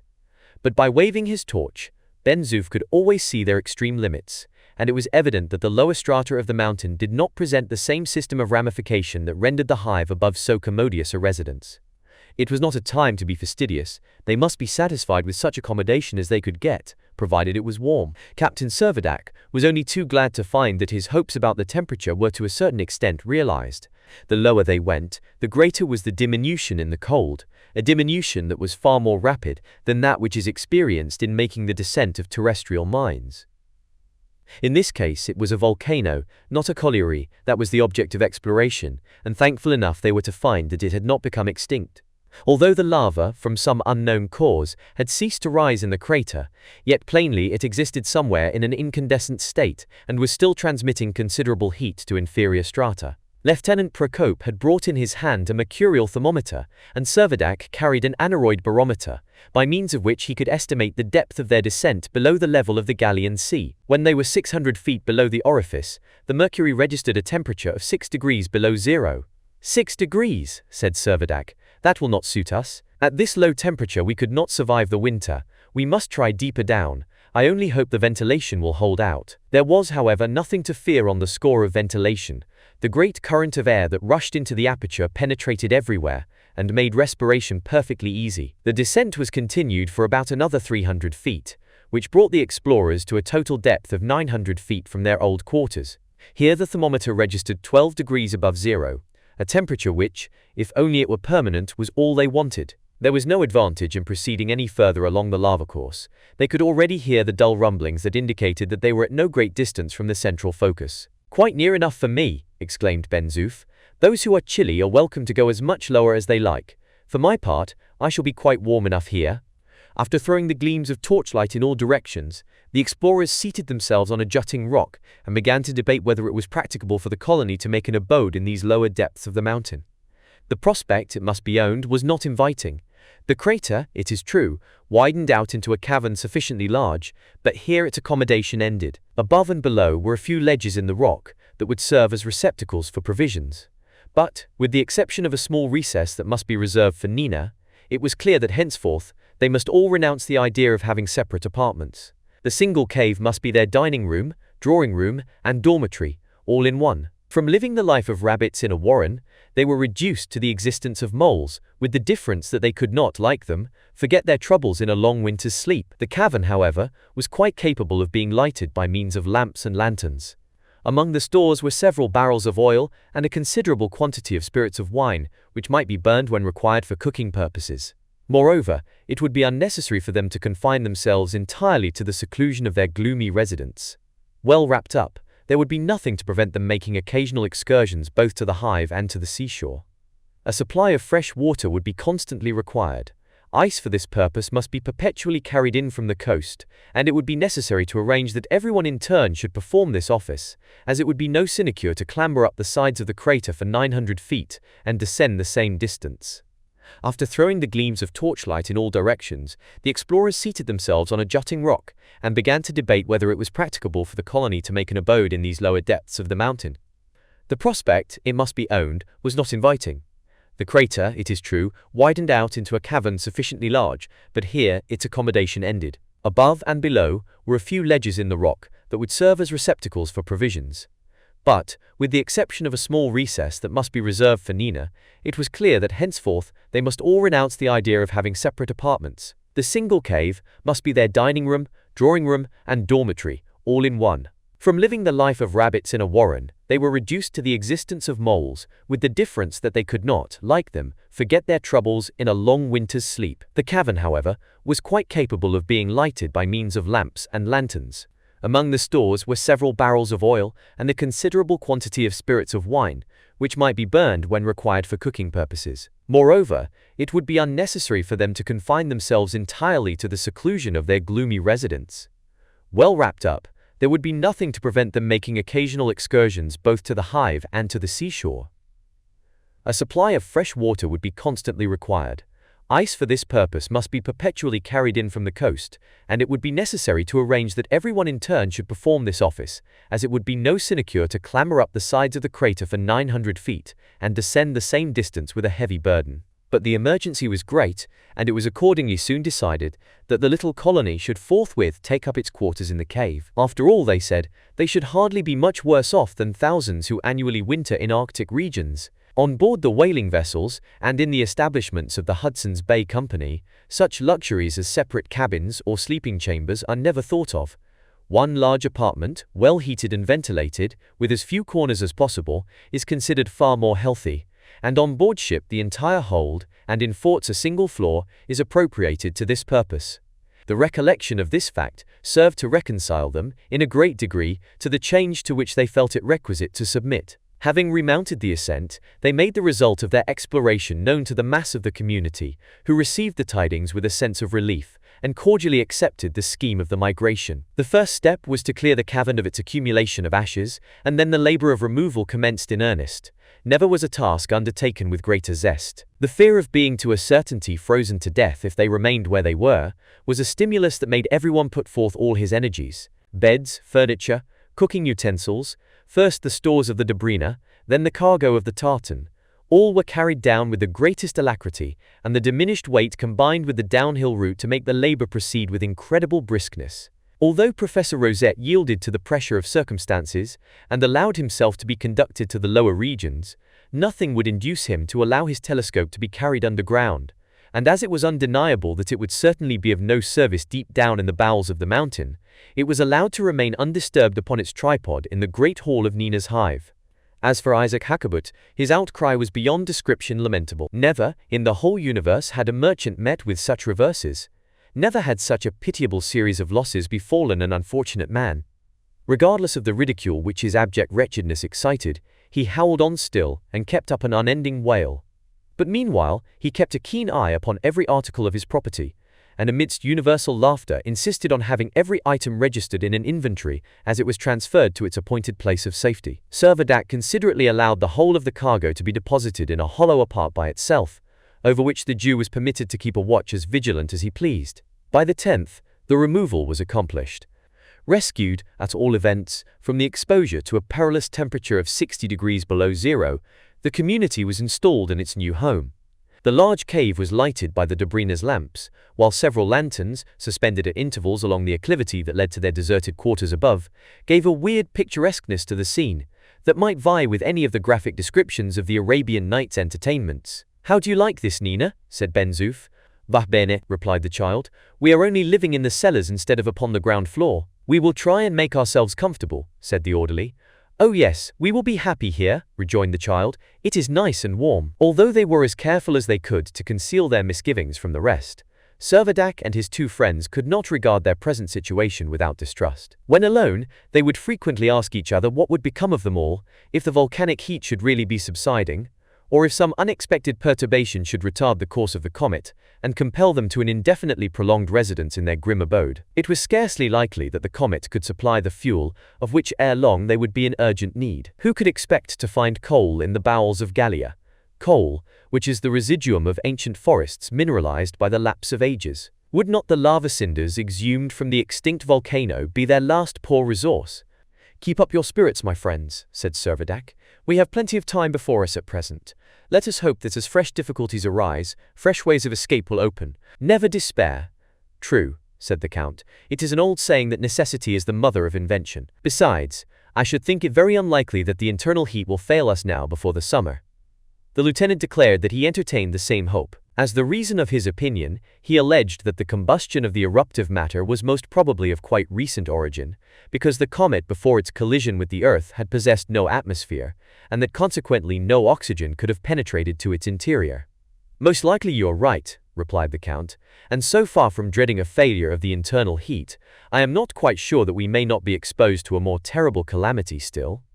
"What?" asked Servadac. "The calamity of the eruption breaking out suddenly again and taking us by surprise." "Heavens!" cried the captain. "We will not think of that." "The outbreak may happen again," said the lieutenant calmly, "but it will be our fault, our own lack of vigilance, if we are taken by surprise." And so the conversation dropped. The 15th of January dawned, and the comet was 220 million leagues from the sun. Gallia had reached its aphelion.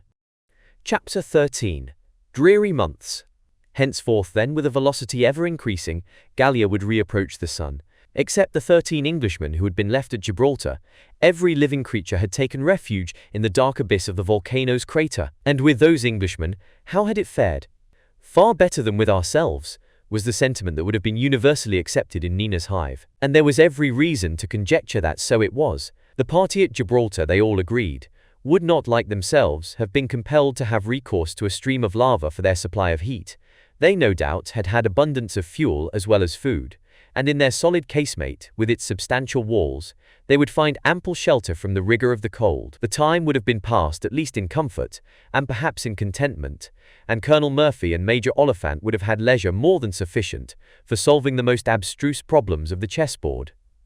All of them, too, would be happy in the confidence that when the time should come, England would have full meed of praise to award to the gallant soldiers who had adhered so well and so manfully to their post. It did indeed more than once occur to the minds both of Servadac and his friends that if their condition should become one of extreme emergency, they might, as a last resource, betake themselves to Gibraltar, and there seek a refuge.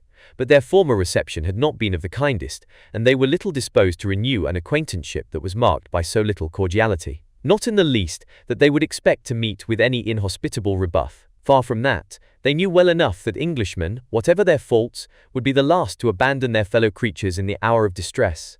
Nevertheless, except the necessity became far more urgent than it had hitherto proved, they resolved to endeavor to remain in their present quarters. Up till this time no casualties had diminished their original number, but to undertake so long a journey across that unsheltered expanse of ice could scarcely fail to result in the loss of some of their party. However great was the desire to find a retreat for every living thing in the deep hollow of the crater, it was found necessary to slaughter almost all the domestic animals before the removal of the community from Nina's hive.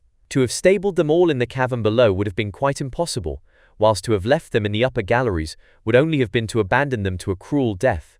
And since meat could be preserved for an indefinite time in the original store places, now colder than ever, the expedient of killing the animals seemed to recommend itself as equally prudent and humane.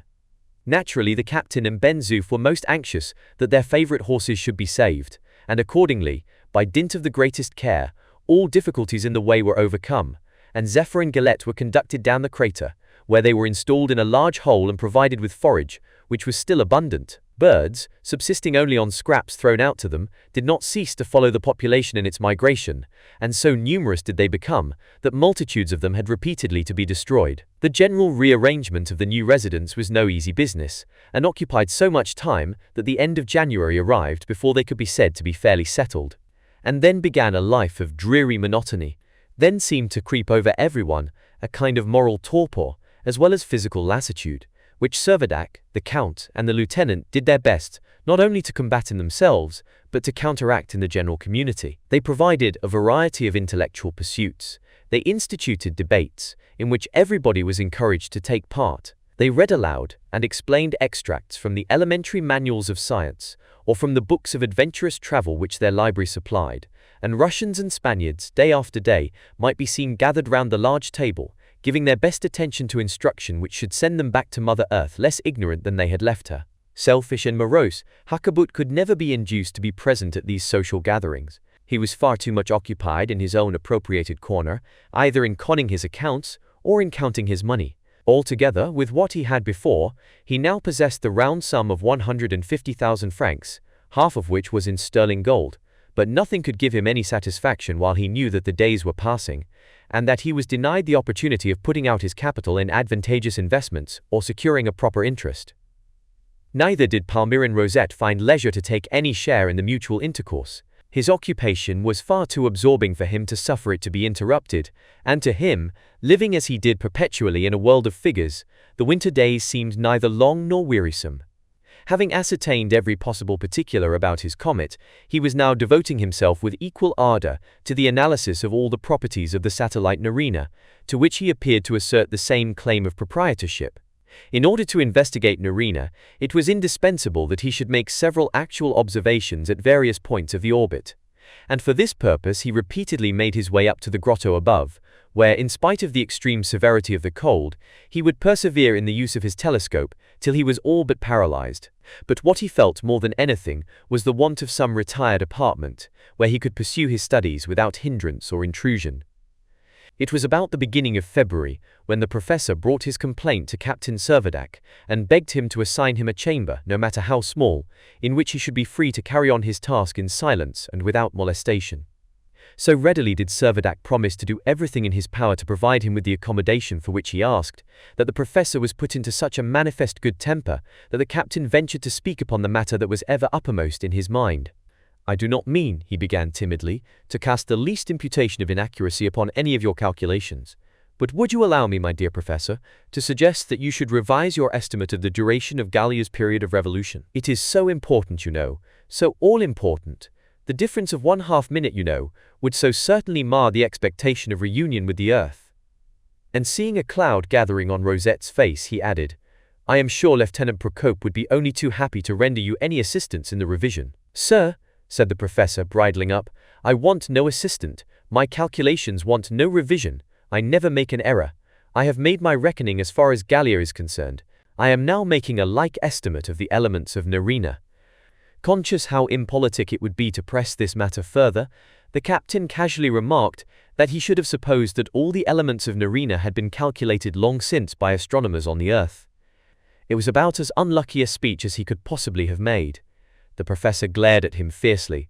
"Astounding, sir!" he exclaimed. "Yes, Nerina was a planet then. Everything that appertained to the planet was determined. But Nerina is a moon now. And do you not think, sir, that we have a right to know as much about our moon as those terrestrials?" And he curled his lip as he spoke with a contemptuous emphasis. "Know of theirs?" "I beg pardon," said the corrected captain. "Well then, never mind," replied the professor, quickly appeased. "Only will you have the goodness to get me a proper place for study?" "I will, as I promised, do all I can," answered Servadac. "Very good," said the professor. "No immediate hurry. An hour hence will do." But in spite of this condescension on the part of the man of science, some hours had to elapse before any place of retreat could be discovered likely to suit his requirements. But at length, a little nook was found in the side of the cavern, just large enough to hold an armchair and a table, and in this the astronomer was soon ensconced to his entire satisfaction. Buried thus, nearly 900 feet below ground, the Gallians ought to have had unbounded mental energy to furnish an adequate reaction to the depressing monotony of their existence, but many days would often elapse without any one of them ascending to the surface of the soil, and had it not been for the necessity of obtaining fresh water, It seemed almost probable that there would never have been an effort made to leave the cavern at all.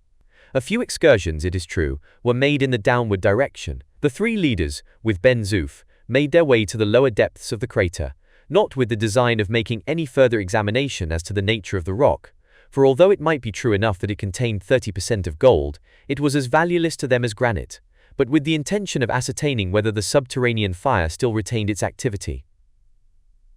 Satisfied upon this point, they came to the conclusion that the eruption which had so suddenly ceased in one spot had certainly broken out in another. February, March, April, May passed wearily by, but day succeeded to day with such gloomy sameness that it was little wonder that no notice was taken of the lapse of time. The people seemed rather to vegetate than to live, and their want of vigor became at times almost alarming. The readings around the long table ceased to be attractive, and the debates, sustained by few, became utterly wanting in animation. The Spaniards could hardly be roused to quit their beds, and seemed to have scarcely energy enough to eat. The Russians, constitutionally of more enduring temperament, did not give way to the same extent, but the long and drear confinement was beginning to tell upon them all. Servadac, the Count, and the Lieutenant all knew well enough that it was the want of air and exercise that was the cause of much of this mental depression. But what could they do? The most serious remonstrances on their part were entirely in vain. In fact, they themselves occasionally fell a prey to the same lassitude both of body and mind. Long fits of drowsiness, combined with an utter aversion to food, would come over them. It almost seemed as if their entire nature had become degenerate, and that, like tortoises, they could sleep and fast till the return of summer. Strange to say, little Nina bore her hardships more bravely than any of them. Flitting about, coaxing one to eat, another to drink, rousing Pablo as often as he seemed yielding to the common languor, the child became the life of the party. Her merry prattle enlivened the gloom of the grim cavern like the sweet notes of a bird. Her gay Italian songs broke the monotony of the depressing silence, and almost unconscious as the half-dormant population of Gallia were of her influence, they still would have missed her bright presence sorely. The months still glided on. How, it seemed impossible for the inhabitants of the living tomb to say. There was a dead level of dullness. At the beginning of June, the general torpor appeared slightly to relax its hold upon its victims. This partial revival was probably due to the somewhat increased influence of the sun, still far, far away. During the first half of the Gallian year, Lieutenant Procope had taken careful note of Rosette's monthly announcements of the comet's progress, and he was able now, without reference to the professor, to calculate the rate of advance on its way back towards the sun. He found that Gallia had recrossed the orbit of Jupiter, but was still at the enormous distance of 197 million leagues from the sun, and he reckoned that in about 4 months it would have entered the zone of the telescopic planets. Gradually, but uninterruptedly, life and spirits continued to revive, and by the end of the month Servadac and his little colony had regained most of their ordinary physical and mental energies. Ben Zoof, in particular, roused himself with redoubled vigor, like a giant refreshed from his slumbers. The visits, consequently, to the long-neglected galleries of Nina's hive became more and more frequent. One day an excursion was made to the shore. It was still bitterly cold, but the atmosphere had lost nothing of its former stillness, and not a cloud was visible from horizon to zenith. The old footmarks were all as distinct as on the day in which they had been imprinted, and the only portion of the shore where any change was apparent was in the little creek. Here the elevation of the ice had gone on increasing, until the schooner and the tartan had been uplifted to a height of 150 feet, not only rendering them quite inaccessible, but exposing them to all but certain destruction in the event of a thaw. Isaac Hakkabut, immovable from the personal oversight of his property in the cavern, had not accompanied the party, and consequently was in blissful ignorance of the fate that threatened his vessel. "A good thing the old fellow wasn't there to see," observed Ben Zoof. "He would have screamed like a peacock. What a misfortune it is," he added, speaking to himself, "to have a peacock's voice without its plumage." During the months of July and August, Gallia advanced 164 million leagues along her orbit. At night the cold was still intense, but in the daytime the sun, here full upon the equator, caused an appreciable difference of 20 degrees in the temperature. Like birds, the population spent whole days exposed to its grateful warmth, rarely returning till nightfall to the shade of their gloomy home. This springtime, if such it may be called, had a most enlivening influence upon all. Hope and courage revived, as day by day the sun's disk expanded in the heavens, and every evening the earth assumed a greater magnitude amongst the fixed stars. It was distant yet, but the goal was cheeringly in view.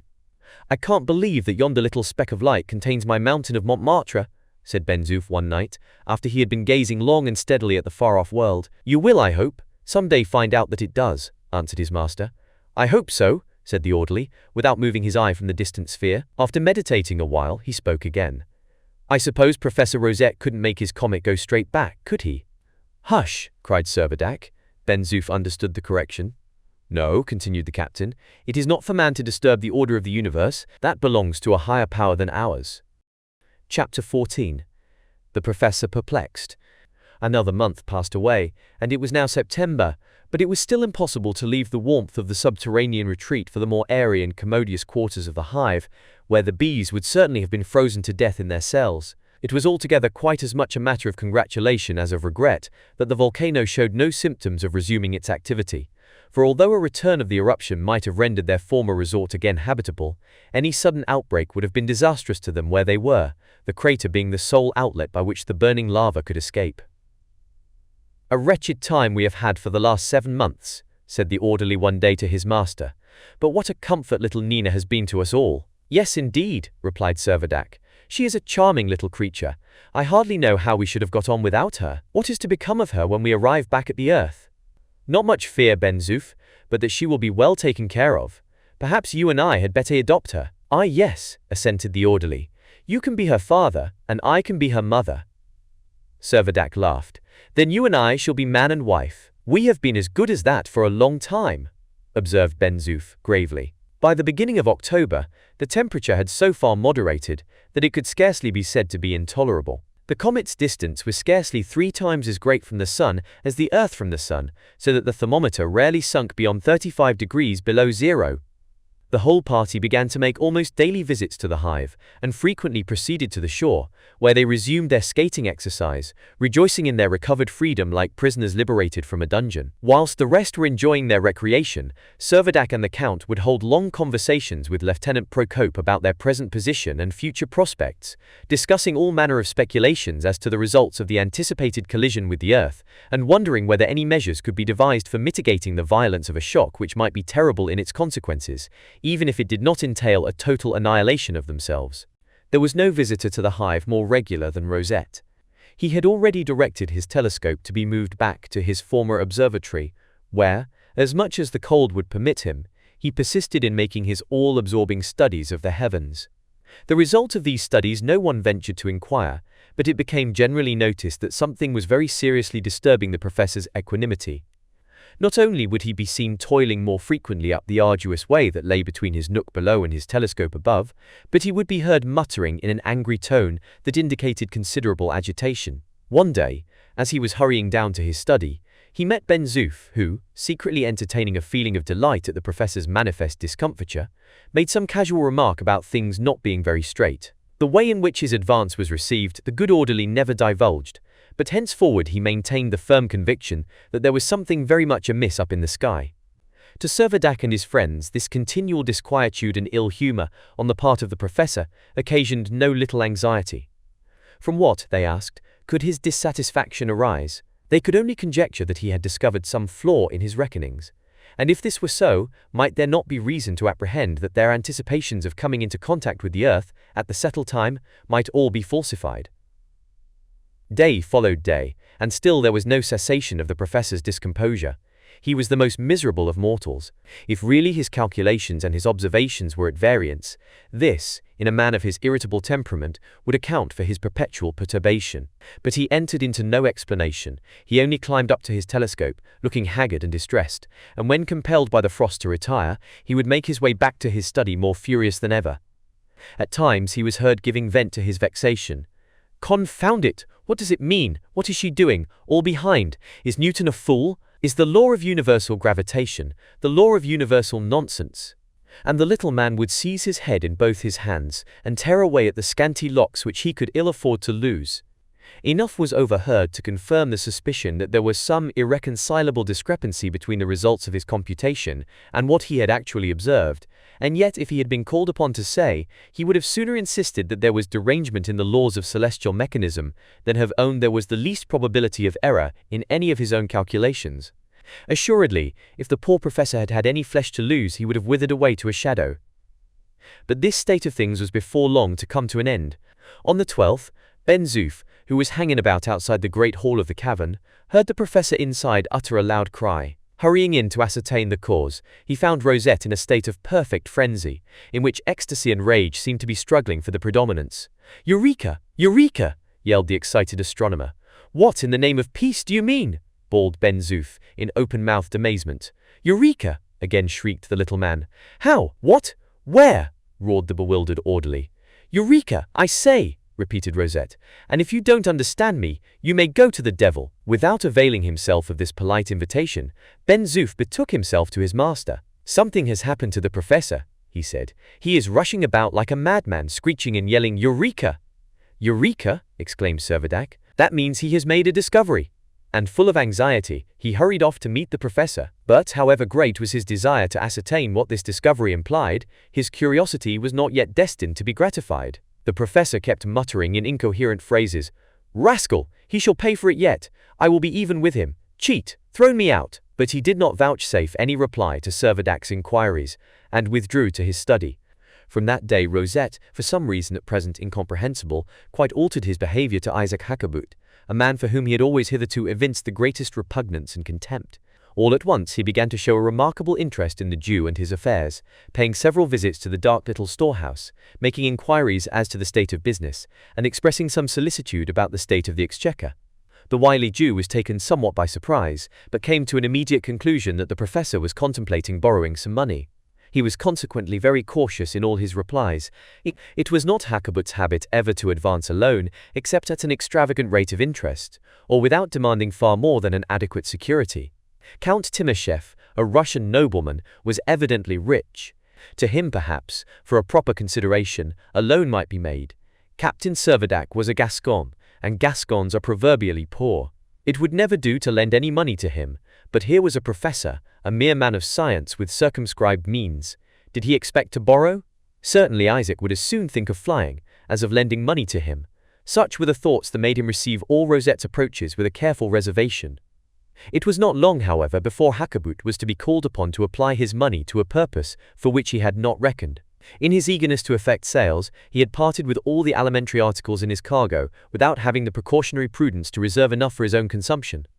Amongst other things that failed him was his stock of coffee, and as coffee was a beverage without which he deemed it impossible to exist, he found himself in considerable perplexity. He pondered the matter over for a long time, and ultimately persuaded himself that, after all, the stores were the common property of all, and that he had as much right to a share as anyone else.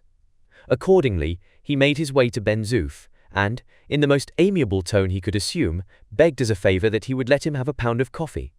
The orderly shook his head dubiously. "A pound of coffee, old Nathan? I can't say." "Why not? You have some," said Isaac. "Oh yes, plenty 100 kilograms. Then let me have 1 pound. I shall be grateful." "Hang your gratitude. Only 1 pound. You would not refuse anybody else." "That's just the very point, old Samuel. If you were anybody else, I should know very well what to do. I must refer the matter to His Excellency." "Oh, His Excellency will do me justice." "Perhaps you will find his justice rather too much for you."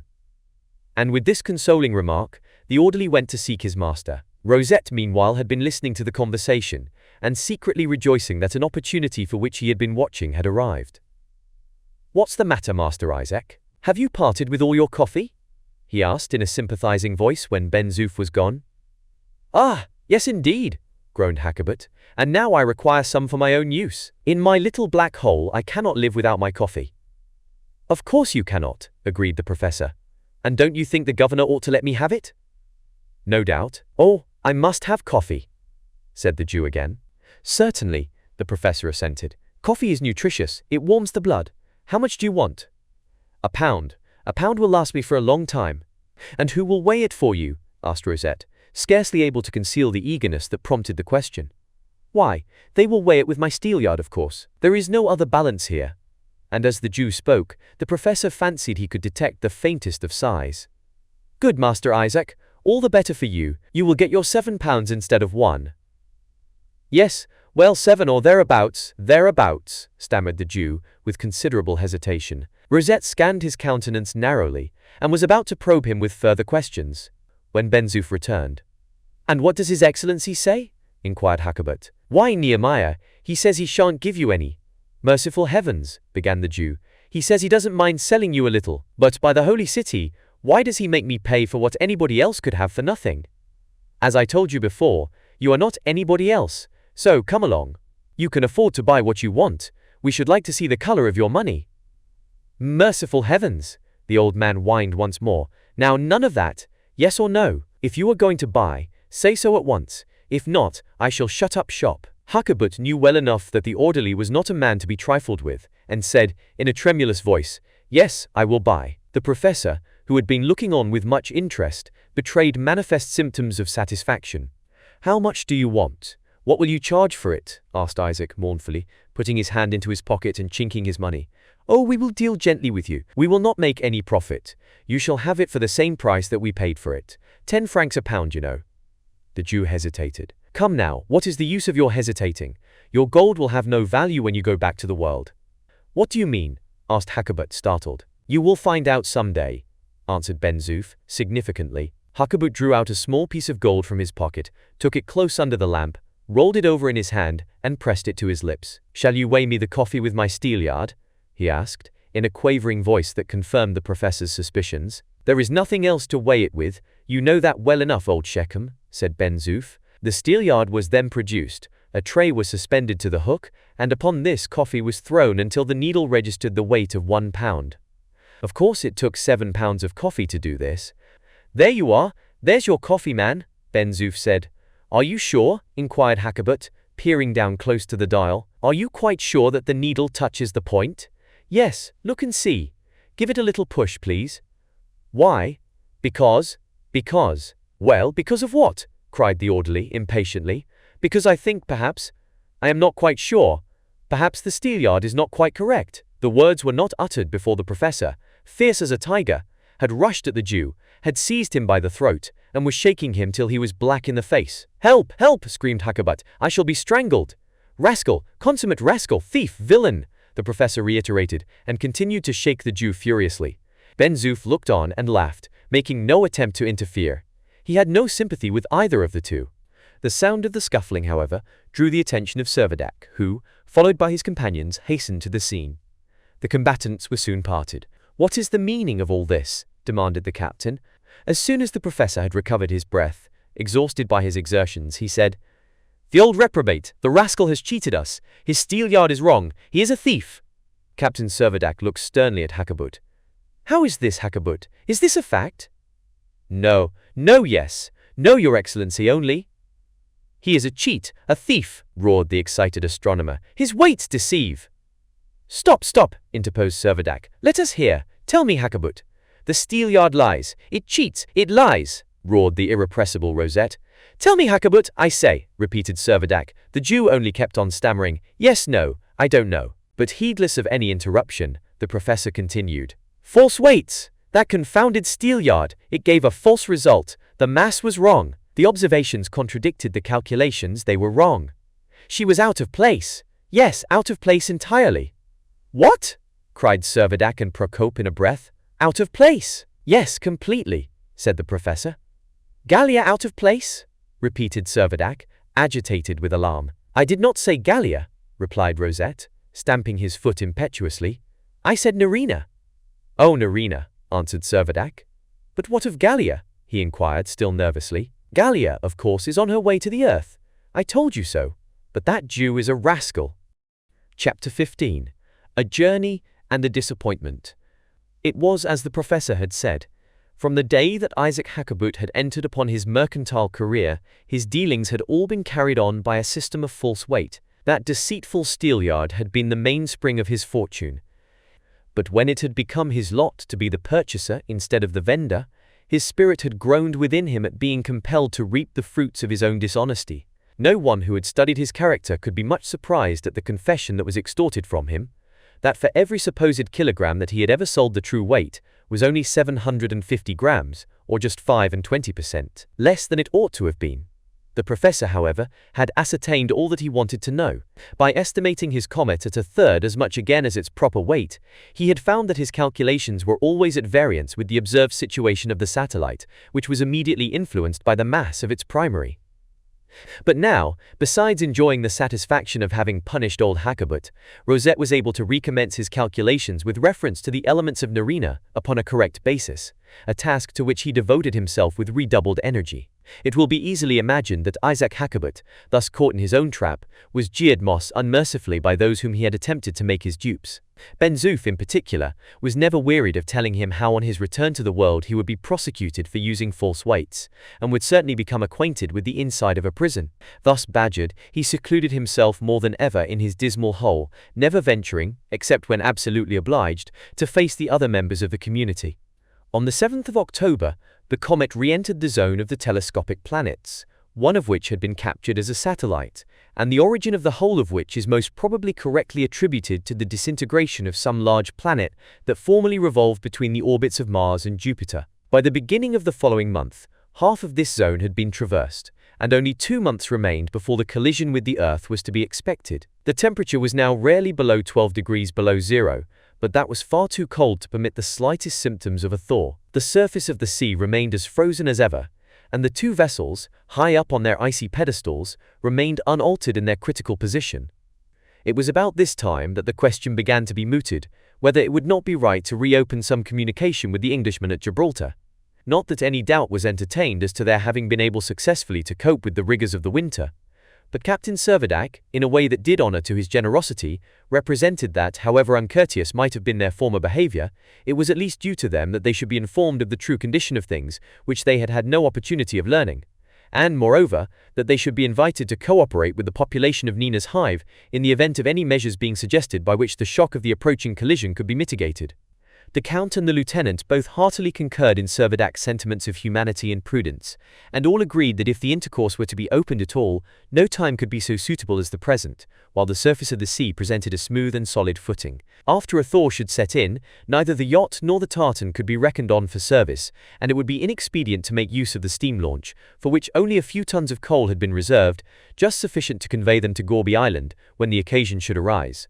Whilst as to the yawl, which transformed into a sledge had performed so successful a trip to Formentera, the absence of wind would make that quite unavailable. It was true that with the return of summer temperature, there would be certain to be a derangement in the atmosphere of Gallia, which would result in wind, but for the present the air was altogether too still for the yawl to have any prospects of making its way to Gibraltar. The only question remaining was as to the possibility of going on foot.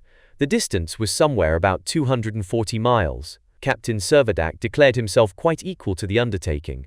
To skate 60 or 70 miles a day would be nothing, he said, to a practical skater like himself. The whole journey there and back might be performed in 8 days. Provided with a compass, a sufficient supply of cold meat and a spirit lamp, by which he might boil his coffee, he was perfectly sure he should, without the least difficulty, accomplish an enterprise that chimed in so exactly with his adventurous spirit. Equally urgent were both the Count and the Lieutenant to be allowed to accompany him.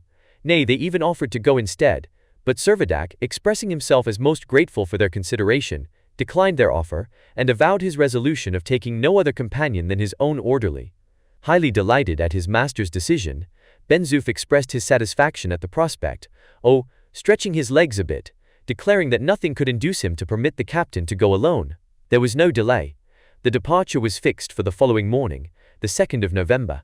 Although it is not to be questioned that a genuine desire of doing an act of kindness to his fellow creatures was a leading motive of Servadac's proposed visit to Gibraltar, it must be owned that another idea, confided to nobody, least of all to Count Timascheff, had been conceived in the brain of the worthy Gascon. Ben-Zoof had an inkling that his master was up to some other little game, when just before starting, he asked him privately whether there was a French tricolour among the stores. "I believe so," said the orderly. "Then don't say a word to anyone but fasten it up tight in your knapsack."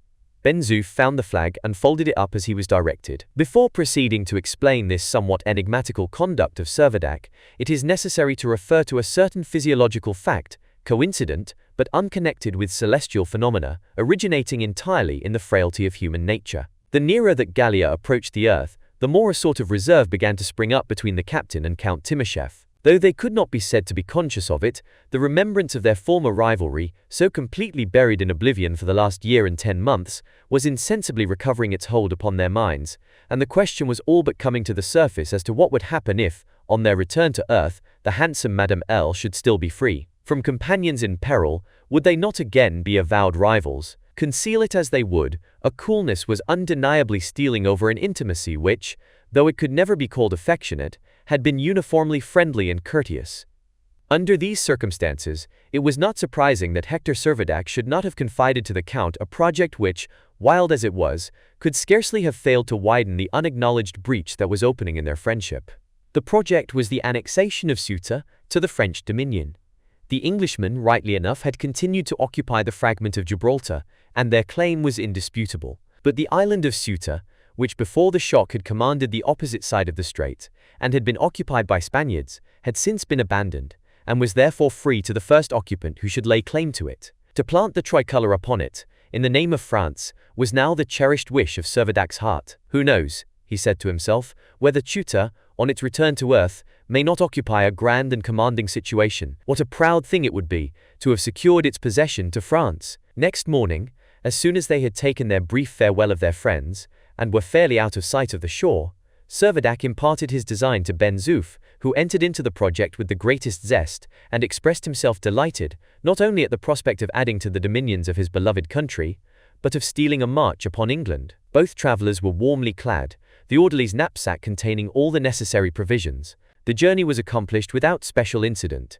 Halts were made at regular intervals, for the purpose of taking food and rest. The temperature by night as well as by day was quite endurable, and on the fourth afternoon after starting, thanks to the straight course which their compass enabled them to maintain, the adventurers found themselves within a few miles of Ceuta. As soon as Ben Zoof caught sight of the rock on the western horizon, he was all excitement. Just as if he were in a regiment going into action, he talked wildly about columns and squares and charges. The captain, although less demonstrative, was hardly less eager to reach the rock. They both pushed forward with all possible speed till they were within a mile and a half of the shore, when Ben Zoof, who had a very keen vision, stopped suddenly, and said that he was sure he could see something moving on the top of the island.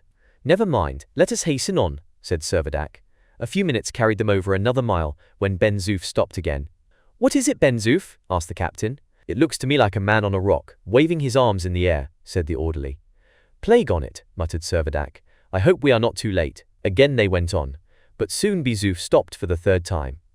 "It is a semaphore, sir. I see it quite distinctly." And he was not mistaken. It had been a telegraph in motion that had caught his eye. "Plague on it," repeated the captain. "Too late, sir, do you think?" said Ben Zoof. "Yes, Ben Zoof, if that's a telegraph and there is no doubt of it, somebody has been before us and erected it. And moreover, if it is moving, there must be somebody working it now." He was keenly disappointed.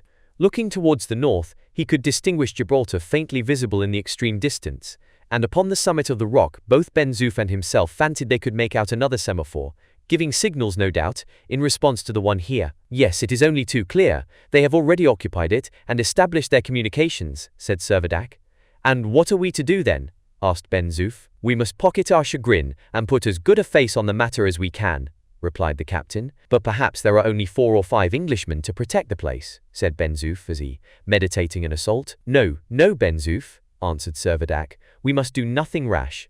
We have had our warning, and unless our representations can induce them to yield their position, we must resign our hope." Thus discomfited, they had reached the foot of the rock, when all at once, like a jack-in-the-box, a sentinel started up before them with the challenge. "Who goes there?" "Friends! Vive la France!" cried the captain. "Hurrah for England!" replied the soldier. By this time 4 other men had made their appearance from the upper part of the rock.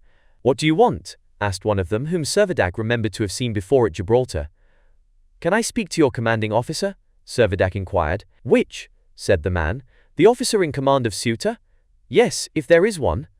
"I will acquaint him with your arrival," answered the Englishman and disappeared. In a few minutes the commanding officer, attired in full uniform, was seen descending to the shore. It was Major Oliphant himself. Servadac could no longer entertain a doubt that the Englishman had forestalled him in the occupation of Ceuta. Provisions and fuel had evidently been conveyed thither in the boat from Gibraltar before the sea had frozen, and a solid casemate, hollowed in the rock, had afforded Major Oliphant and his contingent ample protection from the rigor of the winter. The ascending smoke that rose above the rock was sufficient evidence that good fires were still kept up. The soldiers appeared to have thriven well on what no doubt had been a generous diet, and the Major himself, although he would scarcely have been willing to allow it, was slightly stouter than before. Being only about 12 miles distant from Gibraltar, the little garrison at Ceuta had felt itself by no means isolated in its position, but by frequent excursions across the frozen strait and by the constant use of the telegraph, had kept up their communication with their fellow countrymen on the other island. Colonel Murphy and the Major had not even been forced to forego the pleasures of the chessboard. The game that had been interrupted by Captain Servadac's former visit was not yet concluded, but, like the two American clubs that played their celebrated game in 1846 between Washington and Baltimore, the two gallant officers made use of the semaphore to communicate their well-digested moves. The Major stood waiting for his visitor to speak. "Major Oliphant, I believe?" said Servadac, with a courteous bow. "Yes, sir, Major Oliphant, officer in command of the garrison at Ceuta," was the Englishman's reply. "And to whom," he added, "may I have the honor of speaking?" "To Captain Servadac, the Governor-General of Gallia." "Indeed," said the Major with a supercilious look. "Allow me to express my surprise," resumed the captain, "at seeing you installed as commanding officer upon what I have always understood to be Spanish soil. May I demand your claim to your position?" "My claim is that of first occupant. But do you not think that the party of Spaniards now resident with me may at some future time assert a prior right to the proprietorship?" "I think not, Captain Servadac." "But why not?" persisted the captain. "Because these very Spaniards have, by formal contract, made over Ceuta, in its integrity, to the British government." Servadac uttered an exclamation of surprise. "And as the price of that important cession," continued Major Oliphant, "they have received a fair equivalent in British gold." "Ah!" cried Ben Zoof, "that accounts for that fellow Negrete and his people having such a lot of money." Servadac was silent. It had become clear to his mind what had been the object of that secret visit to Ceuta, which he had heard of as being made by the two English officers. The arguments that he had intended to use had completely fallen through. All that he had now to do was carefully to prevent any suspicion of his disappointed project. "May I be allowed to ask, Captain Servadac, to what I am indebted for the honor of this visit?" asked Major Oliphant presently. "I have come, Major Oliphant, in the hope of doing you and your companions a service," replied Servadac, rousing himself from his reverie. "Ah, indeed," replied the Major, as though he felt himself quite independent of all services from exterior sources. "I thought, Major, that it was not unlikely you were in ignorance of the fact that both Ceuta and Gibraltar have been traversing the solar regions on the surface of a comet." The Major smiled incredulously, but Servadac, nothing daunted, went on to detail the results of the collision between the comet and the Earth, adding that, as there was the almost immediate prospect of another concussion, it had occurred to him that it might be advisable for the whole population of Gallia to unite in taking precautionary measures for the common welfare. "In fact, Major Oliphant," he said in conclusion, "I am here to inquire whether you and your friends would be disposed to join us in our present quarters." "I am obliged to you, Captain Servadac," answered the Major stiffly, "but we have not the slightest intention of abandoning our post. We have received no government orders to that effect. Indeed, we have received no orders at all. Our own dispatch to the First Lord of the Admiralty still awaits the mail." "But allow me to repeat," insisted Servadac, "that we are no longer on the Earth, although we expect to come in contact with it again in about 8 weeks. "I have no doubt," the Major answered, "that England will make every effort to reclaim us." Servadac felt perplexed. It was quite evident that Major Oliphant had not been convinced of the truth of one syllable of what he had been saying. "Then I am to understand that you are determined to retain your two garrisons here and at Gibraltar?" asked Servadac, with one last effort at persuasion. "Certainly. These two posts command the entrance of the Mediterranean." "But supposing there is no longer any Mediterranean?" retorted the captain, growing impatient. "Oh, England will always take care of that," was Major Oliphant's cool reply. "But excuse me," he added presently, "I see that Colonel Murphy has just telegraphed his next move. Allow me to wish you good afternoon." And without further parley, followed by his soldiers, he retired into the casemate, leaving Captain Servadac gnawing his moustache with mingled rage and mortification. "A fine piece of business we have made of this," said Ben Zoof, when he found himself alone with his master. "We will make our way back at once," replied Captain Servadac. "Yes, the sooner the better, with our tails between our legs," rejoined the orderly, who this time felt no inclination to start off to the march of the Algerian zephyrs. And so the French tricolour returned as it had set out, in Ben Zoof's knapsack. On the 8th evening after starting, the travellers again set foot on the volcanic promontory just in time to witness a great commotion. Palmyrin Rosette was in a furious rage. He had completed all his calculations about Nerina, but that perfidious satellite had totally disappeared. The astronomer was frantic at the loss of his moon. Captured probably by some larger body, it was revolving in its proper zone of the minor planets. Chapter 16. A bold proposition. On his return, Servadac communicated to the Count the result of his expedition, and, though perfectly silent on the subject of his personal project, did not conceal the fact that the Spaniards, without the smallest right, had sold Ceuta to the English. Having refused to quit their post, the Englishmen had virtually excluded themselves from any further consideration. They had had their warning, and must now take the consequences of their own incredulity. Although it had proved that not a single creature either at Gourbi Island, Gibraltar, Ceuta Madalena, or Formentera had received any injury whatever at the time of the first concussion, there was nothing in the least to make it certain that a like immunity from harm would attend the second. The previous escape was doubtless owing to some slight, though unaccountable, modification in the rate of motion.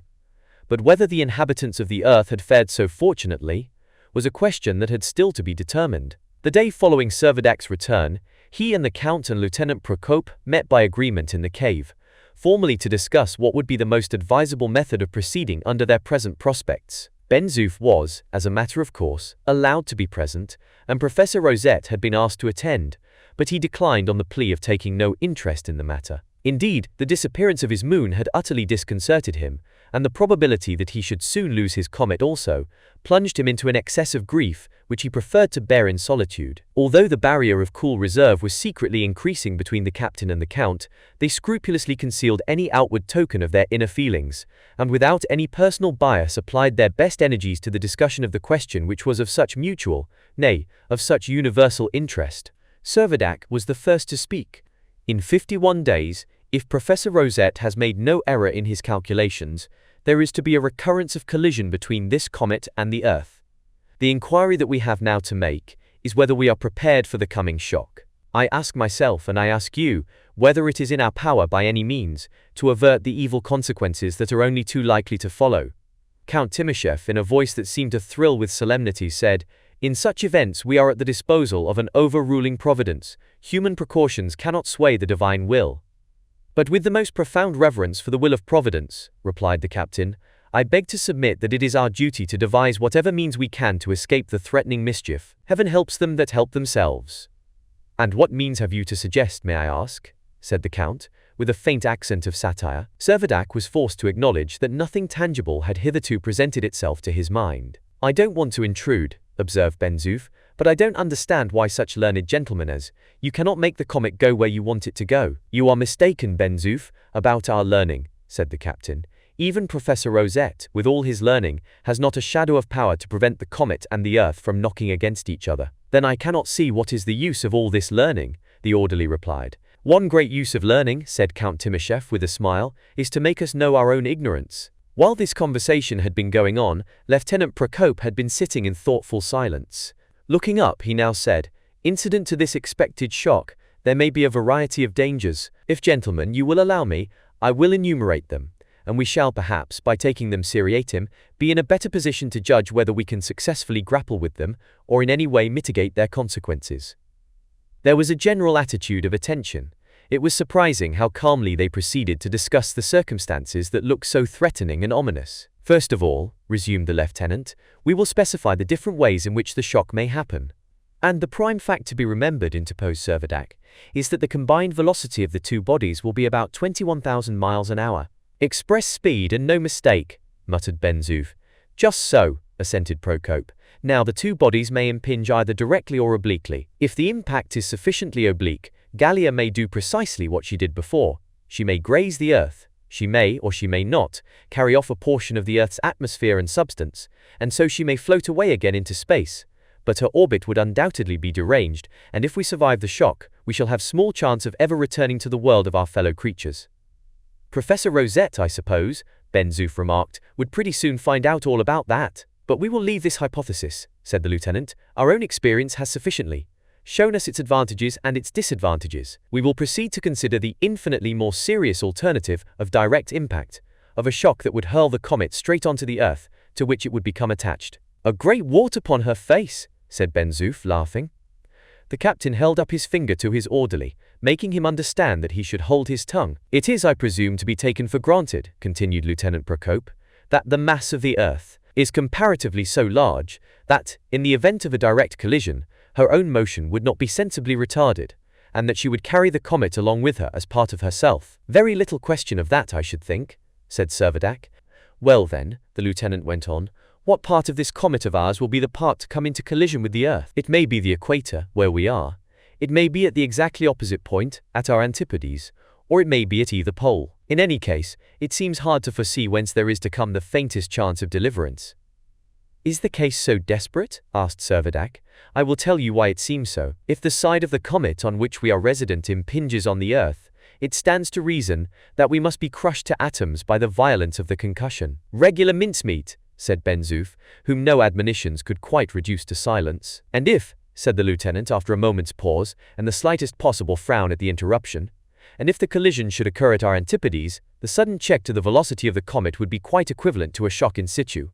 And another thing, we should run the risk of being suffocated, for all our comet's atmosphere would be assimilated with the terrestrial atmosphere, and we, supposing we were not dashed to atoms, should be left as it were upon the summit of an enormous mountain, for such to all intents and purposes Gallia would be, 450 miles above the level of the surface of the globe, without a particle of air to breathe.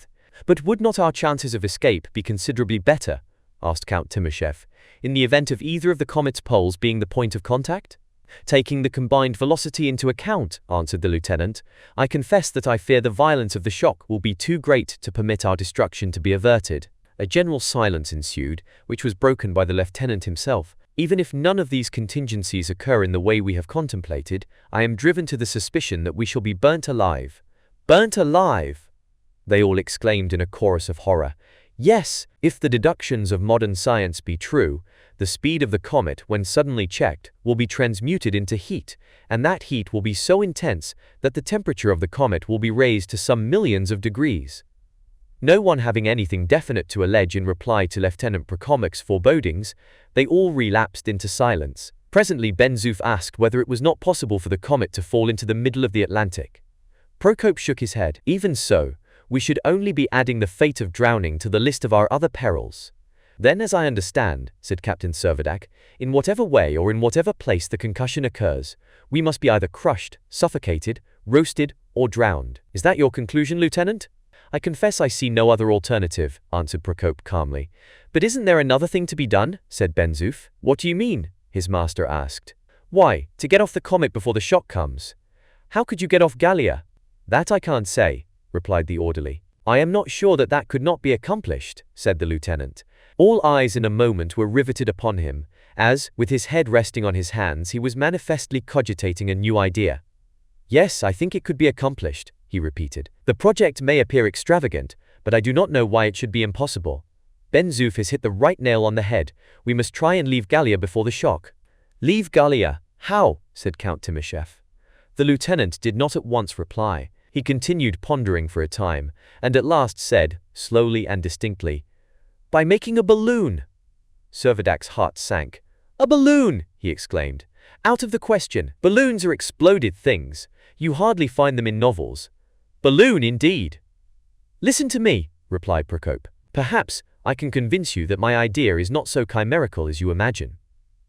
And, knitting his brow, he proceeded to establish the feasibility of his plan. If we can ascertain the precise moment when the shock is to happen, and can succeed in launching ourselves a sufficient time beforehand into Gallia's atmosphere, I believe it will transpire that this atmosphere will amalgamate with that of the Earth, and that a balloon whirled along by the combined velocity would glide into the mingled atmosphere and remain suspended in mid-air until the shock of the collision is overpassed. Count Timascheff reflected for a minute and said, I think, Lieutenant, I understand your project. The scheme seems tenable, and I shall be ready to cooperate with you to the best of my power in putting it into execution.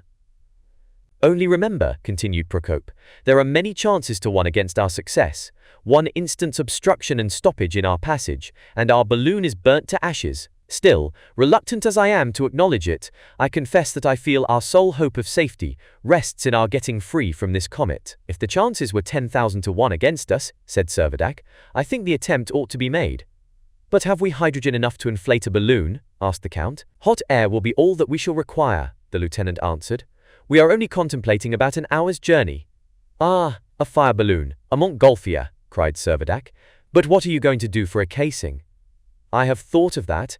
We must cut it out of the sails of the Dobryna. They are both light and strong, rejoined the lieutenant. Count Timascheff complimented the lieutenant upon his ingenuity, and Ben-Zoof could not resist bringing the meeting to a conclusion by a ringing cheer.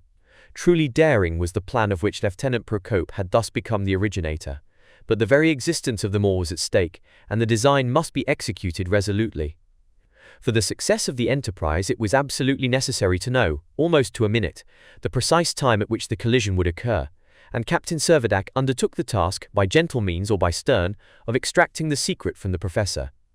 To Lieutenant Procope himself was entrusted the superintendence of the construction of the Montgolfier, and the work was begun at once. It was to be large enough to carry the whole of the 23 residents in the volcano, and in order to provide the means of floating aloft long enough to give time for selecting a proper place for descent, the lieutenant was anxious to make it carry enough hay or straw to maintain combustion for a while, and keep up the necessary supply of heated air. The sails of the Dobryna, which had all been carefully stowed away in the hive, were of a texture unusually close, and quite capable of being made airtight by means of a varnish, the ingredients of which were rummaged out of the promiscuous stores of the tartan. The lieutenant himself traced out the pattern and cut out the strips, and all hands were employed in seaming them together. It was hardly the work for little fingers, but Nina persisted in accomplishing her own share of it. The Russians were quite at home at occupation of this sort, and having initiated the Spaniards into its mysteries, the task of joining together the casing was soon complete.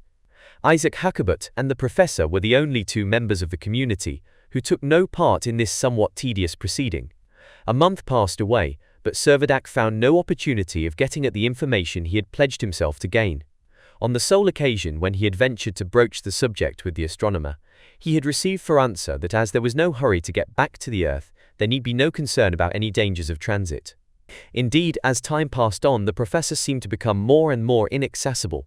A pleasant temperature enabled him to live entirely in his observatory, from which intruders were rigidly shut out. But Servadac bided his time. He grew more and more impressed with the importance of finding out the exact moment at which the impact would take place, but was content to wait for a promising opportunity to put any fresh questions on the subject to the too reticent astronomer. Meanwhile, the Earth's disk was daily increasing in magnitude. The comet traveled 50 million leagues during the month, at the close of which it was not more than 78 million leagues from the sun. A thaw had now fairly set in. The breaking up of the frozen ocean was a magnificent spectacle, and the great voice of the sea, as the whalers graphically describe it, was heard in all its solemnity. Little streams of water began to trickle down the declivities of the mountain and along the shelving shore, only to be transformed as the melting of the snow continued into torrents or cascades. Light vapors gathered on the horizon, and clouds were formed and carried rapidly along by breezes, to which the Gallian atmosphere had long been unaccustomed. All these were doubtless but the prelude to atmospheric disturbances of a more startling character. But as indications of returning spring, they were greeted with a welcome which no apprehensions for the future could prevent being glad and hearty. A double disaster was the inevitable consequence of the thaw. Both the schooner and the tartan were entirely destroyed. The basement of the icy pedestal on which the ships had been upheaved was gradually undermined, like the icebergs of the Arctic Ocean, by warm currents of water, and on the night of the 12th, the huge block collapsed en masse, so that on the following morning nothing remained of the Dobryna and the Hansa, except the fragments scattered on the shore. Although certainly expected, the catastrophe could not fail to cause a sense of general depression. Well nigh one of their last ties to Mother Earth had been broken. The ships were gone, and they had only a balloon to replace them. To describe Isaac Hakkabut's rage at the destruction of the tartan would be impossible. His oaths were simply dreadful. His imprecations on the accursed race were full of wrath. He swore that Servadac and his people were responsible for his loss. He vowed that they should be sued and made to pay him damages. He asserted that he had been brought from Gourbi Island only to be plundered. In fact, he became so intolerably abusive that Servadac threatened to put him into irons unless he conducted himself properly. Whereupon the Jew, finding that the captain was in earnest and would not hesitate to carry the threat into effect, was fain to hold his tongue and slunk back into his dim hole. By the 14th, the balloon was finished, and, carefully sewn and well varnished as it had been, it was really a very substantial structure. It was covered with a network that had been made from the light rigging of the yacht, and the car, composed of wickerwork that had formed partitions in the hold of the Hansa, was quite commodious enough to hold the 23 passengers it was intended to convey. No thought had been bestowed upon comfort or convenience, as the ascent was to last for so short a time, merely long enough for making the transit from atmosphere to atmosphere. The necessity was becoming more and more urgent to get at the true hour of the approaching contact, but the professor seemed to grow more obstinate than ever in his resolution to keep his secret. On the 15th, the comet crossed the orbit of Mars at the safe distance of 56 million leagues. But during that night, the community thought that their last hour had taken them unawares. The volcano rocked and turntabled with the convulsions of internal disturbance, and Servadac and his companions, convinced that the mountain was doomed to some sudden disruption, rushed into the open air. The first object that caught their attention as they emerged upon the open rocks was the unfortunate professor, who was scrambling down the mountainside, piteously displaying a fragment of his shattered telescope. It was no time for condolence. A new marvel arrested every eye. A fresh satellite in the gloom of night was shining conspicuously before them. That satellite was a part of Gallia itself. By the expansive action of the inner heat, Gallia, like Gambart's comet, had been severed in twain. An enormous fragment had been detached and launched into space. The fragment included Ceuta and Gibraltar, with the two English garrisons. Chapter 17. The venture made. What would be the consequences of this sudden and complete disruption? Servadac and his people hardly dared to think. The first change that came under their observation was the rapidity of the sun's appearances and disappearances, forcing them to the conviction that although the comet still rotated on its axis from east to west, yet the period of its rotation had been diminished by about one-half. Only 6 hours instead of 12 elapsed between sunrise and sunrise.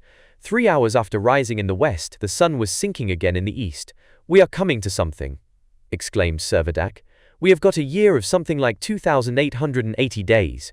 I shouldn't think it would be an easy matter to find saints enough for such a calendar as that," said Ben Zoof. Servadac laughed, and remarked that they should have the professor talking about the 238th of June and the 325th of December. It soon became evident that the detached portion was not revolving round the comet, but was gradually retreating into space. Whether it had carried with it any portion of atmosphere, whether it possessed any other condition for supporting life, and whether it was likely ever again to approach to the Earth, were all questions that there were no means of determining. For themselves, the all-important problem was, what effect would the rending asunder of the comet have upon its rate of progress? And as they were already conscious of a further increase of muscular power, and a fresh diminution of specific gravity, Servadac and his associates could not but wonder whether the alteration in the mass of the comet would not result in its missing the expected coincidence with the Earth altogether. Although he professed himself incompetent to pronounce a decided opinion, Lieutenant Procope manifestly inclined to the belief that no alteration would ensue in the rate of Gallia's velocity.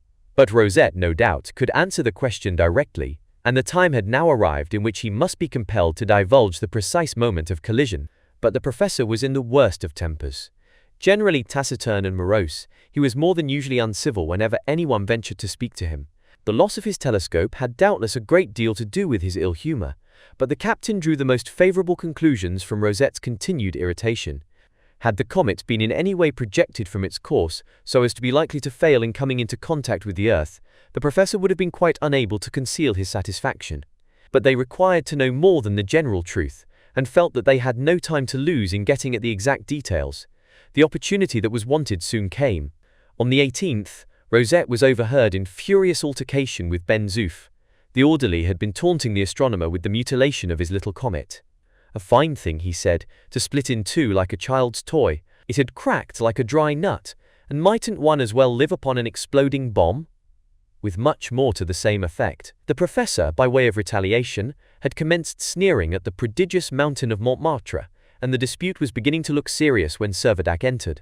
Thinking he could turn the wrangling to some good account, so as to arrive at the information he was so anxiously seeking, the captain pretended to espouse the views of his orderly. He consequently brought upon himself the full force of the professor's wrath. Rosette's language became more and more violent, till Servadac, feigning to be provoked beyond endurance, cried, "You forget, sir, that you are addressing the Governor-General of Gallia." "Governor-General? Humbug!" roared Rosette. "Gallia is my comet." "I deny it," said Servadac. "Gallia has lost its chance of getting back to the Earth. Gallia has nothing to do with you. Gallia is mine, and you must submit to the government which I please to ordain." "And who told you that Gallia is not going back to the Earth?" asked the professor, with a look of withering scorn. "Why, isn't her mass diminished? Isn't she split in half? Isn't her velocity all altered?" demanded the captain. "And pray who told you this?" again said the professor with a sneer. "Everybody." "Everybody knows it, of course," replied Servadac. "Everybody is very clever, and you always were a very clever scholar too. We remember that of old, don't we? Sir, you nearly mastered the first elements of science, didn't you? Sir, a credit to your class." "Hold your tongue, sir," bellowed the captain again, as if his anger was uncontrollable. Not I, said the professor. Hold your tongue, repeated Servadac. Just because the mass is altered, you think the velocity is altered? Hold your tongue, cried the captain, louder than ever. What has mass to do with the orbit? Of how many comets do you know the mass, and yet you know their movements? Ignorance, shouted Rosette. Insolence, retorted Servadac. Ben Zoof, really thinking that his master was angry, made a threatening movement towards the professor. Touch me if you dare, screamed Rosette, drawing himself up to the fullest height his diminutive figure would allow. You shall answer for your conduct before a court of justice. Where? On Gallia? Asked the captain. No, on the earth. The earth? Pshaw! You know we shall never get there. Our velocity is changed. On the earth, repeated the professor with decision. Trash! Cried Ben Zoof. The earth will be too far off, not too far off for us to come across her orbit at 42 minutes and 35.6 seconds past 2 o'clock on the morning of this coming 1st of January. Thanks, my dear professor, many thanks. You have given me all the information I required. And, with a low bow and a gracious smile, the captain withdrew. The orderly made an equally polite bow and followed his master. The professor, completely nonplussed, was left alone. 13 days, then 26 of the original Gallian days, 52 of the present, was all the time for preparation that now remained. Every preliminary arrangement was hurried on with the greatest earnestness. There was a general eagerness to be quit of Gallia, indifferent to the dangers that must necessarily attend a balloon ascent under such unparalleled circumstances, and heedless of Lieutenant Procope's warning that the slightest check in their progress would result in instantaneous combustion. They all seemed to conclude that it must be the simplest thing possible to glide from one atmosphere to another, so that they were quite sanguine as to the successful issue of their enterprise. Captain Servadac made a point of showing himself quite enthusiastic in his anticipations, and to Ben Zoof the going up in a balloon was the supreme height of his ambition. The Count and the Lieutenant, of colder and less demonstrative temperament, alike seemed to realize the possible perils of the undertaking, but even they were determined to put a bold face upon every difficulty. The sea had now become navigable, and 3 voyages were made to Gourbi Island in the steam launch, consuming the last of their little reserve of coal. The first voyage had been made by Servadac with several of the sailors. They found the Gourbi and the adjacent building quite uninjured by the severity of the winter. Numbers of little rivulets intersected the pasture land. New plants were springing up under the influence of the equatorial sun, and the luxuriant foliage was tenanted by the birds which had flown back from the volcano. Summer had almost abruptly succeeded to winter, and the days, though only 3 hours long, were intensely hot. Another of the voyages to the island had been to collect the dry grass and straw, which was necessary for inflating the balloon. Had the balloon been less cumbersome, it would have been conveyed to the island, whence the start would have been effected, but as it was more convenient to bring the combustible material to the balloon. The last of the coal having been consumed, the fragments of the shipwrecked vessels had to be used day by day for fuel. Hakkabut began making a great hubbub when he found that they were burning some of the spars of the Hansa, but he was effectually silenced by Ben Zoof, who told him that if he made any more fuss, he should be compelled to pay 50,000 francs for a balloon ticket, or else he should be left behind. By Christmas Day, everything was in readiness for immediate departure. The festival was observed with a solemnity still more marked than the anniversary of the preceding year. Everyone looked forward to spending New Year's Day in another sphere altogether, and Ben Zoof had already promised Pablo and Nina all sorts of New Year's gifts. It may seem strange, but the nearer the critical moment approached, the less Hector Servadac and Count Timoshev had to say to each other on the subject. Their mutual reserve became more apparent. The experiences of the last 2 years were fading from their minds like a dream, and the fair image that had been the cause of their original rivalry was ever rising as a vision between them. The captain's thoughts began to turn to his unfinished rondo. In his leisure moments, rhymes, suitable and unsuitable, possible and impossible, were perpetually jingling in his imagination. He labored under the conviction that he had a work of genius to complete. A poet he had left the earth, and a poet he must return. Count Timoshev's desire to return to the world was quite equaled by Lieutenant Procope's. The Russian sailors' only thought was to follow their master, wherever he went. The Spaniards, though they would have been unconcerned to know that they were to remain upon Gallia, were nevertheless looking forward with some degree of pleasure to revisiting the plains of Andalusia, and Nina and Pablo were only too delighted at the prospect of accompanying their kind protectors on any fresh excursion whatever. The only malcontent was Palmyran Rosette. Day and night he persevered in his astronomical pursuits, declared his intention of never abandoning his comet, and swore positively that nothing should induce him to set foot in the car of the balloon. The misfortune that had befallen his telescope was a never-ending theme of complaint. And just now, when Gallia was entering the narrow zone of shooting stars, and new discoveries might have been within his reach, his loss made him more inconsolable than ever. In sheer desperation, he endeavored to increase the intensity of his vision by applying to his eyes some belladonna which he found in the Dobrina's medicine chest. With heroic fortitude, he endured the tortures of the experiment, and gazed up into the sky until he was nearly blind. But all in vain. Not a single fresh discovery rewarded his sufferings. No one was quite exempt from the feverish excitement which prevailed during the last days of December. Lieutenant Procope superintended his final arrangements. The two low masts of the schooner had been erected firmly on the shore, and formed supports for the Montgolfier, which had been duly covered with the netting, and was ready at any moment to be inflated. The car was close at hand.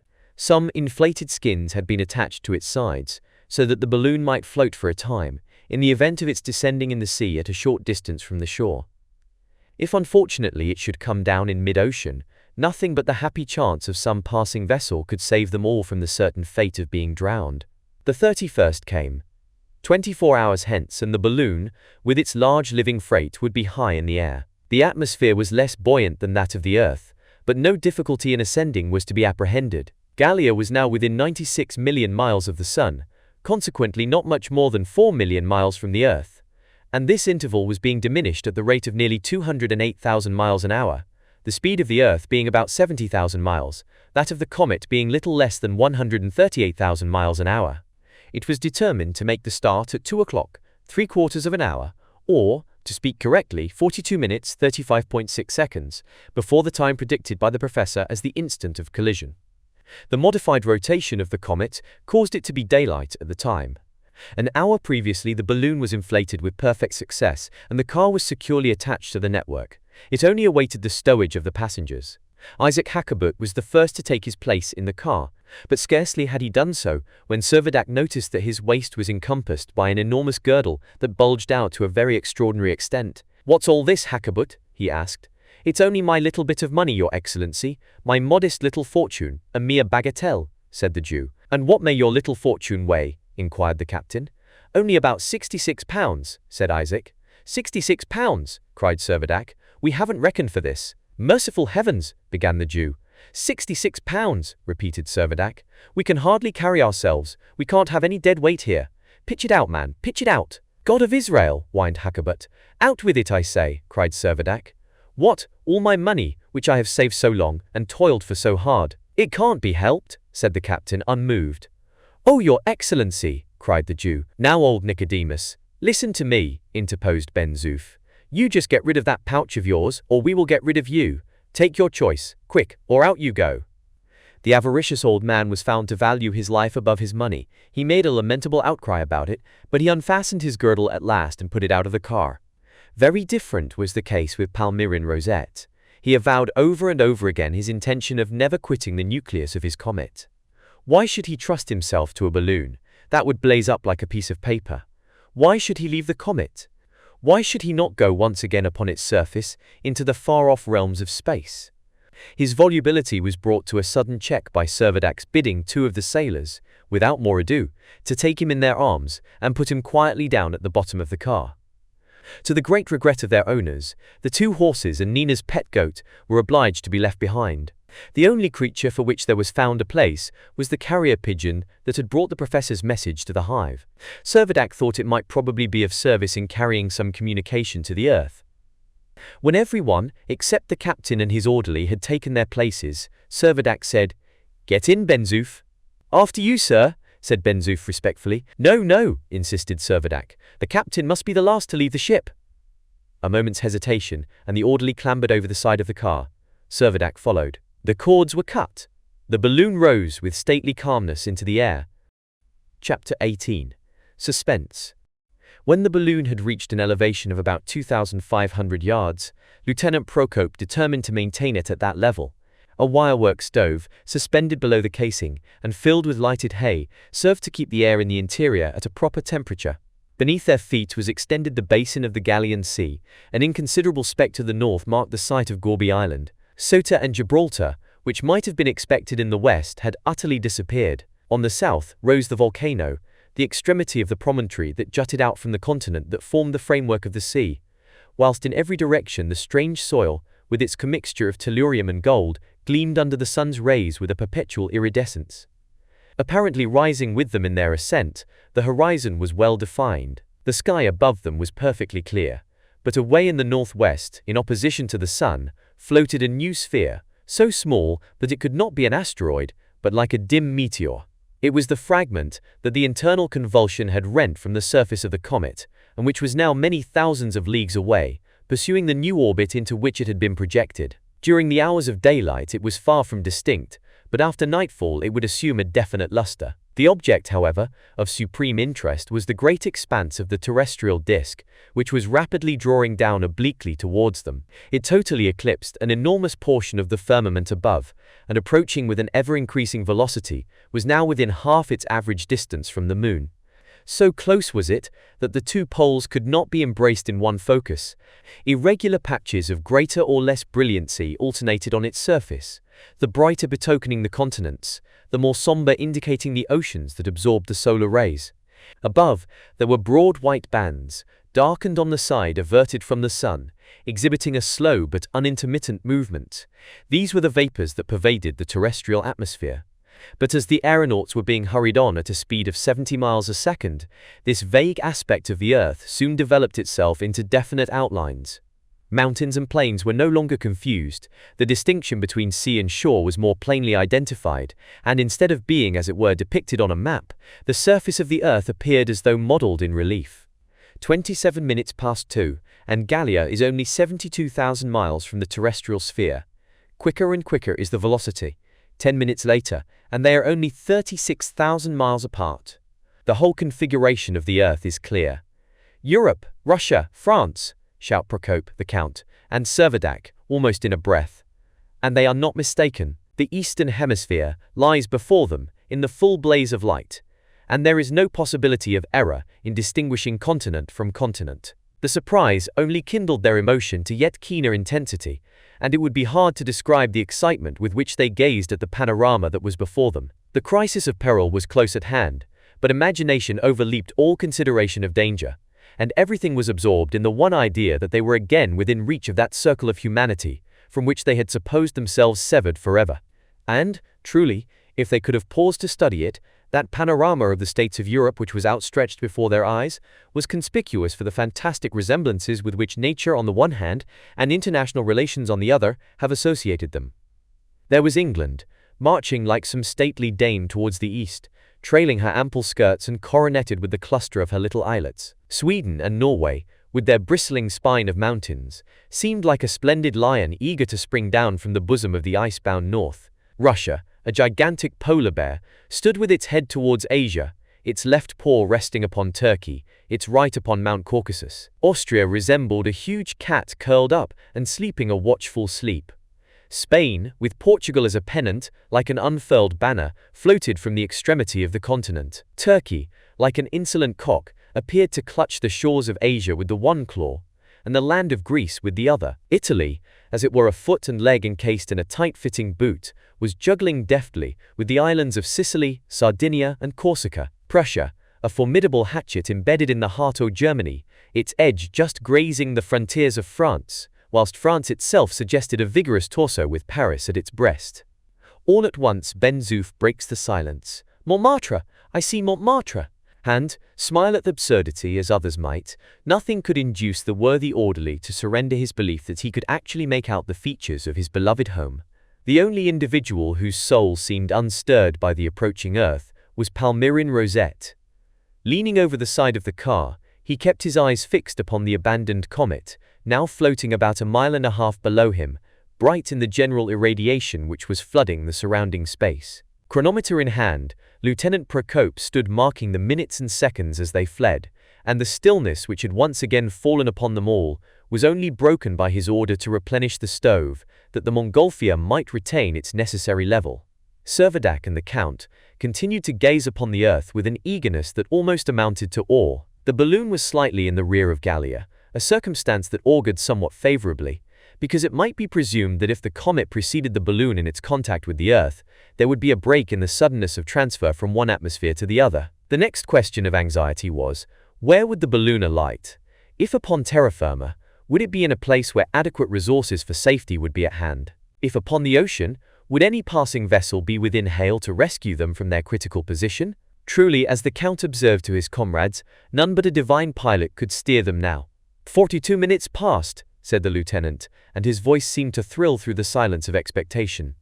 There were not 20,000 miles between the comet and the Earth.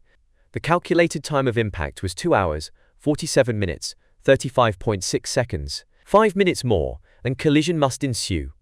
But was it so?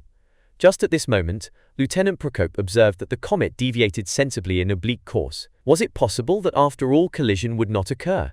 The deviation, however, was not great. It did not justify any anticipation that Gallia would merely graze the Earth, as it had done before. It left it certain that the two bodies would inevitably impinge. No doubt, said Ben-Zoof, this time we shall stick together.